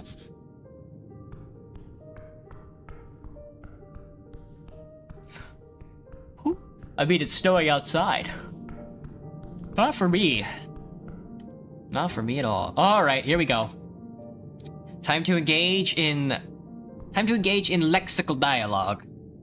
You approach the throne. The glow of the sprites flutter, illuminating it along with the trunk of the great tree. Its roots reaching far below, its branches holding up the dirt ceiling above. On the throne sits a tiny goblin, her smirk as bright as it is threatening. So this is the dragon. Yes, I can see it. Her glare is horrific. Cleric of Norvik, of earth and river, her thrill voice echoes out through the chamber. She's talking to you. You're the cleric. Great observation. I was assured by your masters, the top brass of the palace itself. Her words are tainted in disdain. Her voice causes you to shiver. They told me a cleric of the highest standing would arrive within the hour. So tell me, human. Dominion, she has control here. Why am I sitting here waiting? It's not that late, only been like a day. Tread lightly. You need her on your side. Make sure she knows you're on hers.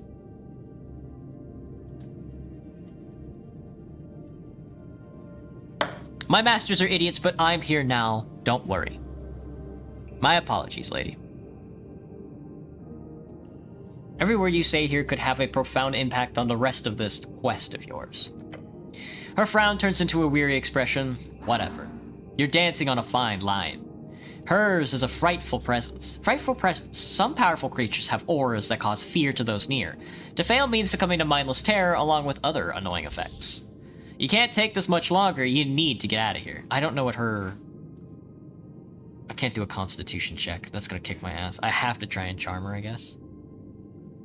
Well, do not become frightened. Please. Oh, barely. You brace your entire being as you meet her glare. With trembling innards, you resist. Such an incredible aura emanating from this creature. It must be esoteric in nature. She lifts her chin. You stand. Good. The dragon leans on her armchair, letting out an exhausted groan. It is vexing to watch my streets descend so far. Are you even aware, cleric? A local business caught up in an inferno. In the middle of the day, right on Pillar Road. My road. The way she says that causes you to tremor. And yet, Magistrate Darrow, she spits out the name like it's a curse word, he alone believes the Halfway Bridge tribe does not have jurisdiction over this particular location.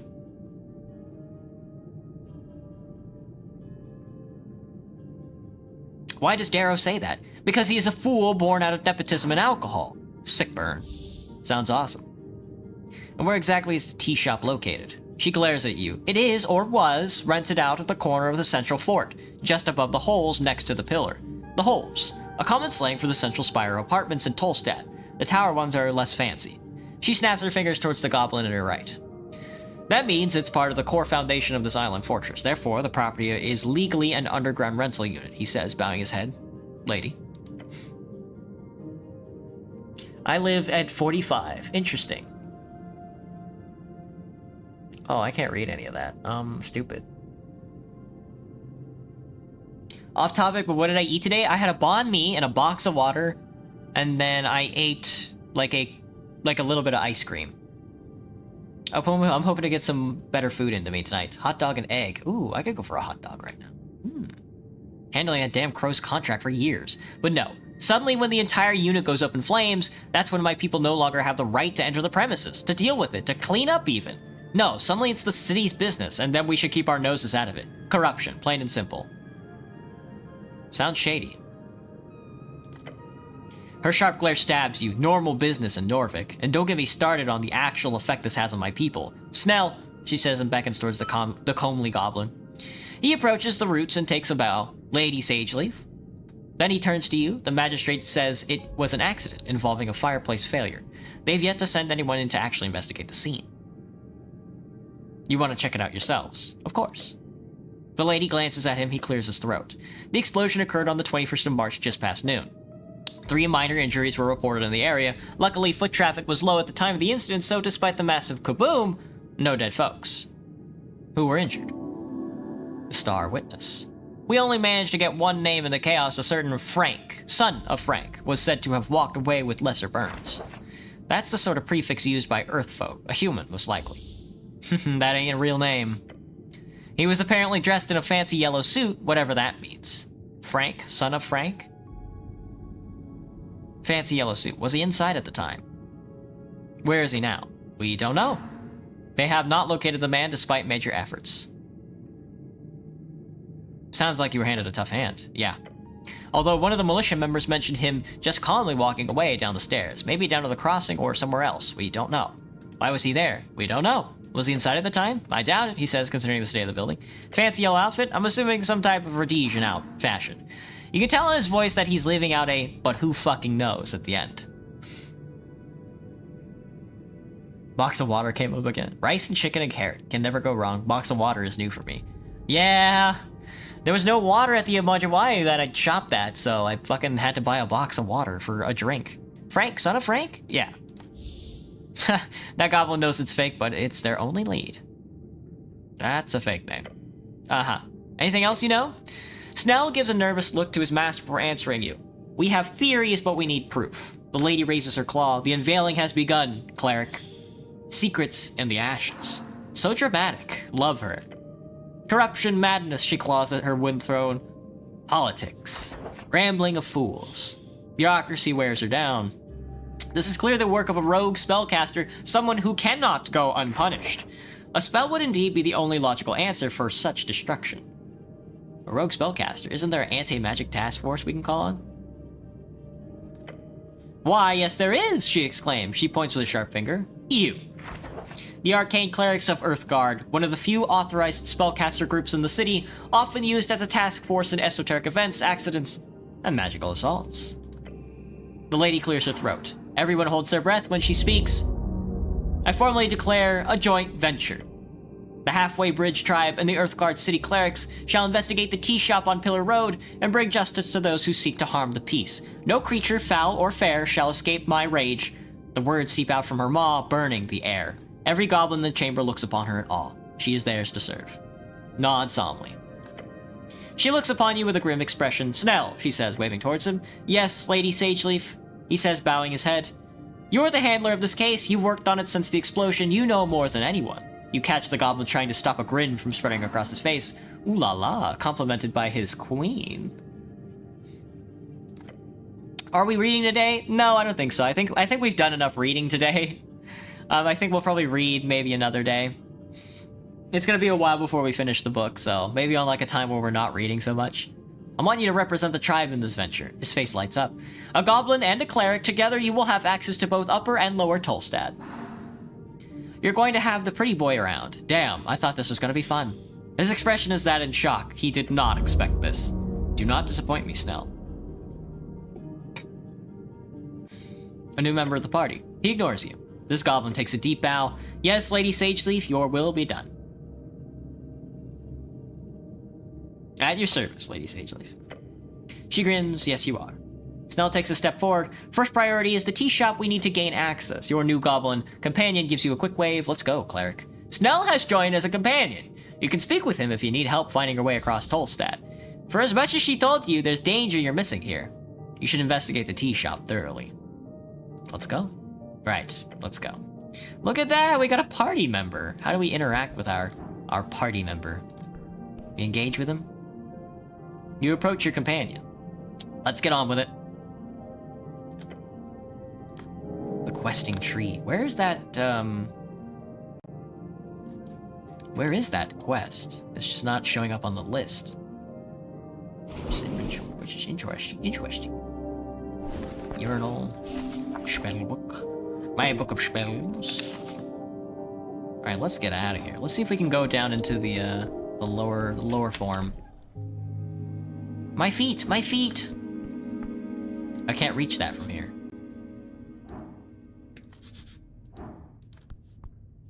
What do you mean you can't reach that from there? Not available in the demo, okay. Well, the zombie's gone.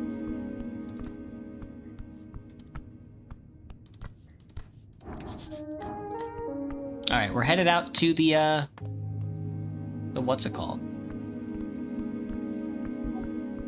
My guy got that kobold. I forgot we have that kobold's fucking crossbow. So this is what D&D feels like? Alright, let's go investigate the tea shop. See how far this gets us.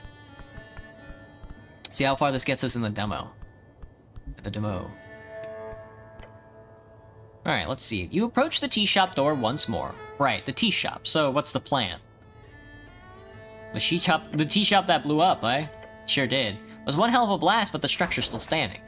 The masonry is modern, clearly the work of dwarven engineering. Looks like shit, but boy can it take a hit. Disliking dwarven architecture is very hip these days. There's no other way in? Not that I know of, but it wouldn't surprise me. Volstad is full of tunnels, holes, pipes. Who knows? Well, let's try the pipe then. I think Mr. Snell here is small enough to fit into the pipe.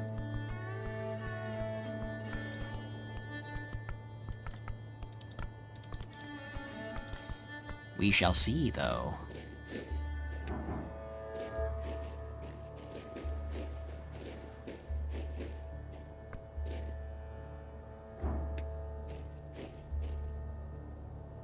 You look down at the pipe. Hey, Snell, check it out for me. Huh? Check out what exactly? The hole. Go inside. You seriously thinking that he stammers as he points at the pipe. He laughs. You do that yourself. I'll help kick if you get stuck. The goblin doesn't want to go inside the pipe because it's disgusting. Come on, Snell. It's the only way we'll find out the mystery. No, both to me crawling into that ship pipe and that it would somehow solve the mystery, ID rejected. I mean, I guess I have to go inside, huh? You get down on your knees. Well, I guess we're gonna have to try it. Push forward. Snell, does it look like I'm getting anywhere? Yeah, just keep going. It'll be great. You press your entire body towards the entrance of the pipe. Try to wiggle your shoulders together. Wiggle your what? You press your entire body towards the entrance. Make a squealing noise that should help. Use the screeching echoes down in the pipe, surely scaring any dangerous creatures lurking in the darkness. You get a feeling the goblin's nervously looking around as to not make him seem like a pervert for standing behind you. Don't keep this going, you'll hurt yourself. Make a final push! Oh no. Oh, that almost killed my ass. As you press hard, you get the first hear something snapping, then the pain follows. Yeah, that was something in your back snapping. Great job. Push forward. Keep pushing forward. Nope. You size, you stay. Smart move, I'll be a bit late. Don't like sad, you'll get him next time. I guess this is it. We got Snell. Let me think. Oh, we could try pickpocketing the key. Let me see. Let me eat some apples. Let me eat some apples. Alright, I see why they give you so many apples. Because you're gonna break your fucking back trying to crawl into a pipe. Die and roll one, almost dead.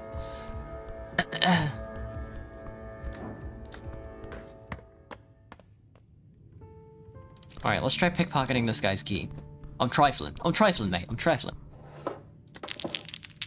Oh! Pickpocket success. Time to go down into the crypt. Not available? Fuck. Well, I got his key. Alright, the mushroom lady has the speak to animals scroll. Let's go try and steal it from her and try and get the cat to do it. Maybe the cat can give us something that we want.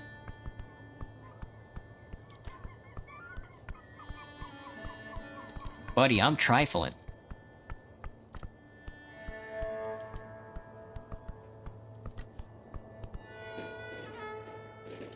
That's not available in the demo.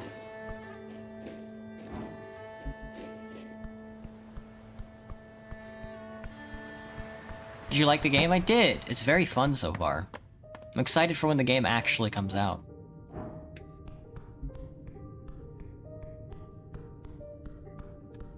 Let's see. Speak with animals. DC 14? Whoa, barely! Oh, I can now speak with animals. Alright, we gotta change our spells and see if we can't talk to this cat. Oh, let's also go talk to the bird. Good thing they put 3 of these stones around. What level is this spell? It is a level 1 divination spell.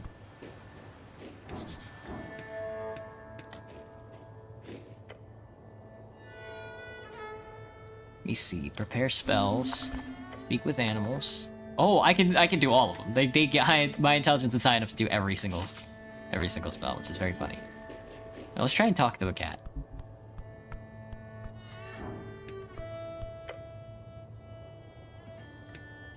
Speak with animals? Absolutely. You place your palm in front of your face and whisper, everything is words. As you do, the subtle movements of the cat appear as not so subtle anymore. Then it snaps and your mind appears to translate it all into a form you understand. Well, hello, cat. You hear a loud scoff coming out of the tiny creature. Been a long time since one of you brutes learned to speak. A brute. A Vorgrini slang for brothers, specifically the dialect growing out of the coastal slang, a mix between gnome tongue and the underclass migrant workers and old Mago colonies. Vorgeni. One of the 8 bands along the coast, an upland of crags, marshland, and gravity-defying mountainous terrain, home of the giant shamanistic humans and tribal gnome folk. Do not call me cat, that is an idiotic way to greet someone. Of course, Sir Tribbin. He's full of himself, as he should be, honestly. The goblin looks at that cat and then back at you. Neat. You go ahead and interrogate this cat. I'll be here when you're done. I'll be frank, human. Never cared too much for your kind. Understandable?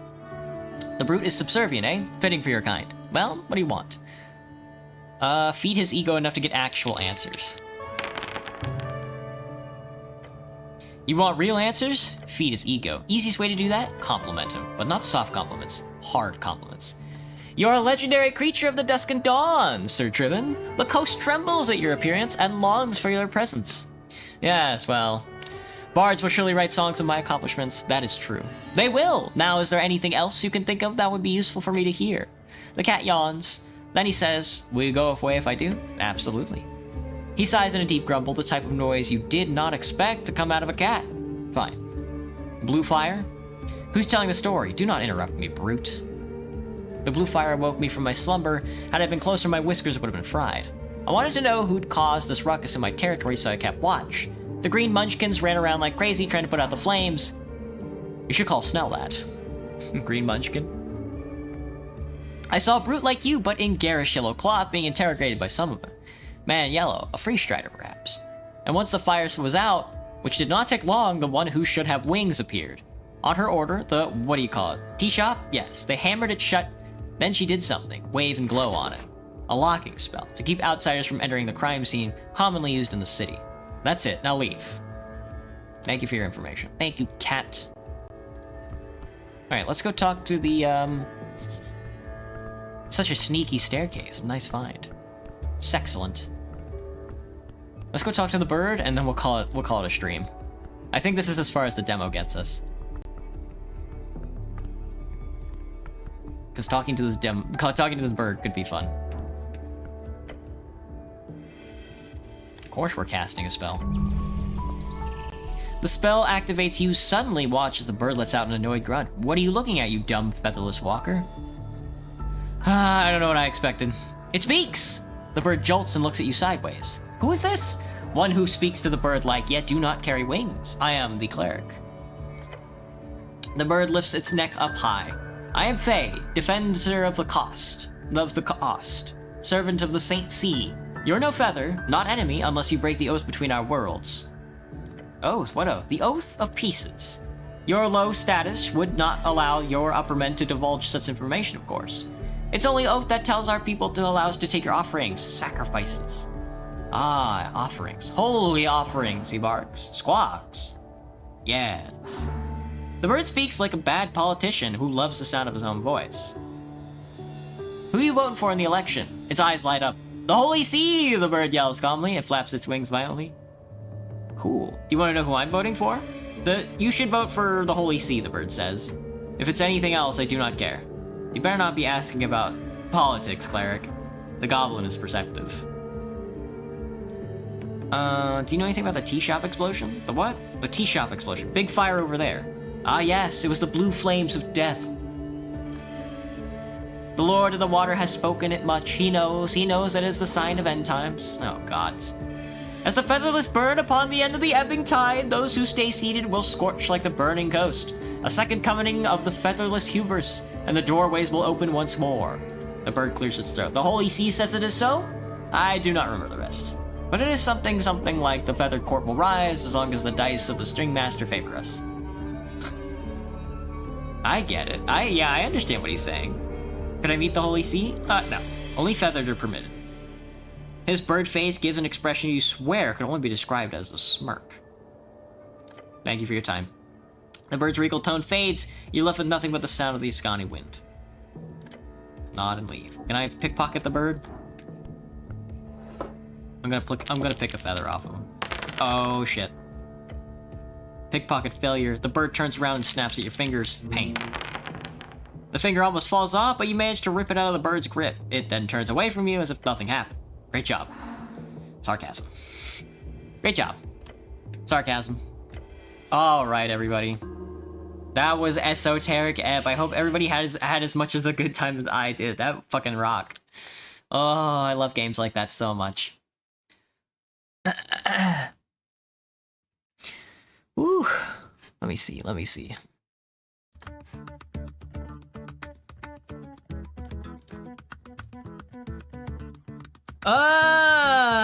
That was fun. I didn't think that demo was gonna take us all 4 hours, but I'm glad it did. That was good. Let me look.